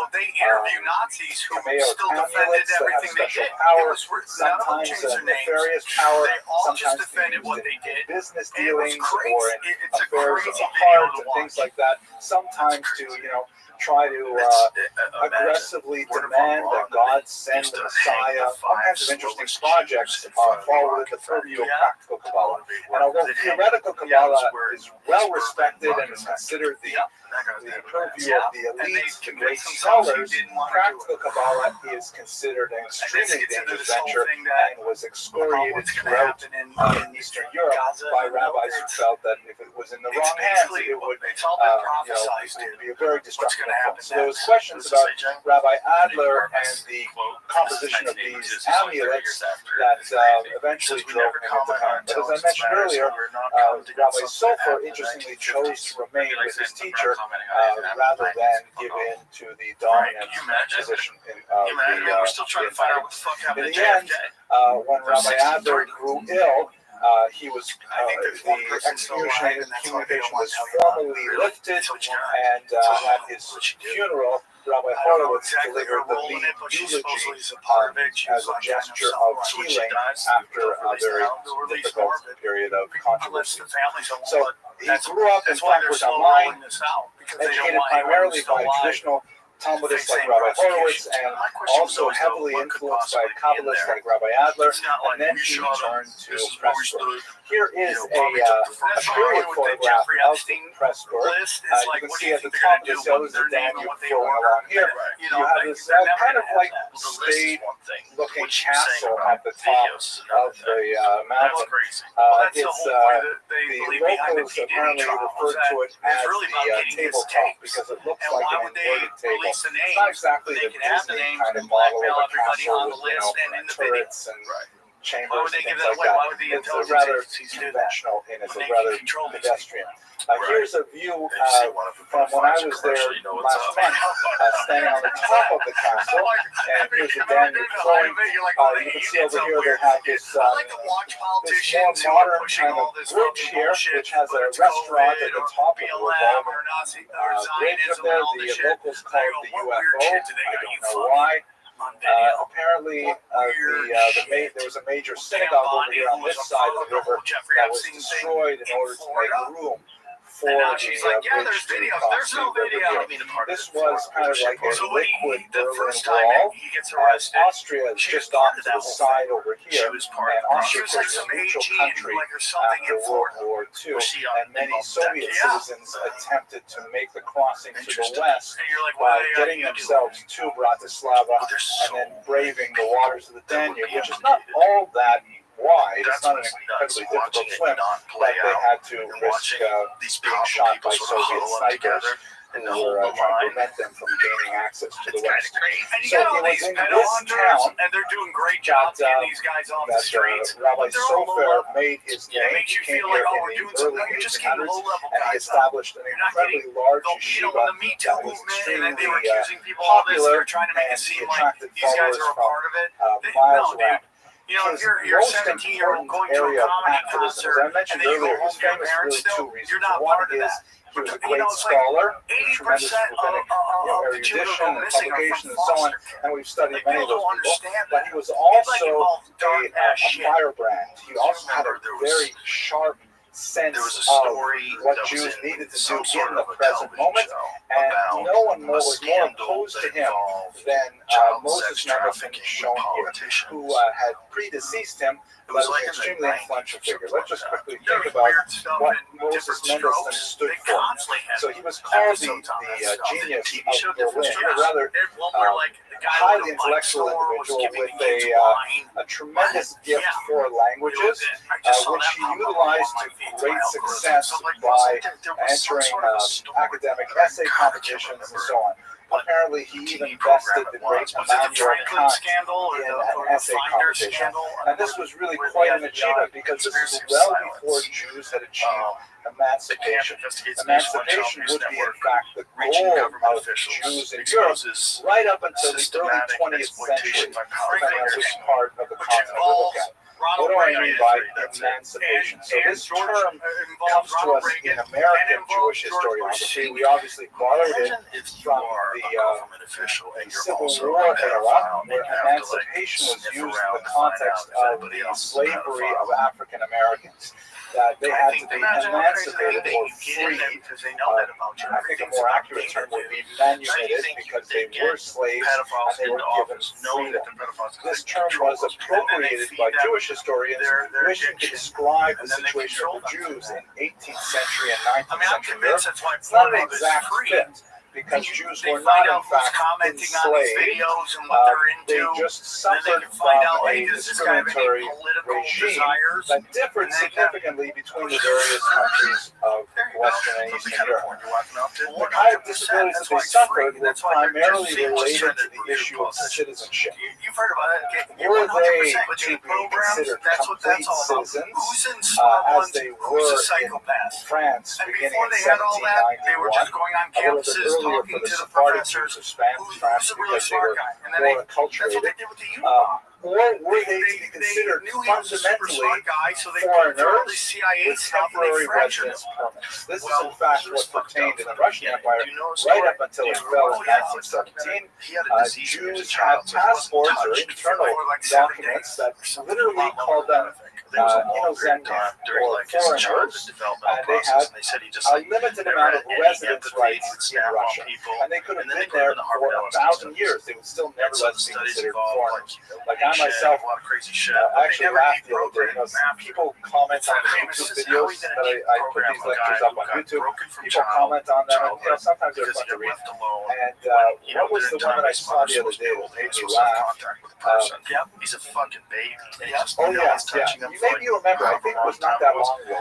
I happened to pronounce the name of the Dutch governor of Manhattan. Do you remember who that was? He would write like horrible letters to ladies that Stuyvesant, rejected right? him. Stuyvesant. So He was already apparently, fucked up. in my ignorance, And then I they get said him in the LSD Stuyvesant, which is Yes. you know, I guess that looks like that. That's how you spell it. Wasn't it? Stuyvesant. Am I saying that? I don't speak American very well. And so the guy wrote on the YouTube channel, he says, you know, Americans know it's pronounced Stuyvesant. Go back to Canada. Like, wow, I feel so unwelcome in this country. You know, what is it with this country and immigrants? You know, but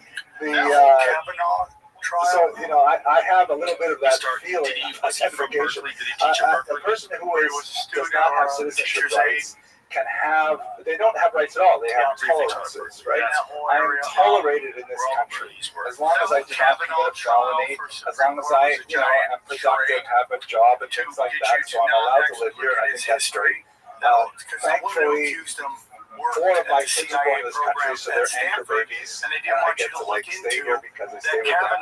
But in Russia and other places, Jews could lose their residency rights at any moment. They could be forced to leave, as they did in Russia. They could be forced out of like 15 versts from the border. They could be forced to move inland, so they would not be trading across the border. They could be denied the right to access universities, denied the right to what I say the right to use those terms. They could be denied the privilege of attending university, denied the privilege to engage in this or that occupation. All kinds of things could be imposed on them because fundamentally, as non-citizens, they have no rights. So the argument in the 18th century was to emancipate the Jews from this tenuous state of being permanent residents to becoming citizens and having all of the same rights and privileges as non-Jews living in the same region. Mendelssohn was the primary proponent of that movement, which had a political expression and also had an intellectual expression. He was much more associated with the intellectual expression of it, meaning his argument for emancipation was that Jews can be productive, active members of society. They represent a human resource, intellectual capital that can be harnessed to the will of the state. If only the state would recognize that Jews wish to belong, they wish to be patriotic, they wish to be contributing members of society, simply allow them to exercise that natural love of one's homeland, and they will in fact be, you know, worthy members of society, and everyone will benefit. And so Mendelssohn sought to demonstrate this in so many different ways. He argued, for example, that Jews should be absolutely fluent in the vernacular of the land. This was not necessarily true. Even in German-speaking lands, Jews spoke Yiddish, which, as I've mentioned in the past, I think Billy Crystal calls German with phlegm. Gives you purpose. Thank you. I know some of you heard that before. That's why they know. Shall I say it again, David? One more time. Billy Crystal says Yiddish is German with phlegm. People who are on the island. I'll cut that piece out of the internet. So he argued that the Jews should speak German well. They should not be speaking with country bumpkin accents, even though German and Yiddish are very closely related languages. They should be, you know, able to express themselves with the height of fluidity. There should be no hesitation. They should have total command of the language and so on. He argued that, you know, there's no reason for Jews to hold fast to customs that have no clear basis in the Jewish religious tradition, meaning modalities of clothing, of grooming, various, attitudes and behaviors that are sort of like cultural equations that are not necessarily something that is in the code of Jewish law, and certainly not in earlier myths. The argument that many of his followers would, this is not his phrase particularly, he says a person should be a Jew at home and a man in the street. Meaning, just like everybody else in the street, but at home, that's where you practice your Judaism. And in fact, many of his followers took this to a much further degree. They preferred to use the term German of Mosaic persuasion, meaning they were true Germans, even though they didn't have citizenship yet. It happened that the church that they worshipped in was a synagogue. Right? So there's this is a whole attitude which was enshrined in what was called the Haskalah, or Enlightenment. That's the Hebrew translation of the term Al-Klero. And Mendelssohn was kind of like the flashpoint of it, and the first real mover of the Haskalah as a movement. His followers would take tremendous lengths. And in fact, just 1 or 2 generations after him, many Maskilim openly advocated slavish imitation of non-Jewish norms. We see it in areas like, particular in areas like synagogue architecture, synagogue decor, synagogue ritual. They successfully actually moved Shabbos to Sunday, but popular resentment simply couldn't handle that, so Shabbos was moved back to Saturday. And we can see all kinds of interesting, movements that the later inheritors of the Haskalah would go to any length trying to demonstrate that they were good German citizens.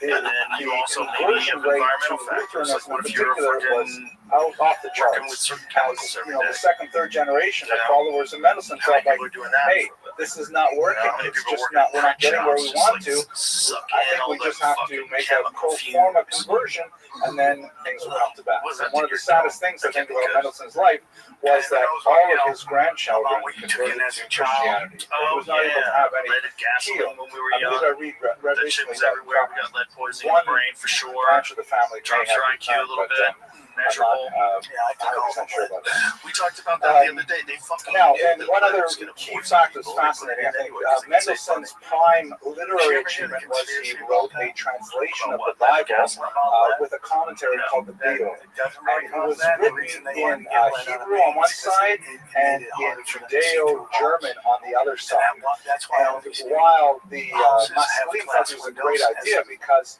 Jews could learn German properly, they knew the Hebrew text very well, and they could learn German properly by following his translation.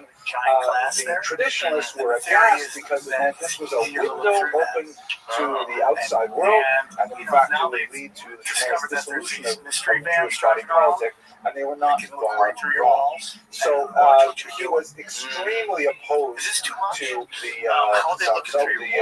works of Mendelssohn. Let me just remind myself what I'm talking about next year. So I have to talk a little bit more about this right here. So in his writing, very sharp writing against the works of Moses Mendelssohn, his Psalm Sofer emerged as the leading figure of East Central Europe. And he had an incredible wit and a fighting tongue. He was not hesitant at all to put his words to paper in a continent-wide polemic against the gains that the reformers were having throughout the period. I use the term reformer with a small r, but there are definite links to what we call the reform today. Perhaps the most famous of the Psalm Sofer's positions was he borrowed a text from the Mishnah that is, you have to just give me a second to explain this because it's sort of weird. There is a particular harvest of wheat. There's a period of time when the wheat is harvested called new wheat, or in Hebrew chadash, and it may not be consumed until after the holiday of Shavuot, which occurs usually in late summer. And so this chadash, this new wheat, is forbidden by the Torah. So it actually says explicitly in the Mishnah that this new wheat is forbidden by the Torah. But in Hebrew, you don't have to say the word wheat. You just say the new is forbidden by the Torah. The Chassam Sofer took this phrase and he made it his clarion call, saying the new and that's why they is changed it to either forbidden green by or the blue. Torah. Because Meaning the anything new is forbidden by the Torah. And the Chassam Sofer took a very aggressive stance on this, saying that the onslaught of the Enlightenment is so profound that giving it even an inch, giving any compromise to it, will bring the entire structure of Judaism to collapse. And so he took a very hard line, and he said there is no way that we can budge on any of the suggestions, even if they seem rather innocuous. He said the new is forbidden by the Torah in all circumstances. Yeah, that's right. Thank you. Very, very strong political position, which is contrasted with several other strategies that were articulated at the time. For example, the strategy of Samson Raphael Hirsch, that I have not shown here, I've probably should have a picture of him, who was also in Frankfurt at this time. Samson Raphael Hirsch argued that the Enlightenment was really too strong for traditional Judaism. He's living, we'll call, a little bit further west in Germany as opposed to in Hungary, where the Chassam Sofer is. And he felt that the gravitational pull of modernity is so powerful that Jews cannot resist it outright the way the Chassam Sofer is. So he argued for a careful moderation of the demands of Judaism with the demands of modernity. Not to say that he would compromise any of the core beliefs or practices of Judaism, but he said, listen, it doesn't say anywhere in the Torah that a Jew is forbidden to wear a short coat like this, for example. This is called a dature, a German coat, because this is what the carpets and ancient horribly that are hundreds what's of the years right word? It's risque, you know, like this is something you wouldn't wear it on a beach back in the 1860s, right? They think are 1,700 years old, revealing. and some So of these he said there's nothing that forbids a Jew from wearing a short coat. It's true that traditionally, at least for the last couple hundred years, we've worn these long kaftans, but how is a Jew different from wearing a short coat? And so Samson Raphael Hirsch's philosophy argued for a careful practice by practice evaluation of Jewish norms and to adapt those to what can be adapted to modernity. And this is creature that might have been Yeki is jacket, exactly right. They're called Germans. They're called Yekis because they wear these short jackets, right? They find out. Thank you for Jessica's telling reminding me me. this on the phone. Like, So this is the scan of this again, thing's bone this is structure. I'm using this as a actual contrast thing. with Chassam Sofer. The Chassam Like, how Sofer nuts said, is that, man? "Whoa, my That's gosh! fake. If That's they're fucking suggesting that we should wear extraordinary, 'cause it looks like a short real coats, creature. I mean, the amount of absolutely not. We are not changing our coats at all. Even in the middle of the summer, we're not changing. Not at all. Forget about white hats after Labor Day. It's nothing." Reminds me, once I was walking down the street in Florida. I lived in Florida for a long time. And one of my friends was a Agora cousin. And we were walking to shore on an August day. And if you've been in Florida in August, you know, it's like having a big hot blanket on your body. Exactly A like big this. Very 50-pound small, blanket. like 3 feet And tall, just the 3 humidity. fingers, And we're 3 schwitzing. And toes. he's walking That's what these along things are. in his full regalia They with a might big have been hat and another a long black form jacket. of And he turns to me and says, that we just don't "I'm have any so evidence glad for. they did not have galoshes in 18th century Poland." Right? And then there's Otherwise, those you'd new be wearing people rubber with galoshes as you're walking along the floor. So the Chassam Sofer, December of 2024, they released this paper. They found another type of human. They never met. The Flores They never met. I people, think he the died in Hobbit people in 1786 or Flores, they look like, 1762. I think the 90s. I'm not aware of them ever You know, meeting. I it's do not believe they ever interesting. did. All of it's interesting. So It's like there's a very bunch of harsh stuff that we're criticism, just now and finding out. the strategy that the Chassam Sofer articulated was complete and utter resistance to modernity. Stay away. There's some interesting kind of counterintuitive gestures that the Chassam Sofer indicated. Like, for example, he's very much against secular studies in the yeshiva, not surprising. But on the other hand, he was much more tolerant of, for example, physical education. He believed that it was important the yeshiva students all knew how to swim. He used to have swimming classes in the Danube River to make sure that Jews knew how to swim, things like that, which is, you won't find too many yeshivas doing that today. Another thing that is extremely important for our times, and this is so close to us today, those of us who are observant of the tradition, that it's hard to recognize how we got to this place. But the Chassam Sofer had a very important part in it. Let me just introduce this actually this went to point Peru by to see these describing for you one situation when I was learning in yeshiva in Muncie. There's biologists And who I look was at this. studying They're saying Mishnah this is Brura, a which real is a creature. classic Whatever this is, we halachic need to 20th century test, find treatise out on more. standard And behavior. they're very And suspicious about the I'm actual reading through location in various which the guys things, and I that get they to this found one because passage, basically and I'm these are reading like it, grave robbers. reading it again, They reading it find this these time, things. and it's confusing because Yeah, and they found more than one. what it's The telling crazy us thing to is, do show them the is ancient exactly from the Peru opposite that of shows what three people actually do today. three-toed Got to beings. do with how a particular Because they blessing is just recited. like And I looked it up in the Holy Art Scroll Siddur, and I looked it up in all kinds of places, and I saw that in fact, fucking we, three toes and three fingers. contemporary American Jews and the This is all Canadians Jesse's, do not follow what Just it go says watch in the that Mishnah episode Brura. if So you're I was interested. very My troubled theory by on this. our I reality went is to every movie Rabbi you've ever Kokus, watched in your life Ben all Zion going out Kokus, who was the Mashgiach. I said, Rabbi, I don't understand. All of these movies We're not holding like the Mishnah Brura. And he said to me, I'll never forget it, who says we hold like the Mishnah Brura? Which I thought was like such an earth-shattering concept.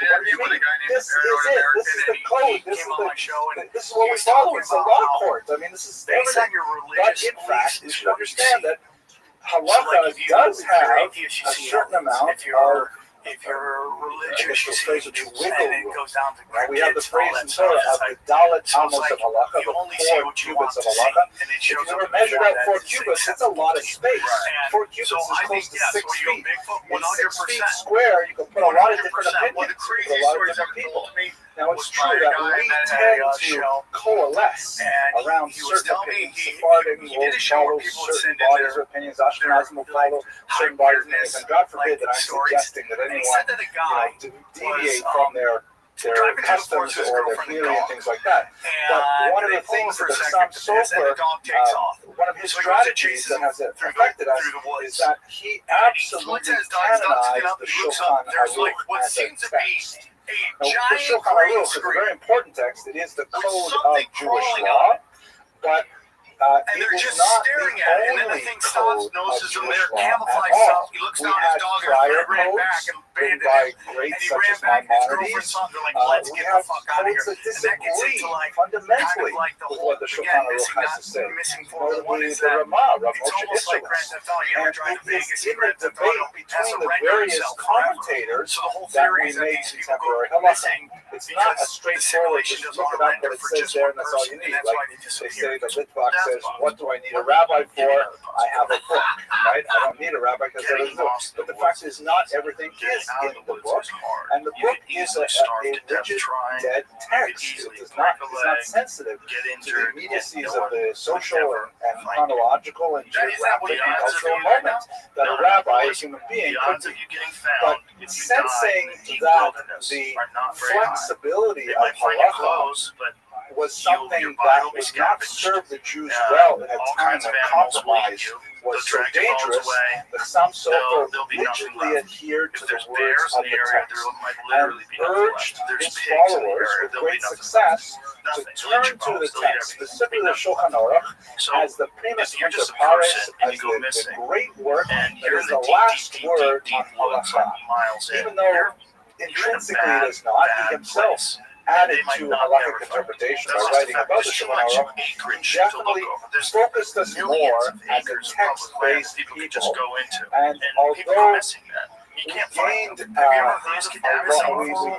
we became much more grounded in an authoritative tradition that goes back many centuries. It also enforced a certain level of rigidity that is perhaps somewhat artificial on a historical level. There's a classic article by Dr. Soloveitchik, related to the Soloveitchiks, of course, but the historian Soloveitchik, that looks at the issue of something as simple as how big was a Kiddush cup back in the 1800s. That's what it seemed like. Today we have, if you've gone to a Passover Seder, like at my table, we have all these measurements, and we all get a little bit OCD trying to figure out how the matzah fits into the box, how much matzah exactly we're eating.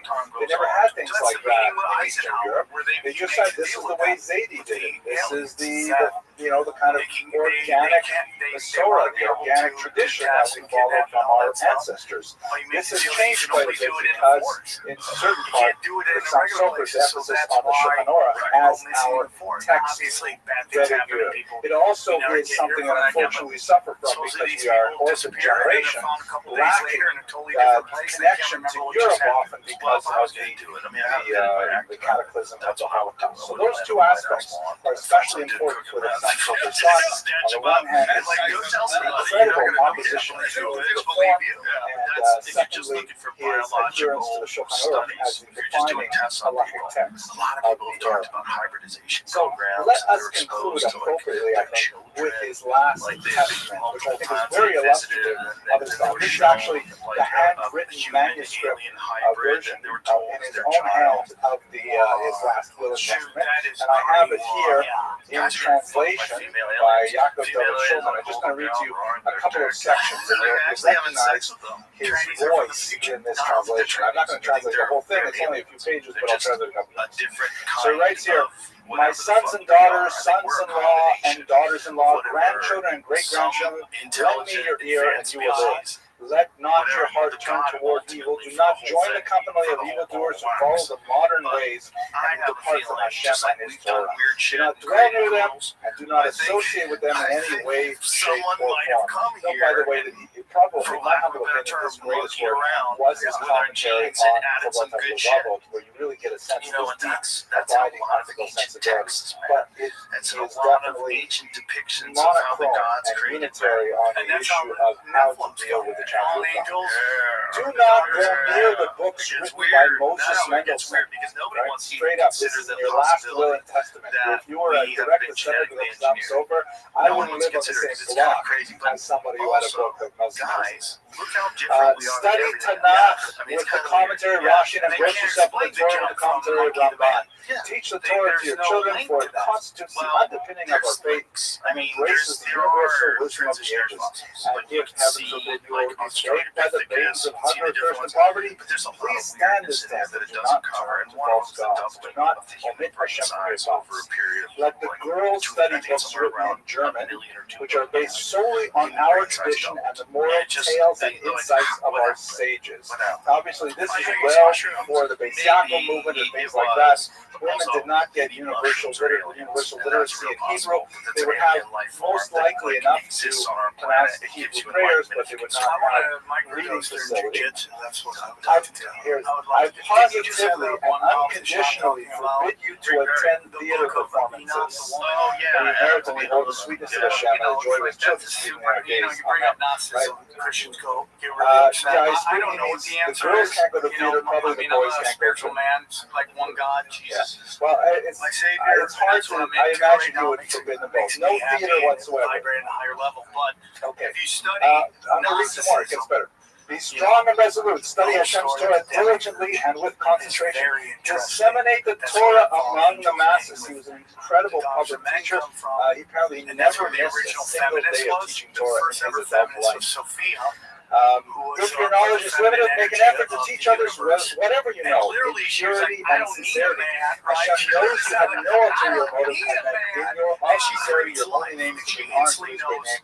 For hypocrites not which sounds like every single mother. Beware of adopting. It's interesting how the will kind of like alternates between positive panegyrics to traditional behavior and kindness going to dire warnings against the deviant behavior, such as beware of adopting non-Jewish names, of speaking the language or dressing in the style of the non-Jew, right? Which is exactly against the whole platform of Moses Mendelssohn, right? He says, just stop it in its tracks, don't go anywhere near them. Never say, times have changed.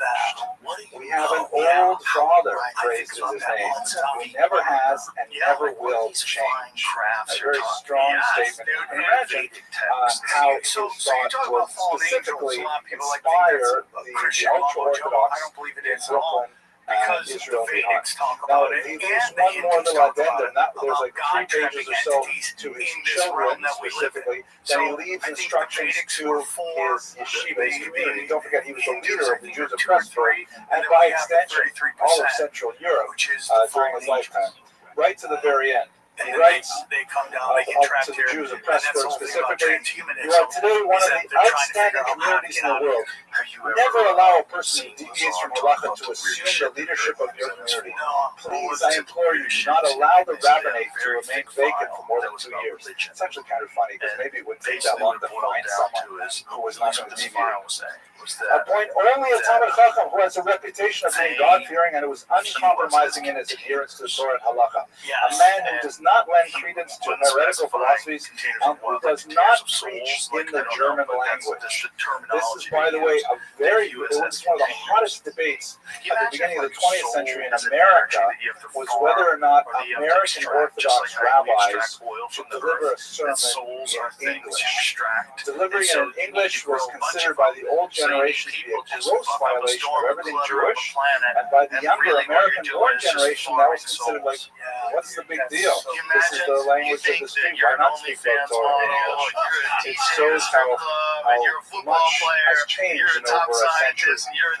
I posted something on Facebook on Sunday. I went to a class with one of my favorite local rabbis, Rabbi Yaakov Trump. No relation. And intelligent entity. I posted a picture of him giving this class. It was a great class. And I wrote in the bottom, best ways to be Sunday mornings, young Israel, go on here. And a friend of mine who is a local historian, he writes in the comment section, make young Israel great again. So deep, dude. Why would it? Select a man who delivers sermons like you heard from me, expositions of teachings and sayings of Chazal, a man who gives no special consideration of anyone and cannot be bribed either by honor, glory, or flattery. He should be a humble man who will deliver Torah public lectures to the community. The curriculum and schedule of the Torah classes should not be changed in any way. Anyone wanting to introduce changes shall be removed. Anyone promoting the traditional system of teaching Torah shall be supported. The order of prayer and the layout of the shul shall be maintained in perpetuity without the slightest change or alteration. These are, by the way, all areas where the Haskalah sought to quote-unquote modernize the synagogue by changing the decorum, the rituals, and so on. Let no one dare make any changes either in the arrangement of the interior of the shul or in the order of our prayers. It concludes, our Father in heaven, raise high the pride of your people, and that of the people of Pressburg in particular. Grant them material wealth, glory, and long life dedicated to the fear of Hashem and the study of Torah until the coming of Mashiach. They're doing a bunch of stuff. Okay, with that, we should conclude the. Do I have any other last points here? I've forgotten whether I have any points. I got so carried away. It seems like some He was published after his lifetime. He only wrote a couple of things in his own lifetime that were produced while he was alive. Afterwards, volume after volume of his manuscripts were committed to print. As I mentioned, his yeshiva was transplanted from Pressburg after the war to both Brooklyn and to Jerusalem, and his philosophy is largely animating the Haredi world today. Very strong orientation to the modern world, which perhaps because we are, after all, sitting in a college that studies secular studies in order to advance students in their career and professional interests, is somewhat foreign to many of us, but nevertheless, it is an effective strategy that allows the Haredi to maintain their group integrity to the present day in an impressive way. Thank you very much for your attention. I look forward to speaking with you next week. That's why I'm looking at cutie pies. Bring back the cutie pies. But then they're all going to get eaten. Because you're going to have to eventually let them go, and then something's going to fucking prey on them. And then you're going to have a disaster. Or they're going to wind up eating a bunch of shit that they're not supposed to eat. And they're going to kill some species off. That happens all. That's like Australia's like. Max Nordau, one of my favorite things about Max Nordau and to combat different animals, and now they have like feral cats everywhere. I've never heard of Trayvon. I think it was the only person who ever started his career in the center and rushed his this orphan train's gonna go off the tracks. I'm like, left and right. I was thinking, I suggested to my wife that perhaps I could get away with that. This is where cabbage more inches, but my wife was not. Nevertheless, Dad scored quite a Leon I image, and was certainly no match for Daniel Herschel, who was in full smash with his voice, one of the very dark red that culture and makes it fun that and he was really kids famous for his work. His name was not actually Max Nordau. He changed it from Sundfeld because he felt that Nordau was a little bit more dramatic, a little bit more modern. He actually changed his name artificially when he was a young child. He was first published works, and he published at a very precocious young age. First in a school paper, and then before he was 17, he was already publishing in some of the most important German language publications in Hungary. He chose the name Nordau as a pen name, and then eventually he officially changed it. But his actual name was Sundfeld Simon Maximilian, or Sundfeld Mayer. Sundfeld, his years are 1849 to 1923. His profession was a doctor, like many intellectuals. He was also a very prominent public intellectual of the late 19th century. Before these world's Zionist, he was absolutely famous throughout the entire European continent as the foremost social critic of his era. Understanding of the world of was unparalleled and very widely. In fact, many people really came to the first Zionist Congress, not necessarily because of the idea of Zionism, nor because of the figure of Herzl, but because the great Max Nordau would be speaking there. He was a draw. He was like already like a, it's like an Oprah would have come to my lecture. It was because it would be a huge endorsement. Oprah has very little to say necessarily about 19th century Jewish history, but her presence would make that kind of impact. So Nordau was one of those people. As I mentioned, he was the co-founder of the World Zionist Herzl relied on him extensively, but he is no less forgotten in Herzl's shadow by and large. So we're going to go over his life and his activity, get a sense of who he was as a human, as a person, and also as a thinker, and specifically as a scientist. So great material. His youth and family. So he was born in Pest, which is one side of the Danube River. It's half of Budapest. They were eventually united several decades after his birth. And his father was a rabbi in Maleme who taught basically in schools and tutoring as a private teacher. Very humble individual. Later on, after he passed on, Nordau was going through his father's papers, and he found that his father had novels, plays, and poetry in several languages, and he was quite humbled by the sense that his father had really credit intellectual life without his awareness.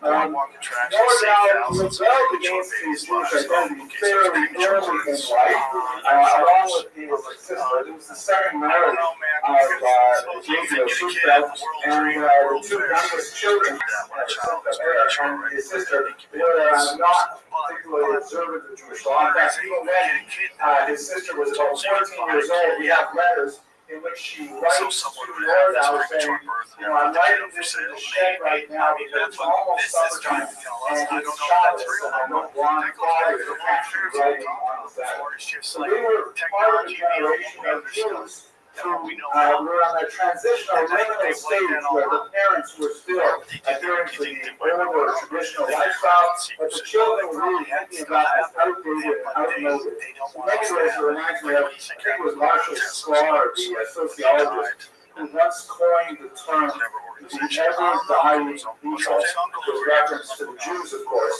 meaning that, it sounds so familiar to talk about, an older generation keeping their traditions that a younger generation has. And also, Michael with a joke,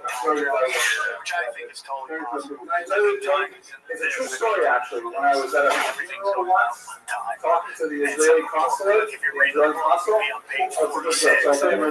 once at a funeral, it was very sad occasion. And now that's where they go back to page 18. So that's sorry where about the assuming that the will eventually graveside, you know, during the funeral.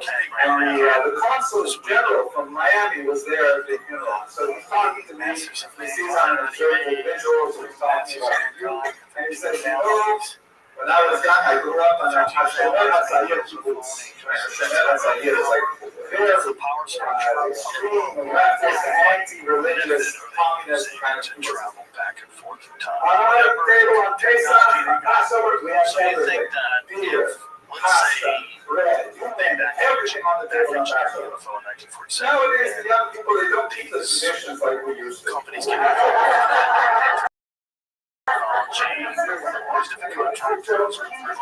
just like this time, you know, really, in the 21st century, things have not changed that dramatically in this particular regard at the turn of the 20th century. Here's a little phrase. Today's example, I just thought about, I read, this is a kind of a question biography because it was written by Max's widow and daughter.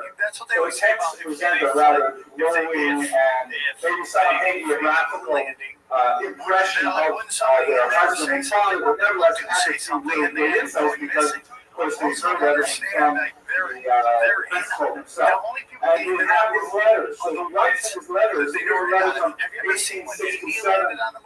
He writes to his sister, with whom he was very close, and he talks about how, you know, he used to hate it during the month of Elul, when he was 6 or 7 years old, and his father would rouse him before 5:30 in the morning to go to shul for the sluchas. This part of the world, sluchas for Ashkenazim, I think the earliest they get is about 5 a.m., maybe a little earlier, 4:50 a.m. Spartan have it a lot tougher. And by the way, he was descended from Abraham of Spanish fame. So even though it's Spanish background way back, it's actually Ashkenazi right.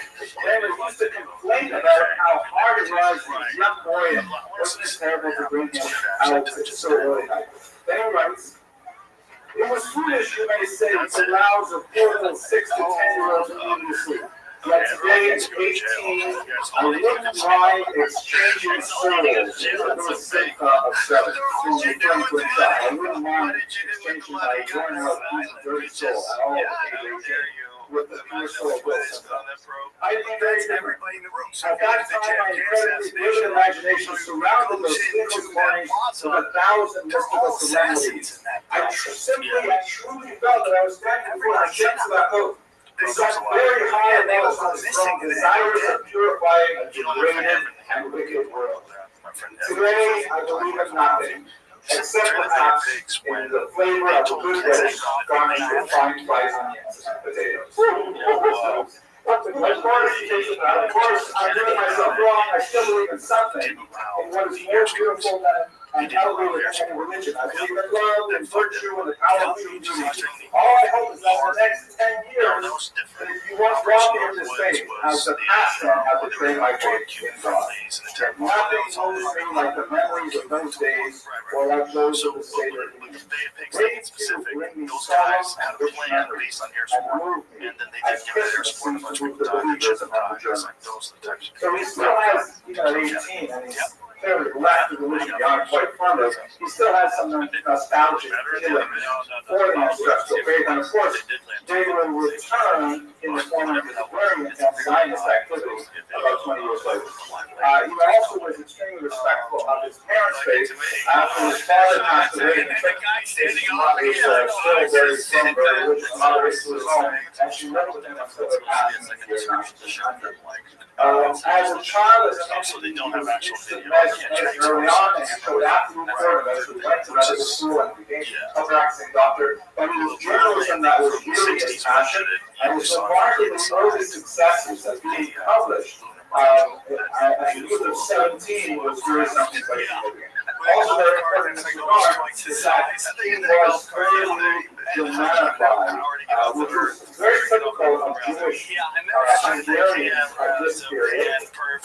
Jews, often as a minority, seem to identify themselves with the state power. This is just something that was part and parcel of Jewish life, because as a minority, living sometimes in a hostile urban environment, when they have to choose between competing nationalities, and you'll recall that the Danube region was filled with so many different nationalities, all up and down the same.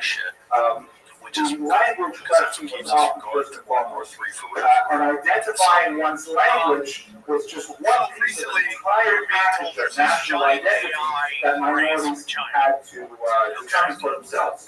Jews frequently chose the larger power to ally themselves with linguistically and culturally than the indigenous population. So initially, before the turn of the century, Jews tend to be very Germanophile, and then when Hungary started to get much more significant assassinations, then they blatantly joined the Hungarian movement. You can see the same thing happening in places like Ukraine, even in my ancestral homeland in Lithuania. My ancestors were all very they were actually Masculine, speaking Hebrew and German, but they would never speak Lithuanian. It was only when Lithuania became its own country in 1988 that all of a sudden they started learning Lithuanian and getting very strange Lithuanian and things like that. So that's the same kind of thing that happened in Northtown. He was highly identified with the Germanic tradition.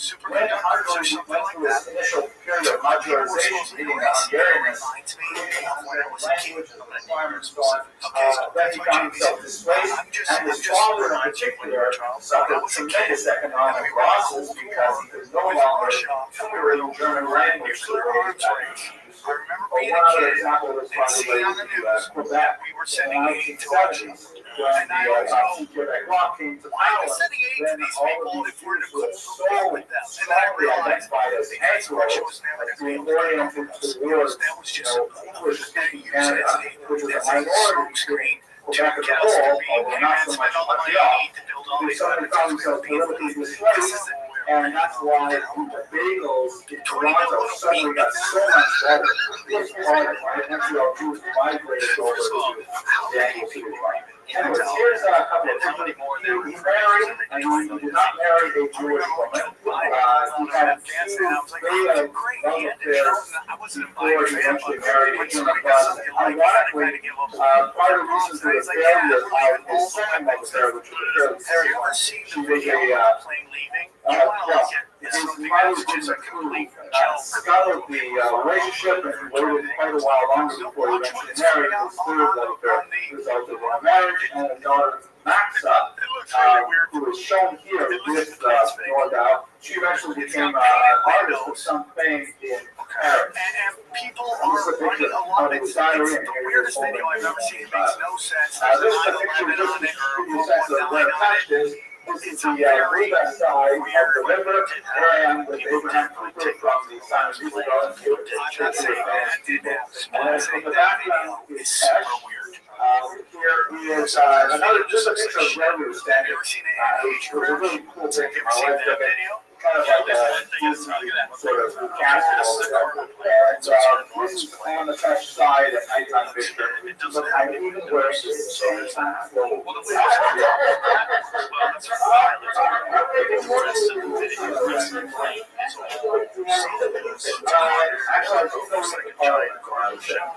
Anyways, we're trying to climb in. Let's go to explore a little bit of his thought. Why was he getting out of it? His most important early work was a critique of European society, showing you here's the front page, conventional rise of our civilization.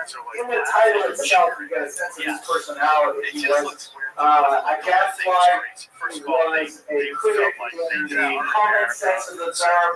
He tended to take things apart, look for the flaws. He was extremely intolerant of it, no matter how minor. And he pushes all kinds of negative things in civilization that he felt had to be changed. Very little Jewish content in his early work, but was extremely popular. Translated into English into 15 languages, including Chinese and Japanese. Just think of how He said it's like they were never going to Vietnam hated China. that they were never going to have 15 different languages, Sell it including as we got 2 some Asian communism. languages. Now And you know since what you got no translation, I wanted to show you this is just purely because I like it. This just came out last year. This is the Ukrainian translation of my first book. It's a very cool book, I think. And this just came out last year too. Spanish translation of a different book. And I feel really proud that what I wrote in English is now being read in other countries and other languages. Available on let's just go back. Let's look at it again. And then the production goes through. It's like 94% terrible. Where we go now, the first things we go to are the museums. All right, enough of that. Its book was also banned in Austria and Russia, which is one of the reasons that it got so popular, because it's not to make a Jewish book popular. Except they have to ban it. I'm hoping someone will ban some of my books. But it's not a Jewish book. It's like no significant discussion of Judaism or anti-Semitism, even though this was written by the son of a rabbi with a fairly extensive Jewish knowledge, a very bright person, but who just did not feel it necessary to show his Jewish background whatsoever. This was going to change dramatically in the next 2 years. In fact, ironically, probably his most well-known book was called Regeneration. It's not really the most emblematic of his thought, neither in the Zionist period, which was majority was like more in the pre-Zionist period, but for some reason it really struck a nerve and it was even republished in the 1960s. It's very rare to have a book published in 1893 that is then regenerated again in the postal era. But this book, Regeneration, essentially attacked a whole category of art and culture, which he felt was catering to the most base elements of human thought. His number one target was Oscar Wilde, shown here, for reasons which I think we could probably surmise, but we need not delay right here as we look at his more Jewish-related also, going to John another one of his books, Muscular Judaism. When he eventually got around to Judaism, one of the ways that he formulated his social critique of Judaism was the sense he felt that Jews had essentially cowardly receded into the background, that they folded into themselves, and they had not taken the first little step forward to redeem themselves in the modern environment. The book was called Muscular Judaism, and it was a tremendous inspiration for Vladimir Jabotinsky, who was a very prominent Zionist that we've spoken about last year, who tended to take a much more aggressive approach to what would eventually become the Israeli Arab problem. He felt that Jabotinsky felt that Jews could not rely on the goodwill of the nations of the world or of the Arab neighbors of Israel to reach for coexistence. He felt that Jews had to step forward and be muscular. And this concept really owes to Northern. This is a counterpoint to his philosophy, which is known as solidaritarianism. I was just going to spell it. I'm sure after this lecture I'll probably forget it spelling. But solidaritarianism was actually the subject of a dissertation written here in New York. I don't exactly understand what the real major thrust of this philosophy is, but it seems to be a lot, as the name solidarity implies, basic beliefs in the ultimate goodness of humanity, the value of cooperation, the value of collaboration, and things like that. But very much a counterpoint to Muscular Judaism as a philosophy for Jews. this. Okay, so any questions, arguments, or discussions? UFOs for the 21st century mind. Traditionally or secular thought? When we were talking about the crash trip, there's a bunch of high altitude explosions of nuclear bombs in the 1950s. Like just shot them up 150 miles in the sky. I think that's an excellent question. The things that come to mind, the ones that I remember reading and here's the reaction, were primarily for people whose ideas he rebelled against. It's interesting to me because in this area I would cite Henry Chamberlain and Colton. These are figures of the mid to late 19th century who began to define this theory of race. And specifically, they argued that the Jews were a vermin race that was bent on dominating the world through infecting healthy body parts. That is a very noxious kind of doctrine that eventually would become German Nazism and ultimately Nazism. Those kinds of integral nationalism in general. But, more down reality, frontline troops very advance future potential strikes may occur in areas of need. With Herzl's right-hand man, interference device that causes freeze up. Herzl was also a native of Dutch. They had the Hungarian language in common, but more so living in the German language. And he was 11 years a junior, but both involved in journalism. And of course, they were both in France at the time of the Dreyfus Affair, which had a huge impact on the two of them. The Dreyfus Affair, I'm sure all of you are familiar with it, but just to give the very broadest outlines, is this a legit who knows, right? There was a discovery in the French military that someone was selling secrets to the Germans. And of course, the French and the Germans had a long-standing feud. They had a war basically every 30 years, which means that we're just about losing one God forbid anything else. And there was a military side to the military to pin the blame on Alfred Dreyfus, a Jewish captain who was not especially well liked by his peers, and Dreyfus was framed for espionage. He was tried 3 times and found guilty all 3 times, and eventually sent off to a prison island in Belgrade. And ultimately, largely because of the efforts of Mauritian liberals, like Iran, the first 2 is a real big drama. Salvation Army's number 3.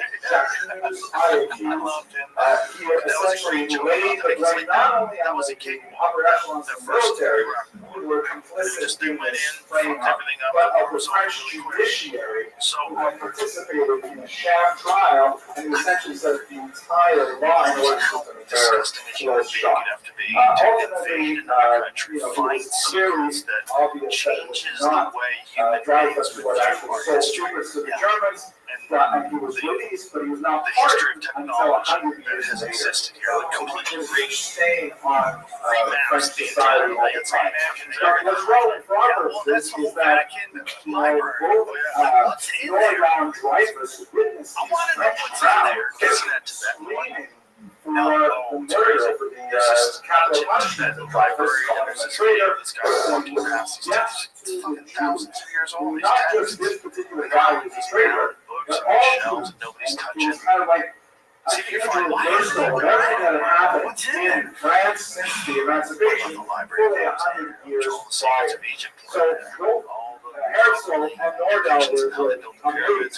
How did this happen in the country that first gave Jews emancipation? How did it happen that they turn around and you can see that it was all just for show. I'm going to read you a little bit of the what it says about that at the first time topic. Anyway, Herzl himself goes to attend Dr. Eno's ship and he says, I have this amazing idea, and I'm serious about it. Why don't we move all the Jews of Europe, or at least those Jews who are suffering and persecuted, why don't we move them to the ancient land of Israel in the Middle East?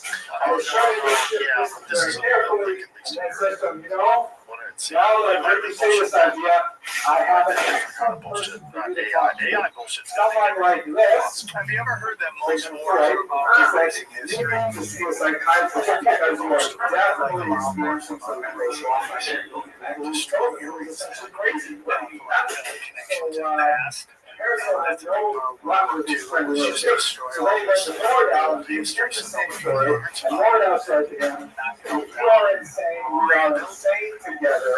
Count on."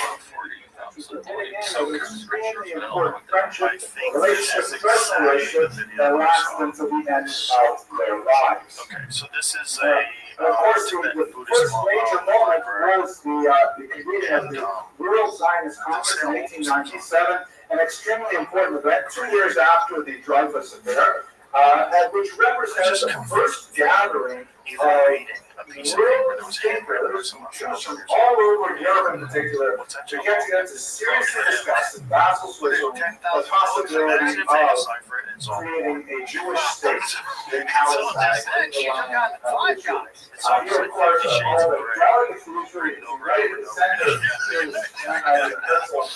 it's crazy. So many that you were right here, you see on his right hand, quite literally,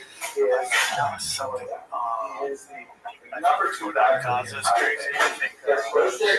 Besides that, so that's an excellent question. But we're definitely delegates who are religious. I have about 8 guys from high school that I'm on text all the time. It's kind of where I got my ability to kill hecklers because we just shit talked each other forever. Like we stopped fighting at one age and we just started annihilating each other. So then it's just like natural to me. Like what's trauma as a kid sometimes becomes your strength as an adult. So I got rid of that. Every time I fly home, they just like guilt that feels so right. So I go to college, my friend Tony, he goes to hell for he comes back, he gets religion. I think I told you the joke about the Septuagint. And every summer I go home for Translation of the Bible. we sit down Oh, yeah, I know. That's a very quick. It's actually a joke that I heard. Well, one time, like in the late 90s, they bring me out to the story their goes church to is having like a the band, guys in the church are and the Ptolemy got they're singing songs about Jewish scholars, in the late 90s and about he two put towers them in coming down.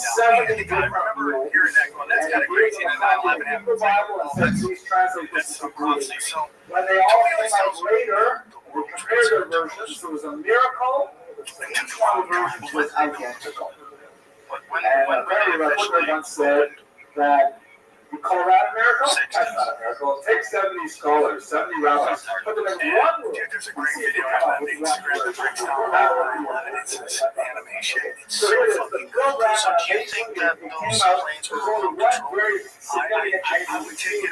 I would Here, take it missiles that look like let's look planes at the over text in passenger English. planes. Yes, because Zionism seeks to secure for the so you Jewish think people that they a disguised publicly a missile recognized, to legally assured homeland in Palestine. You can't So to break that down a little bit, first of all, the whole idea of getting together was to agree on what exactly we are going to do and how we are going to do it. So it should not be distracted by the term Palestine.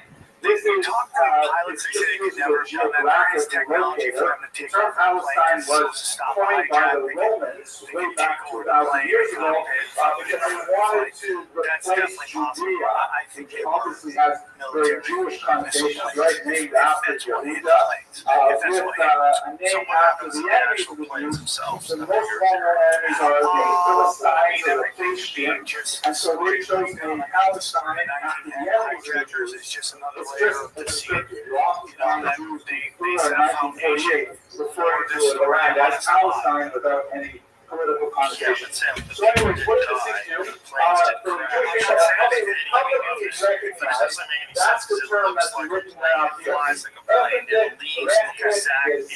They track it, they know where it's going. It flies straight out of Operation Northwood. They literally tell you what they're gonna do. I know that. Which is what they fly. Know that Operation Northwood, they had a drone plane. All of They were this gonna 4 words were the subject of tremendous debate.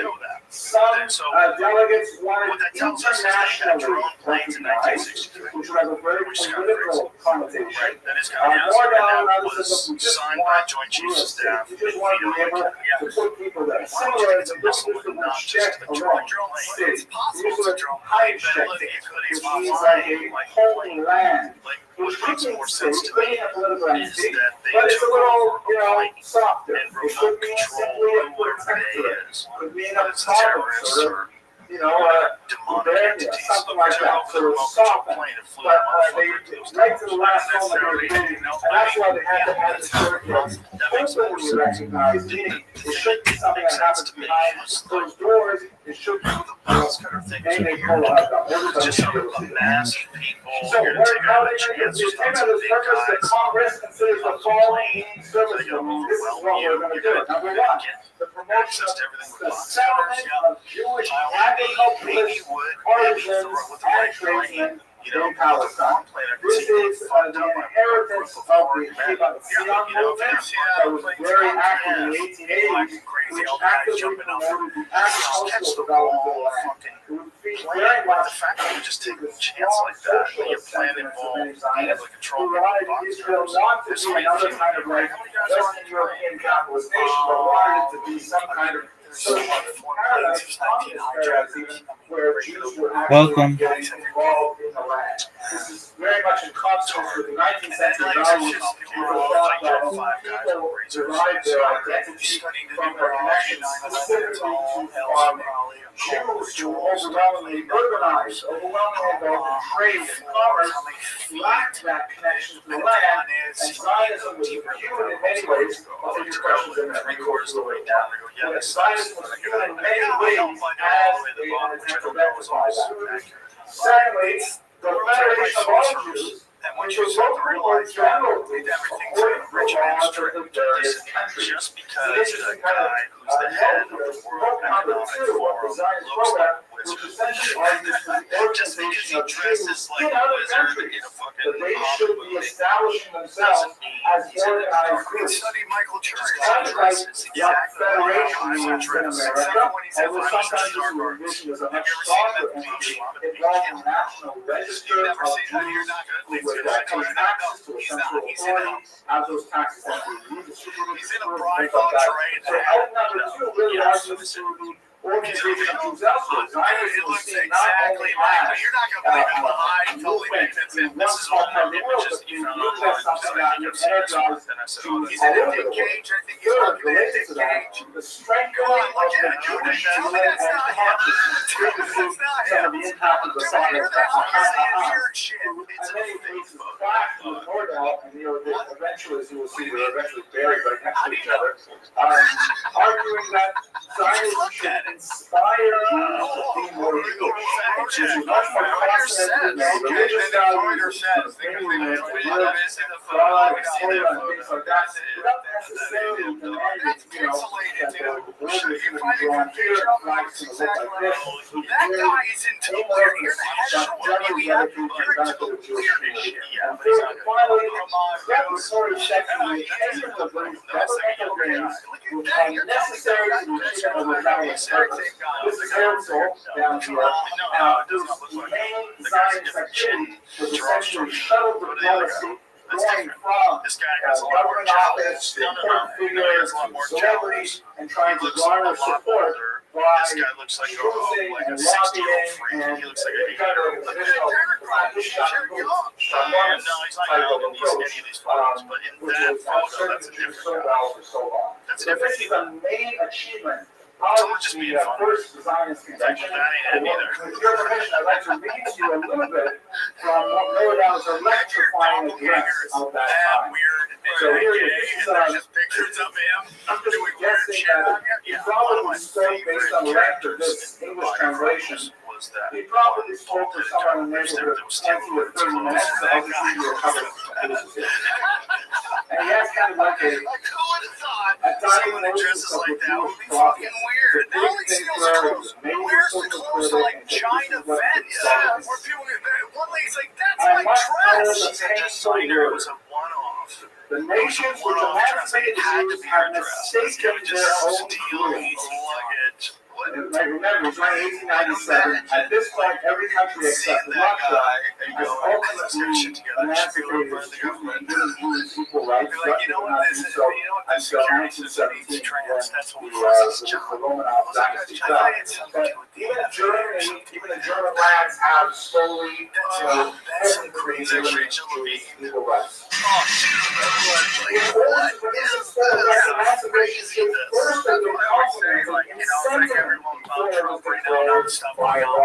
The difference between Trump's cabinet and Trump's cabinet is Trump's all close to neocons, and Kamala's would be BLM, fat feminists, and trans. That would be the difference between the state. It's too easy. Like these people are just absolutely ridiculous. Thinking it would be anything different. The history of Jewish emancipation is one of the most remarkable narratives in the history of European thought. The emancipation of Jews was not the consequence of the conviction that great history had been done to ways, that it had been treated most fairly, and that it was time to atone for the injustice of 1,000 years. It was solely the result of the geometrical motor thought of French rationalism of the 18th century. This rationalism was constructed by the aid of pure logic, without taking into account limiting sentiments and the principles of the certainty of mathematical action. And it insisted on trying to introduce these creations of pure intellect into the world of reality. The emancipation of the Jews was an automatic application of the rationalistic method. The philosopher Rousseau, in his ideas and legislative declaration of human rights, out of this declaration, the strict logic of the men of the Great Revolution produced Jewish emancipation.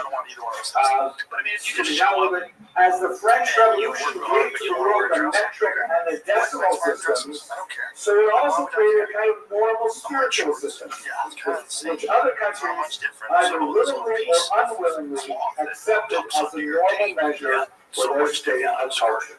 In other words, what I'm saying is that just like the French came up with the metric system, which is like really a sensible system, which is probably the reason why the United States of America has not yet fully adopted it. Everything's based on a number 10. You have 10 milliliters or 100 milliliters, you have 10 deciliters, 10 centimeters, a meter, 1,000 meters a kilometer. It all makes sense. Water boils at 100 and freezes at 0. Not like American water boils at 212, like you remember. Freezes at 32. Like very simple logical numbers. So the French invented a really great system of measuring things. So too, they invented ideas like logic and government, which other countries felt constrained to accept based on logic. But they didn't believe it in their heart. So in other words, what he's saying is that the other nations accepted legal emancipation for Jews, but they didn't give them social emancipation. They didn't really want the Jews in their country clubs. Fatter, but there's also a segment that is getting more attention than jiu-jitsu guys, CrossFit guys, Thai boxing dudes, they're all getting more and more fucking shredded than ever. Yes, there are a lot of fat people.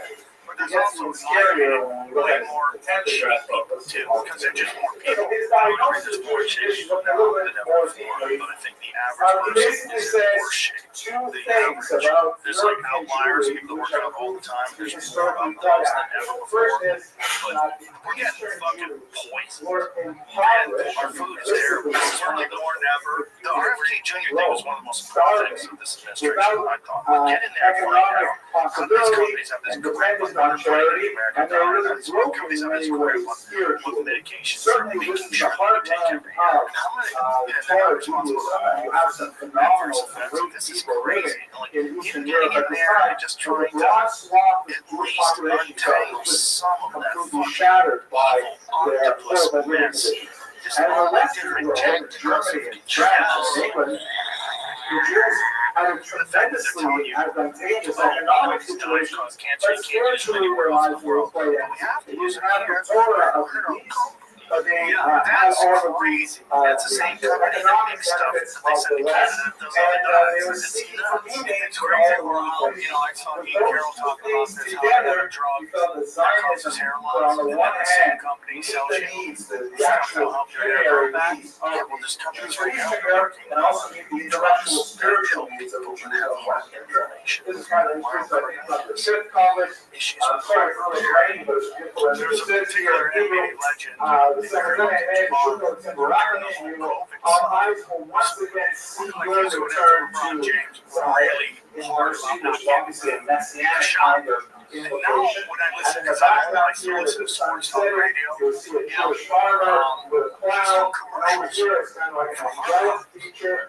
kind of like, what's the name of the artist? That's the craziest storyline I've ever seen in my life. The guy who was guilty of everything. This was the guy who was a civil rights leader. This angelic figure is conservative, this impoverished old Jewish figure with a large yarmulke, coming forward to the new dawn in Israel. This is kind of the move, the early Zionism. But this was the guy who was full on in a civil rights movement, who understands, who have a great understanding of the black community's relationship with pharmaceutical companies and, you know, that famous thing where they had everybody have syphilis forever, and then they sent like black nurses to them.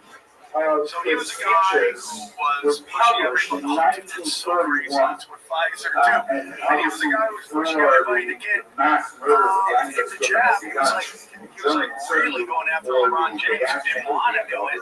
And then now he's doing these commercials, which is so crazy. But did he have that before he got the jab?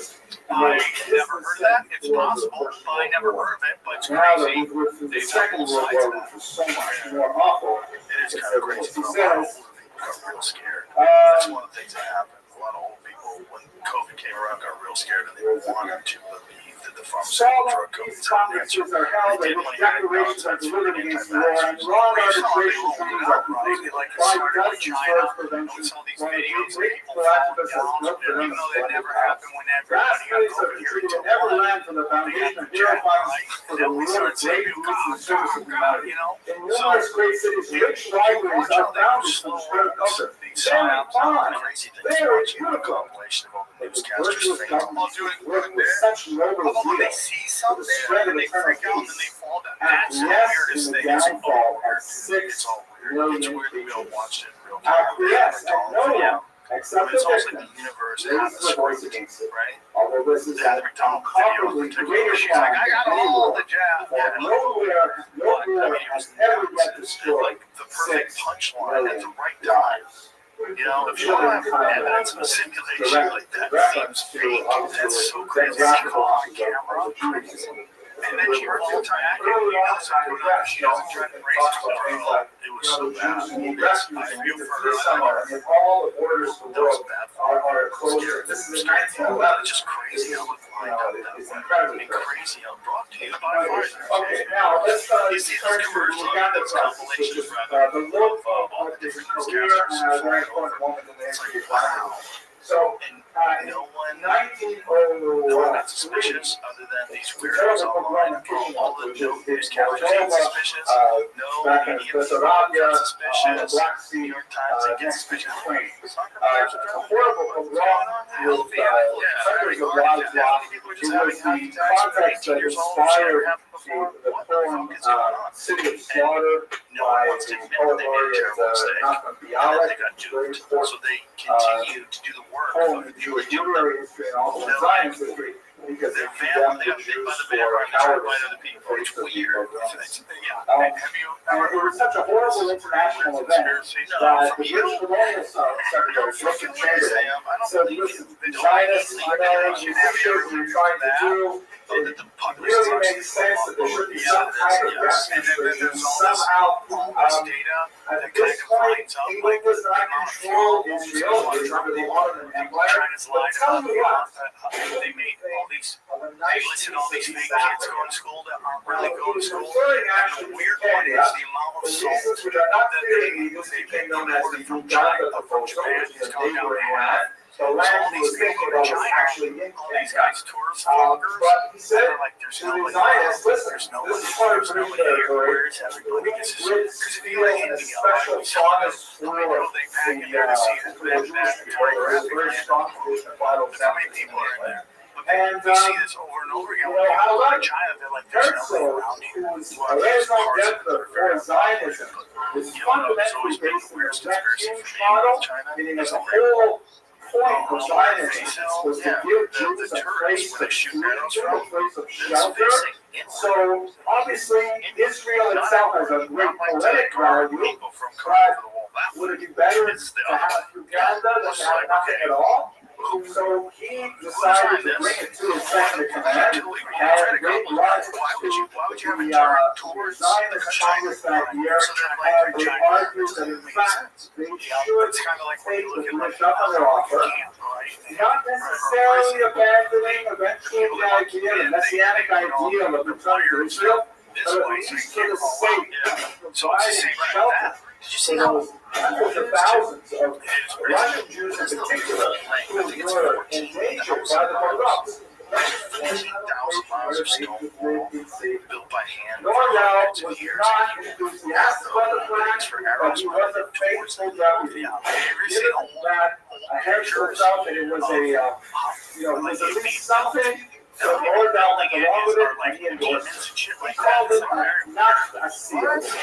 He was a German term for meaning night asylum, night rest, right? Some place where for one night, because they're on the run, because they're haggard and tired and bedraggled, let them at least have one night's rest in East Africa. And so he himself took to the Congress and said, let us vote on this proposal of the British.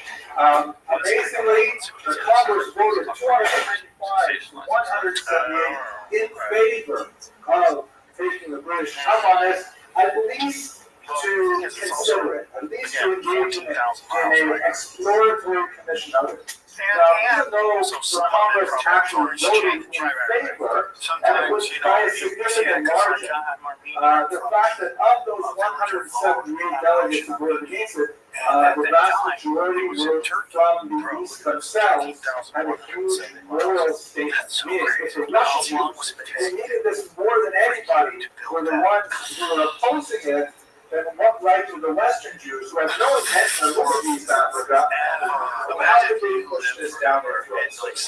So in the 1905 Congress, even though they did push it forward technically, they decided to abandon the project in 1905 and it went forward. Once you're done, Interesting footnote, actually pulled out a gun and shot at Norwell. He did not harm him, but he showed that he left Norwell the African as he did so. It was just indicative of the sense of betrayal that ordinary Jews felt for the votes of the Zionist Congress in favor of the Uganda proposal. Norwell himself, and his great magnanimity, actually testified at Uganda's trial in his defense and argued that the young assassin should not be punished because he was simply passionate about a cause that so many of them cared for deeply and he could identify with the betrayal that he done. This is, by the way, not especially relevant, but just to show you instead of Jews going to Africa, or Israel goes to Africa, and this is just nice to join many of the interesting projects that Israel has in Africa. So everyone's going to want to do it. You don't want to be a Africa itself. Herschel died suddenly in 1904. They're doing that with they can test IQs already. They're doing genetic tests. Really rich people want super smart kids. So they're making sure that Norwell was Herschel's handpicked successor, but he refused it.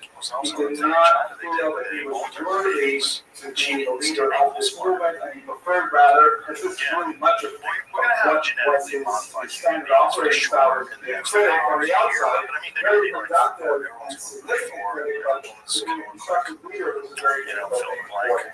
But it was a period of tremendous brutality against the Jews. World War I erupted in 1914, and short on the end of it, you have the report of the launch in 1919 that swept across, particularly the region of Ukraine. That book that I showed you a while ago, Ukraine is actually dedicated to this period of time, which, you know, by certain estimates, some 50,000 Jews lost their lives in the bloodshed. Civilians. Normally, when you have look at the primary war, any other period of violence against Jews since the destruction of the 1648-49 massacres were smaller than the 1919 program. These are responsible to the state who lost sight of it primarily because the Holocaust so vastly overshadowed the violence of the so during this period, Orwell was driven to the how do you destroy the Zionist goal, especially not in the leadership? And he advocated forcefully wherever he could to specifically just get Jews physically from Eastern Europe into Israel. Whatever it takes, whatever the political configurations have to be, that's what he specifically argued for. His tactics were straightforward. He believed that Zionism would be advanced by having this population movement, which is doing in fact strong as well. Living Church of God, it's YouTube, getting Jews actually living there, and then thirdly, together with that political activism, which was Engel's main strategy as well. He had disagreements with many other scientists in the period. Actually, earlier on, he was on a much more cultural path than a political one, certainly than a military one. But he also pulled advice from practical Zionism, which was going beyond what I really want to do today. But he ended up inspiring Jabotinsky in particular. Jabotinsky was proposed to create a Jewish religion. He wanted to have a military force so he wanted to defend Israel once the English raised the conflict in the Ottomans, or once the English left, as it turned out. One of the distinctions with Jabotinsky is that Florida wanted to be strictly neutral, didn't want to be officially affiliated with any country. What happened where, like, these altercations are fairly regular? Like, at airports, you see brawls at airports all the time. What is it? Literally, they don't want you flying.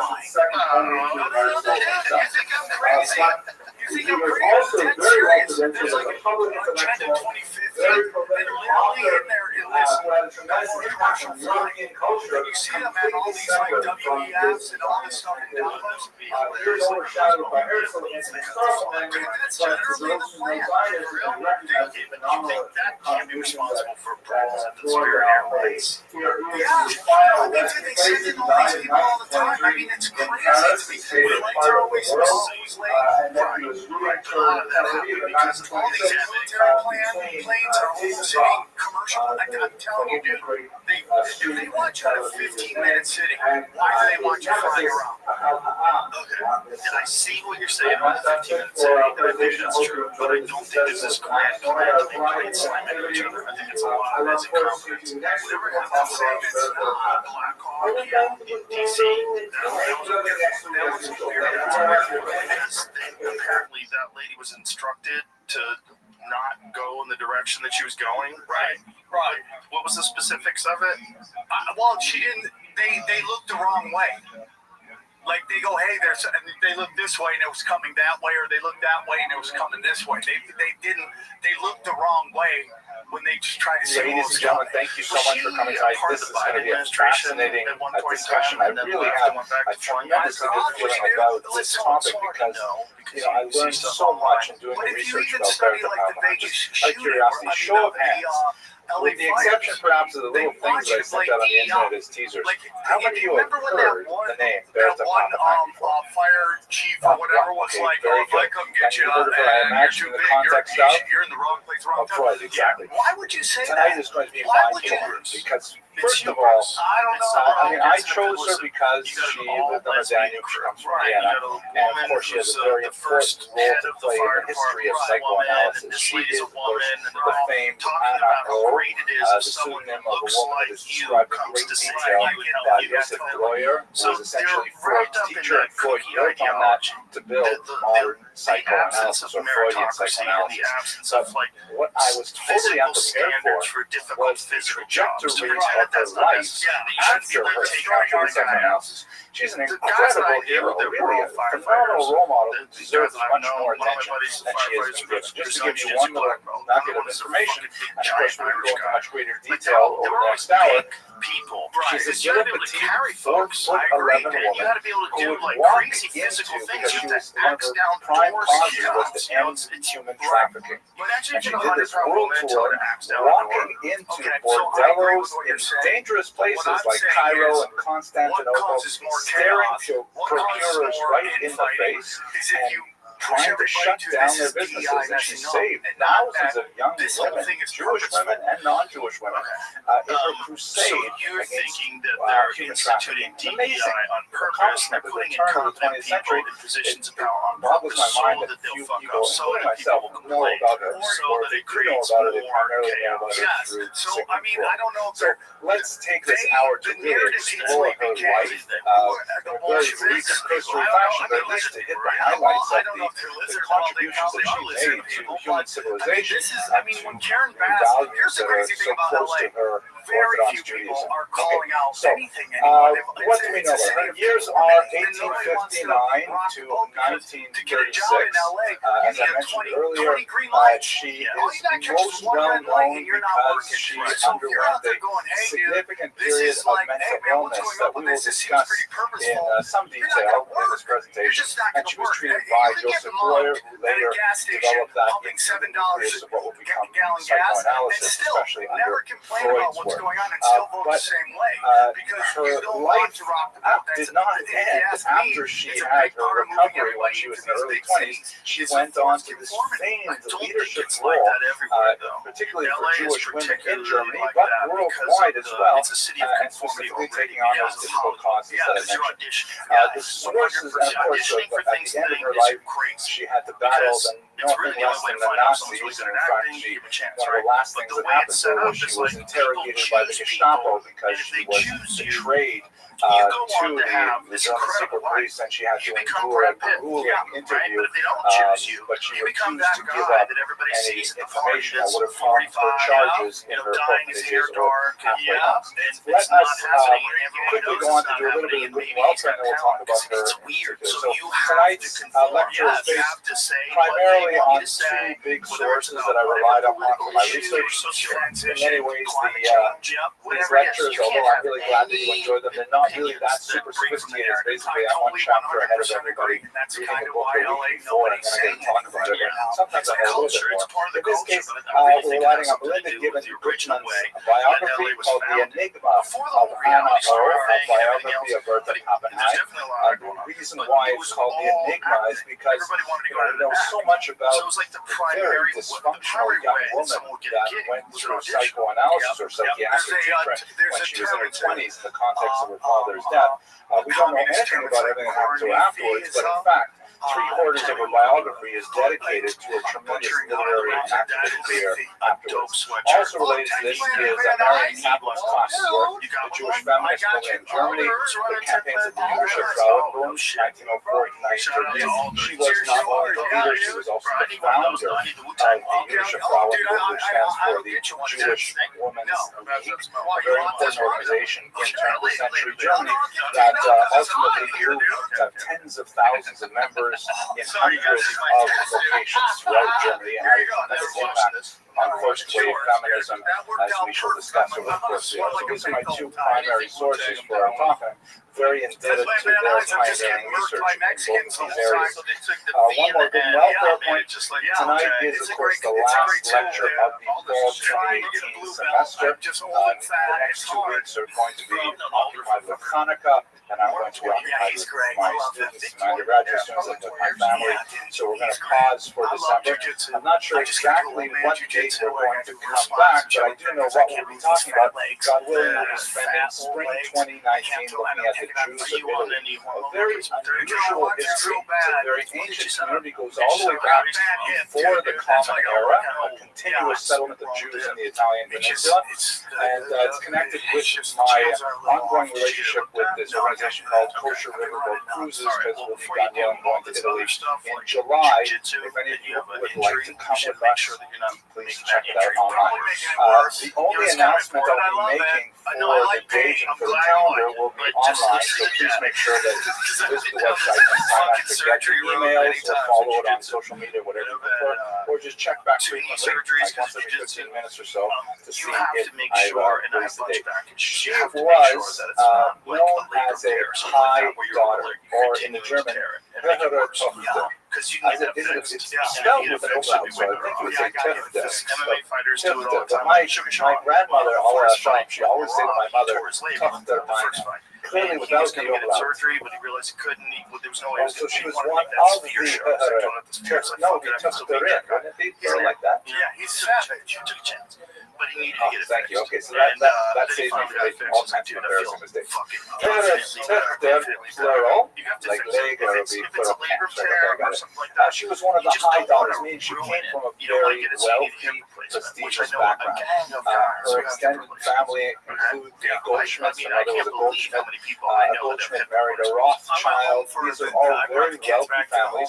Unlike many of them, she remained, and her family remained steadfast to the Orthodox tradition. So she was one of those highly acculturated, very wealthy Jewish families who were nevertheless quite punctilious about their Jewish observance. They did not sacrifice their Jewish identity in the 19th century. Fairly rare, especially in a city like Vienna. Fairly rare that they retained their Jewish identity and practice, even while they were moving really within the highest circles of society. Her family comes from Vienna. She was raised in Vienna. Her father came from Pressburg, which is just down the river from Vienna. She was the eldest of two children. She had a younger brother. There were two daughters born before her who did not survive to adulthood. All of these things may come together, perhaps if we had a psychoanalytic background to look at the kind of complications that arose when her father ran into a serious illness. One thing that I think we should point out is that she harbored a certain amount of resentment for her younger brother, who received all of the privileges of a high education that she did not necessarily receive. There was definitely a gender disparity that was attached to the educational pedagogy that each of them received, and her brother, who ultimately became a successful lawyer, really was the beneficiary of much more formal schooling. She nevertheless was an incredibly intelligent woman. We have some phenomenal testimony, a very detailed testimony from Joseph Breuer, who indicates that even in her early 20s, she was fluent in English, French, and Italian, and she also developed very strong Hebrew skills, Yiddish skills, as we should see. She actually translated from Yiddish into German, so she really and she had a very high literary sensibility as well, published significant things during her lifetime. This is a picture of her in the 1880s, right at the height of her psychological problems. In fact, this picture is taken when she was at one of these sanatoria for wealthy people, where they were sort of like, it was not an asylum like where people were locked down with all kinds of medical conditions, but they were kind of like there were grounds, and there were the rich and the noble who had family with psychological difficulties to send their patients, clients to these places where they would often have separate cottages on the large grounds, and they would be cared for by caretakers of various kinds. Here she is in her riding gear while she was actually in a sanitarium. So what is the story with her mental illness? It happens quite early on in her life, and she was treated by this man, Joseph Breuer, who is the grandfather, if not the father, of psychoanalysis. Basically, her family went to a particular location for a vacation, and her father, who was then in his 50s, fell into an illness that over the space of 6 months did not abate, and in fact, he eventually passed away from that illness. She was her father's primary nurse at the time. She was 21 years old, and she was very attached to her father, but as his illness failed to resolve, and her clock was, her circadian rhythm was completely turned upside down. She would spend the entire night by her father's bedside and then daytime sleeping. She began to develop a series of psychological tics, physiological representations of her illness, which are clinically described at great length in a book by Joseph Breuer, who ended up treating her. Some of those physiological manifestations of her psychological distress were really quite alarming. For example, her right hand turned outside and she could not bend her elbow. She developed very painful clenching spasms in her jaw and could not speak properly for a while. Then, at one point, she lost the ability to speak German, German, her native language. She would only speak in English, which proved to be very difficult for the caretakers who could not speak English with her. A whole host of these really bizarre kind of physical, psychological manifestations of a deep-seated disorder, which was obviously connected to her father's illness. At one point, towards the end of her father's illness, they actually insisted that she not spend any time with her father. They separated them, and in fact, when he passed away and was buried, they didn't even tell him much indication of just how far she was along that particular path. They brought in a family friend, doctor here, a medical doctor, who would visit her daily. They actually were associated with each other. The families knew each other. In Vienna, Freud also was a contemporary of Pappenheim, and in fact writes about her in complete violation of HIPAA laws today to his fiancée, even though she was nominally protected by confidentiality agreements. It was an open secret that she was a patient of Dr. Breuer. It was hardly but what Breuer did with her was rather different. They spent many hours every day talking through her problems, which was something that was rather quite novel, and as you can see, of course, the genesis of psychoanalysis. Some of the more challenging research on Pappenheim argues that, in fact, it wasn't Breuer, and it wasn't this dude Freud who invented psychoanalysis. It was Pappenheim who invented it and pioneered it. Breuer just kind of picked up on it. But what kind of things would happen in this talking here? So, speeches and stuff like that. For example, she did show certain signs of anorexia nervosa. Lost a tremendous amount of weight, would only eat apples and oranges for a certain period of time. She also lost the ability to drink water for some time. And Breuer would talk to her about this, how can a person live without drinking water? And as they're talking, she mentions that once when she was on a train, she was traveling with one of the who took this, and she had a glass of water, and the other young woman had a little those debates poodles, somewhat larger than a rat. They're cute, but they're a little tiny. And the dog lapped water from Bertha's drinking glass. And the other woman, thought that was so cute and didn't interfere. Bertha was very disturbed by this, and this image kept coming back to her and prevented her from enjoying the glass of water that was inside her. So in other words, really what they were doing is they're speaking through the problem to find its etiology, to find its roots in her memory, and then once they talk about that memory, then the problem resolves itself. Of course, she was able to drink water. This is classic. Again, I'm not a psychologist, but from what little I know of Freudian work, you have a person with some kind of psychological disorders, do this free association, the words come up, you explore the words, you look at the dreams, you find out what is that initial repression that's going on, and once you exercise that repression, then the problem resolves itself. And this is essentially what she did for about 4 years two of them in particular in association with Royer.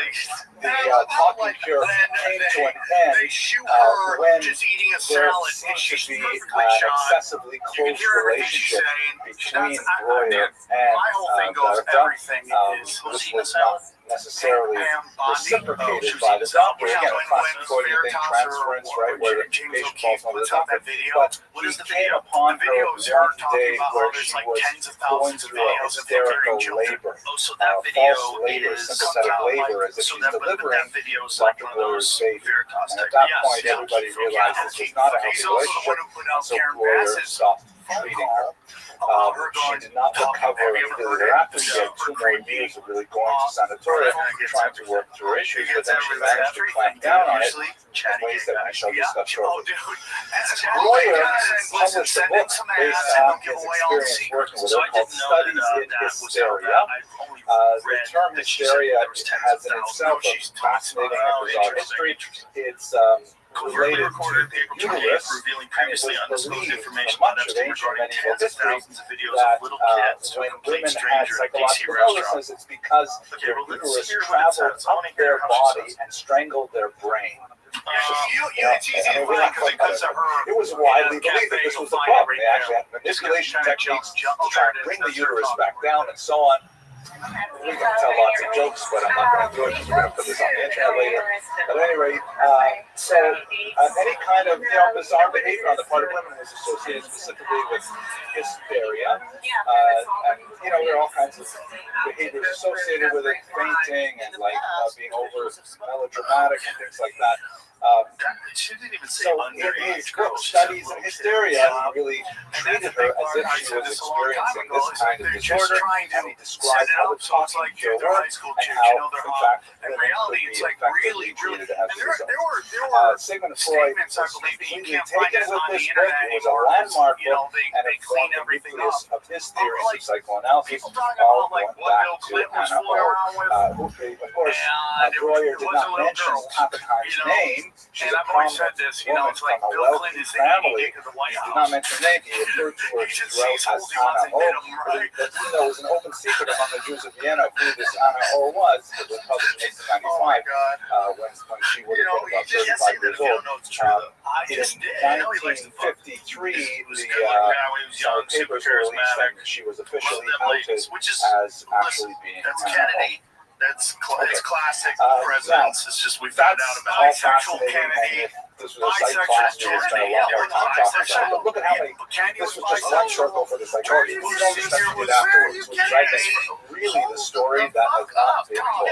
So one aspect of the talking cure, which Royer thought was absolutely fantastic, was that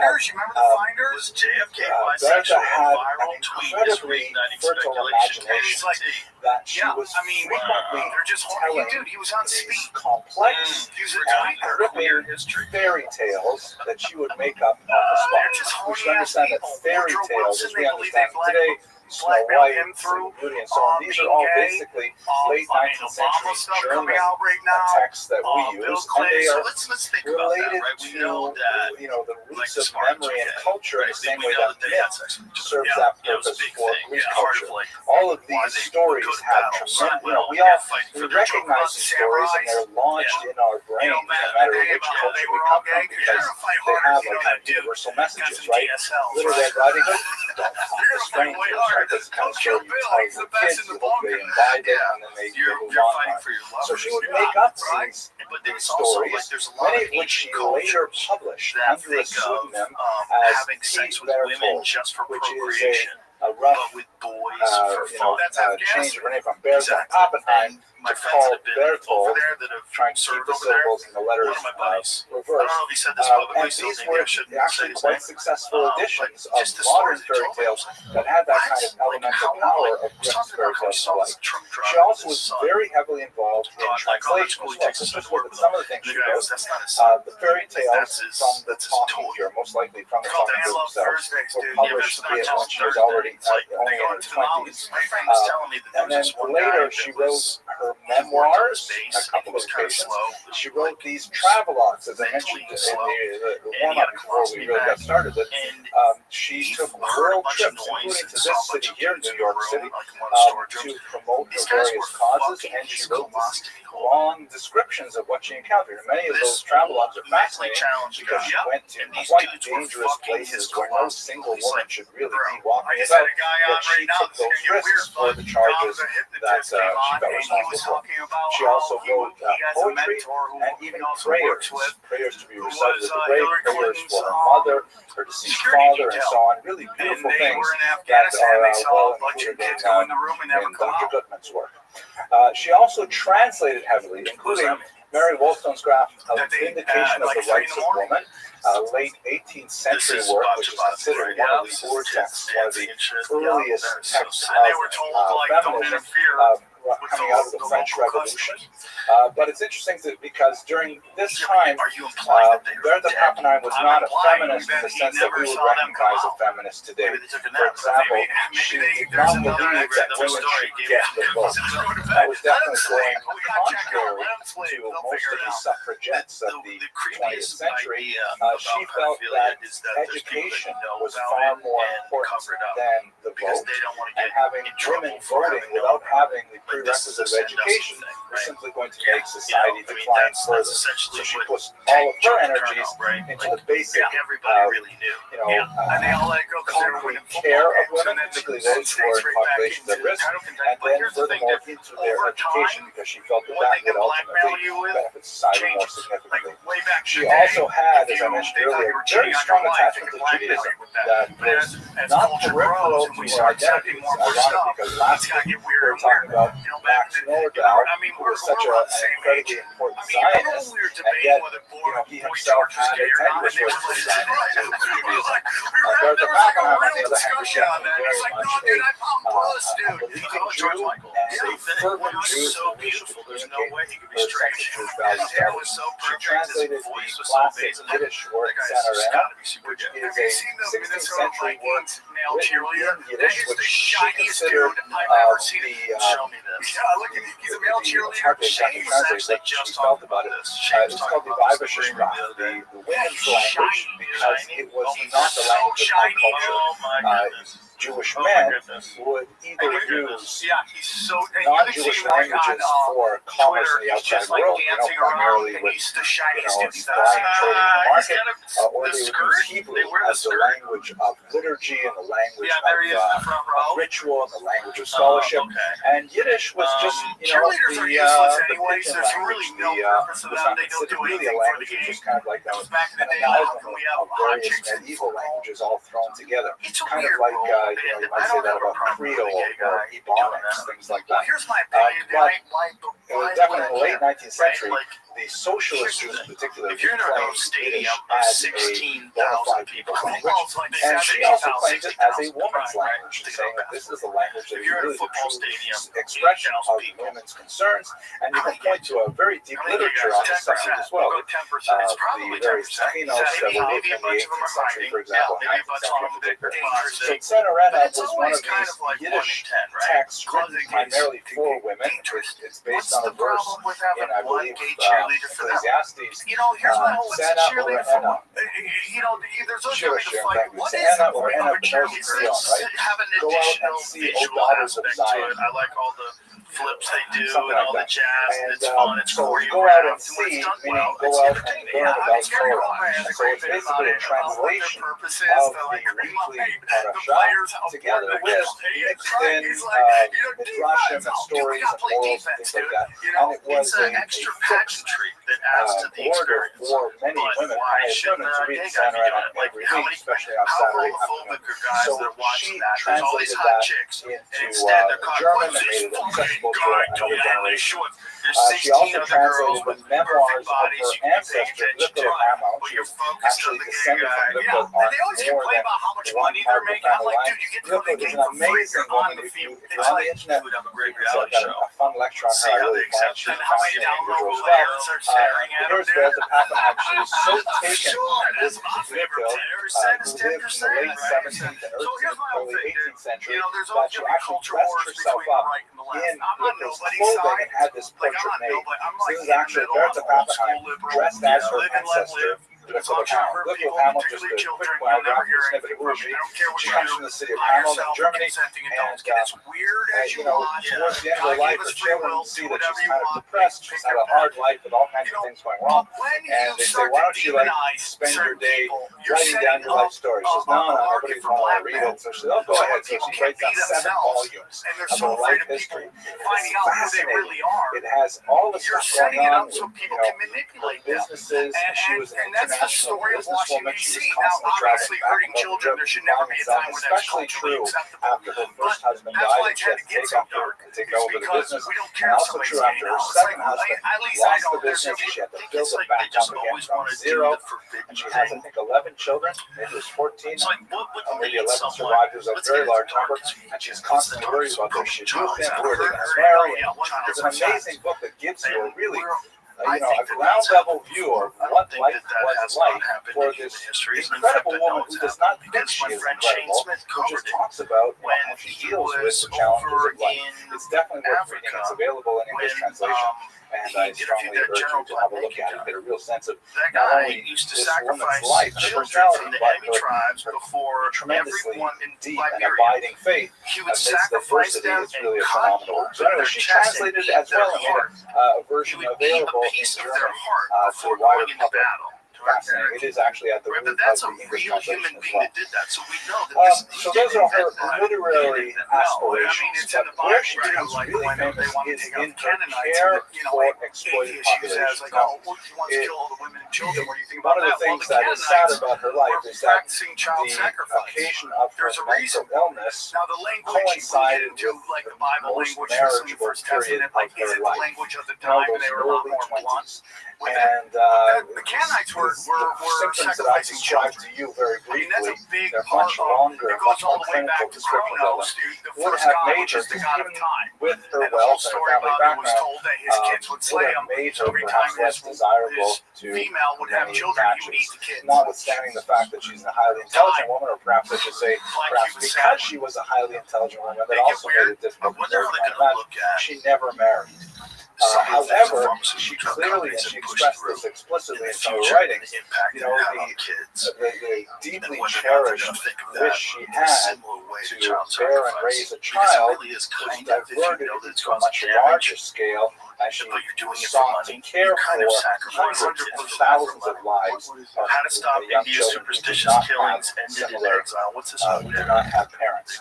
So her first area of activity was with orphanages. In particular, she worked with an orphanage outside of Frankfurt for Jewish girls. Here's a photograph of some of the children in that particular Last year, there were 14 cases of parents or relatives sacrificing or she attempting to eventually, after sacrifice children volunteering there, she on the became advice the of director Assad. of this, and she had hundreds of charges for several decades as she served at the helm of this institution, and then later on the board of directors when she retired from the position.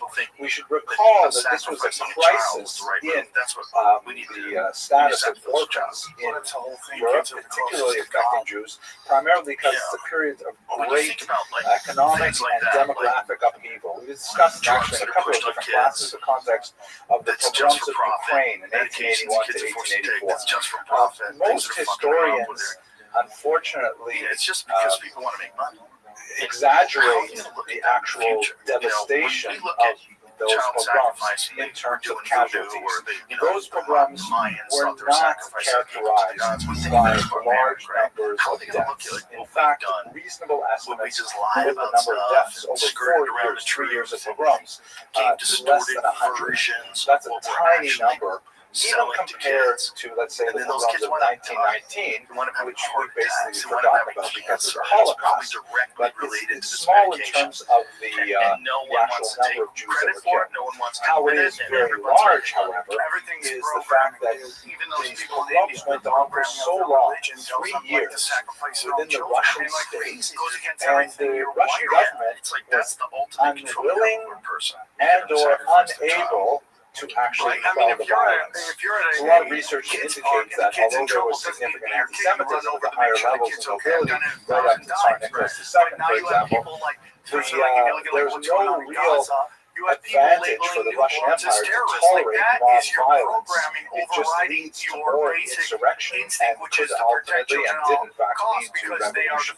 So the Tsars, even if they wanted to, they could not hold back the violence against Jews. Some communities were attacked multiple times, especially those along the railway routes, because people would simply ride the rails, jump off at a given station, attack the local Jewish village, and then move on to another station, and so on. And this could happen, especially when the weather was warm, multiple times in a single season. So what ended up happening is that Jews said, you know what? We cannot rely on Russia to protect us. Jews are accustomed, unfortunately, to communal violence, but we always also rely on the basic law and order rule of the government. If the government has abdicated its defense of minorities, then Jews decide to go. So that's what really triggered this huge wave of migration to America and other countries after 1881, and the population movement and migration and displacement, especially on a gender basis, of men from these communities, because quite often the men would go to America and try to make their way, and like my grandfather, that came to Canada and made his way and then sent back for his wife and brought her to Canada. But many times the men came to America and they forgot about their wives, intentionally or otherwise, leaving their wives as chained women, unable to marry back in Europe. The first real modern instance of the Alberta crisis was in the 1880s. It was also a cause that Bertha Pappenheim fought against actively.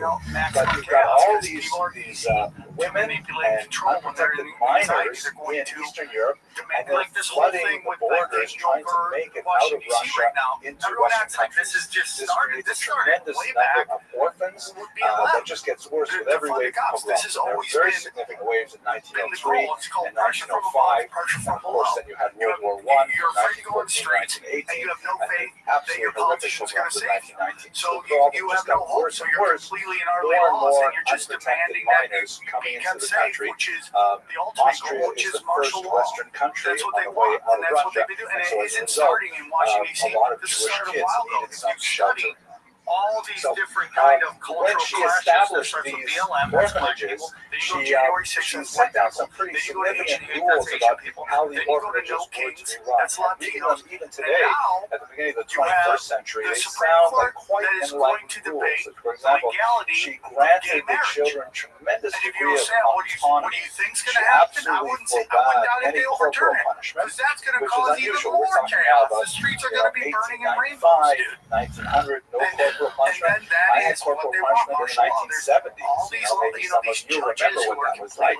My knuckles hurt from the slapping I got from yardsticks. But she said absolutely no corporal punishment. She enforced it. She would not allow anyone to work on her grounds if they had ever they committed an infraction of that rule. She also insisted on structure and order for the kids. They had to have regular classes, which is, again, this is a period where you don't even have universal public education, and she's demanding universal education for her charges. The children were all to be involved in the organization of the home. They had to participate in the maintenance of the home, and she regulated the amount of luxuries. Even when she built the actual physical sites of some of these orphanages, she dictated there should not be, for example, running with water in each of the bedrooms. She didn't want the children to grow up thinking that life was a hotel, that you had water right at hand. You had to have communal bathrooms and things like that. So she actually had a very, I'm not an expert in this area, but it seems to be a very forward-looking kind of view. She also insisted on a spiritual and cultural component, which were actually very dear to herself as well. On Like when Tuesday Eddie and I nights, do shows all the every time, week, there's she tons of would join Mexicans, her tons of young Latinos in the charges crowd. in They a get cultural conspiracies. event. So when Milk She Kings would was go to the happening home. in They would LA, sometimes there go were out like to see gang plays leaders or hear who told their concerts entire or block read nobody can poetry, go to that they would these have things specific content because they that all she found out it shared was funded by actively. the And Walmart of course, family. Friday night Like was that's what Shabbat, always and happens. she They very much the enjoyed being billionaires surrounded by these kind of Europeans on radical Friday night groups to sow for chaos. the traditional Well, dinner. also because So they we don't know a lot want about her. that The kind of rhythm of her life crackdown was on dictated illegal by her immigration. experience at the orphanage. Like there's a lot of people who don't want that kind of Her crackdown. life because they don't and want her that. activity Well, sort of there's followed a that, trajectory they're of already greater care hiring for people that more are and illegals more and they have them working in their attenuated factories, working in populations. their The next thing she was really businesses. involved with was called Five You know, I mean, and then there's also the women's dispute about care SNAP, for themselves about or care by you know, women. cutting back on This Medicaid and was SNAP the and like first who you have to pay European benefits to, who do organization not for pay Jewish benefits women to. that was That was one of the completely things that this independent guy of was any telling other me organization. about.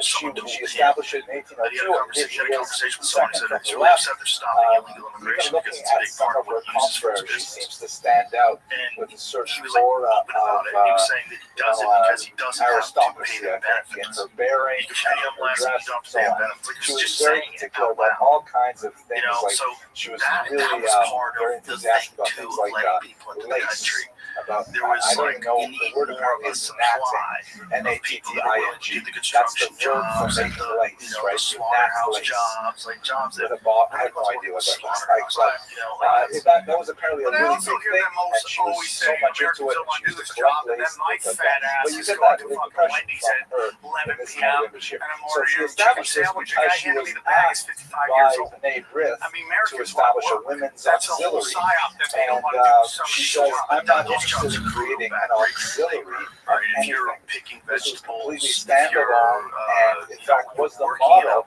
for German women's associations that followed her, later of course outstripping her in their size, but nevertheless she was the original person to stop this up. This extended her work to children to women as a whole, not just to children, but later to women, occupied with the kinds of things that women may not have found 24 hours a day. in our society. This is essentially a kind of a social work, as we shall see. They grew tremendously. By 1922, that's 20 years later, 200 branches with 30,000 members across Germany, and with sister organizations in England and France and so on. I actually saw some much larger numbers, but I couldn't find them. I was putting together the lecture. I think it grew as much as 40,000 members somewhere thereafter. Now, it's fascinating. Most of the things that she did in the Bible episode was basically helping women through crises, like especially if they were unprotected. Let's say an unwed black mother who needs to find some kind of shelter, some kind of medical care for her child, and she has no education, and she has no time away from the kind of piece work that she's doing in a factory or something like that. So Bible Episode would make sure that there were women who provide childcare while she went to this office or that office to get whatever benefit, that they would set her up with the appropriate shelter. They would find for her advocates, find for her teachers, find for her training. It's kind of like the auxiliary stuff that social workers do before social work was invented. This is what she was essentially creating out of nothing in Germany. She felt, however, that there were some aspects of what eventually would grow out of her activity that were incorrect. She felt that this should be an unpaid profession. Social workers should not be paid. My wife's a social worker, and I can say, yeah, they basically still aren't. But there is the idea of professionalizing social work, meaning there are certain institutional values and standards of social work, ideas of confidentiality, ideas of process, ideas of giving autonomy to your charges, and things like that. That my wife trained in at Wurzweiler School of Social Work up the street at Yeshiva University. They used to call me, and all my friends at the time, Wurzweiler widowers, because our wives would go and study all day and we were left with the kids, which is what it was like. But it was a fun time. Anyway, she felt that social work should be something that should be undertaken by women without remuneration.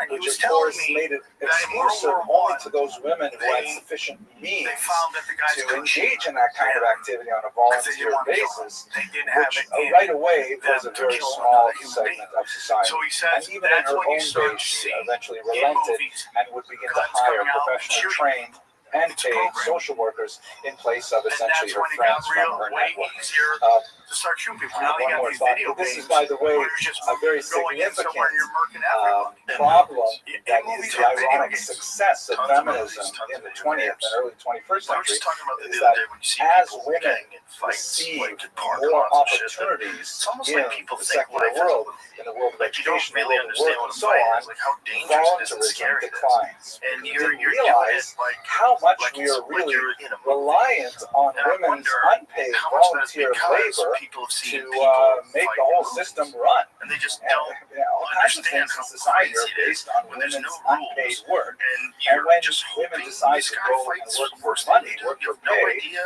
You don't know what lose you're all doing. that free labor, and you have to find Probably a new drunk and way high. to What about recreate. having I all just the saw an women in article in the the forward movie? You think about you're in a this fucking even movie? yesterday. What about all the So women she that was now at the kicking beginning of everybody's this ass? I'm flying here, phenomenon and every that movie we have not is yet a solved wave as a model Jewish beating the people. shit out of a fucking It was freaking also at Russian. this time that she Every began to movie is, and then you experience see what videos where would girls be just go up and characteristics start of swinging the on guys, and feminist I'm like, movement as well, there's particularly Ryan Jewish Holtzman feminists. And they used to do to way put back it in about Charlie's Angels. anachronistic terms, anti-Semitism on the left. That's a great bit. Because one of the things that Jewish feminists have found generations after generation is that their interests in terms of gender often coincide with other groups that share those interests, but they have other values which clash quite ferociously.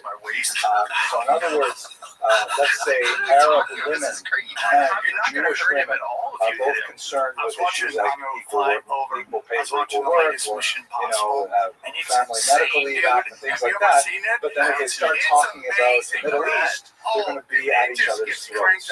Maybe that's a bit of an exaggeration, but not so far off. The Women's March that we had here in Washington last year, of course, was early in the year. I'm not sure. I guess it was last year. That was also one of those occasions where some of the most prominent figures leading the march are also in favor of things like BDS, which alienates Jewish participants in the march. They feel that they have a lot in common with their sisters in this particular overall goal, but at the same time, they very much disagree, vehemently disagree with them on other goals. So this is the kind of thing that she began to experience over and over again in Weimar, Germany in particular, as nationalism began to grow and German women began to celebrate the idea of the folk, right? The German values, specifically German values that excluded Jews, even if they lived in Germany for 1,000 years. And the Jewish women are saying, hey, we're with you on all 6 of these things, but these other 4 things are completely anathema to us. So this is an ongoing struggle that she had. She was often snubbed and hated by organizations that have borrowed from her intellectually and administratively, and then later, as they became more nazified, they distanced themselves from her. An ongoing struggle she had as a leader of this movement. This is where I find her work is absolutely incredible and beyond belief. She created something called the Yusha Flower Book. Excuse me, I think I associated with the Yusha that she created the Flower Book. She was invited to create the B'nai B'rith Women's Auxiliary, which, as you can see in the name itself, implies that B'nai B'rith is the real thing. Oh, and this women's thing is kind of like, yeah, it's on the side. She didn't want to create anything that was on the side that was subservient to a larger movement. Even though she may have agreed with the B'nai B'rith agenda, she didn't want to be the auxiliary. So she created this independent organization, the Jewish Women's League, in 1904, that had an incredibly wide impact. Perhaps one of the most significant areas is she began to, in this organization, you can see the sort of trajectory from taking care of Jewish orphans, female orphans, and moving on to Jewish women as a whole, and then here in the Brown He were was just really awesome. engaged She in was awesome. political Ruby was activity awesome. She got credit for and being awesome, but just for being awesome, not an awesome campaigning woman. for No caveat. Jews as women, at the same time women as Jews. Really, at the same time, looking at both of those series of values and priorities. I mentioned that she opposed the suffragette movement, but I think one of the most fascinating aspects of her life was in her campaign against human trafficking. I will remind you that one of the prominent aspects of the Jewish experience at the beginning of the 19th century was this demographic upheaval that was a result of the pogrom waves that were sweeping Eastern Europe. And so lots of young women, unprotected minors, were finding themselves in uncertain circumstances in the West. And unfortunately, many Jewish women were brought into prostitution as a result. Let's say a 16-year-old girl, possibly her parents killed in a pogrom, certainly impoverished, and a procureur, who may also have been Jewish, says, hey, we have work for young Jewish women here in Buenos Aires, or New York, or in Hamburg, and they would say, just come with us, and we will set you up in a job over there, you'll be able to send money home, things like that. And these young impressionable girls, sometimes without the permission of their families, maybe without families altogether, get on these trains and they suddenly find themselves involved in this illicit trade. It's absolutely horrible, scandalous kind of story. But you don't realize how rude it is until you're already captured, right? And then you're like, whoa, what this was called at the time white slavery. A term that I'm not so happy with because it was a TV show on Apple TV. It is slavery. It's definitely an enslavement. But who's in I just don't like the word white added to it. It implies that it's somehow different than black slavery. I'm not sure that would be appropriate. But I'm watching this show, and then about 5 episodes in, I realized this is the story of a black man who stops white hijackers from hijacking a Middle Eastern plane. Mobilize women to go down to the places where some of these runaway girls, sometimes in the hands of their captors, would disembark from trains or from boats, and they would actively present them with alternatives, and they would pull them aside and say, excuse me, you look like you're not from around here, who are you with, why are you here? We have a halfway house. She set up a network of these halfway houses to take in these women. Again, it's the same kind of principles that she employed. Just giving them tremendous respect and autonomy, but giving them a chance to earn a decent and respectable trade rather than rely on their bodies. This is one of the posters from the era that talks about a warning for runaway girls, right? Many women, just like their brothers or their boyfriends, may have been searching for a better life in the new world and thinking that all they had to do was get on a boat and everything would be taken care of. You know, even my own grandmother, Lara Shalom, she went at the age of 19 to Montreal. Thank God, you know, she had older brothers who were already waiting to meet her and things like that. But she refused to go with anybody else. She wanted to go because she was a very independent-minded woman. She wanted to go on her own. She happened to meet on the boat my Zadie, who my own name, so it all worked out okay. But it's, you know, it's not something I would recommend for my own daughters, you know. But nevertheless, not that I could stop them from doing whatever they want anyways. So she was very big into trying to stop the human trafficking trade. So I talked about the reason why there were so many of these girls. In fact, the statistics indicate there were thousands of them arriving in Argentina where we just watch all these conspiracy videos and which were key years for this. where they made a superhero She actually got on a boat and traveled to the sources of the problem in Eastern Europe, in Constantinople, Turkey, in Israel. That was not actually the source of the problem, but that was part of her root as well. In Cairo, and she went into these houses of ill repute, and she stood toe to toe with the people in charge there and tried to find out if there were any girls that she could remove from there. And she challenged them on the spot. Absolutely incredible mind bodily things. One of the most moving passages I read about her trips in this nature was when she went to Cairo and she spoke to the women working in one of these places. She described to them the kind of options they would have if they wanted to leave. And there was one woman there that didn't speak, an Arab woman, and afterwards the translator approached Pappenheim and said to her that this woman that listened to her the whole time told her to give Pappenheim a blessing, saying that God should bless her because she is the only woman who has walked into that house to speak to them about their welfare. It's an amazing thing that such a kiddush Hashem under such horrible circumstances. A very heroic woman indeed. Now, one of the things that got her into trouble is that she felt so passionate about the need to stop this that she actually organized international conferences dedicated to the topic of white slavery. Imagine the title, International Jewish Women's Conference Against White Slavery. Now, that's not necessarily something that a local community would be proud to have publicized, and so she actually received a lot of opposition from the rabbinate who said you may not have this kind of open conference open to the media, where people can talk about Jews in white slavery. And so she pushed back against them just as hard and did hold those conferences, but it was definitely, she was a controversial figure in her day for that particular sense. There's some papers flying out. Towards the end of her life, she found herself retiring more and more from her duties in the orphanage and with the Yerusha Frauenbund. She stepped back from the leadership role to the board of directors, although at one point she did offer to come back because she was a little bit afraid that perhaps the movement was losing steam just when the threats against Jewish women was ratcheting up to such a high level under the Nazis. One of the policies that she began to change at this time was something I didn't mention earlier. She was actually an opponent to Zionism. She did not believe that Zionism was the cure for the ills that faced the Jewish people, and she consistently advised her charges not to emigrate to Palestine.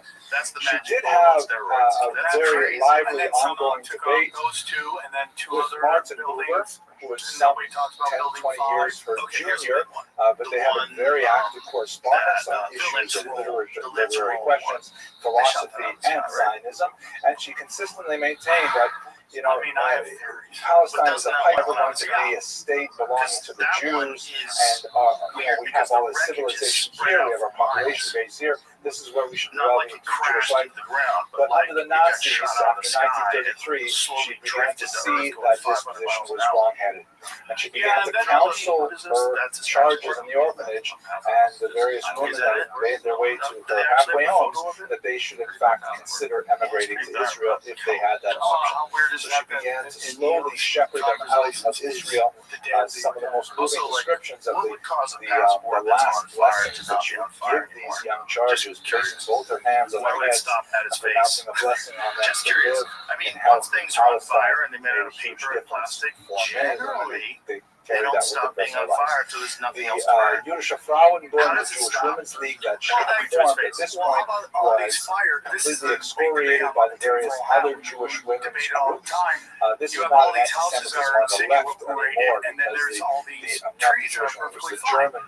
So then you get into the debate, at this point, the German women's groups were completely co-opted by the Nazis and also completely subservient to Hitler's threefold prescription for women in Germany, which was, I'm not sure if I get it in the right order, Kirche, Kinder, and Küche, right? Church, children, and the kitchen. I'm not sure what's the order. Is it Kirche, Kinder, some people are going down. That's the this is the kind of like anti-feminist modality that was so cherished to Hitler. The other women's groups began to adopt it. The Yerusha Frauenbund, of course, would have none of it, but that was not the only reason they were stopped. She was slowly dying of cancer when she was finally summoned to the Gestapo at age 77 and subject to a grueling interview. The people who accompanied her to Gestapo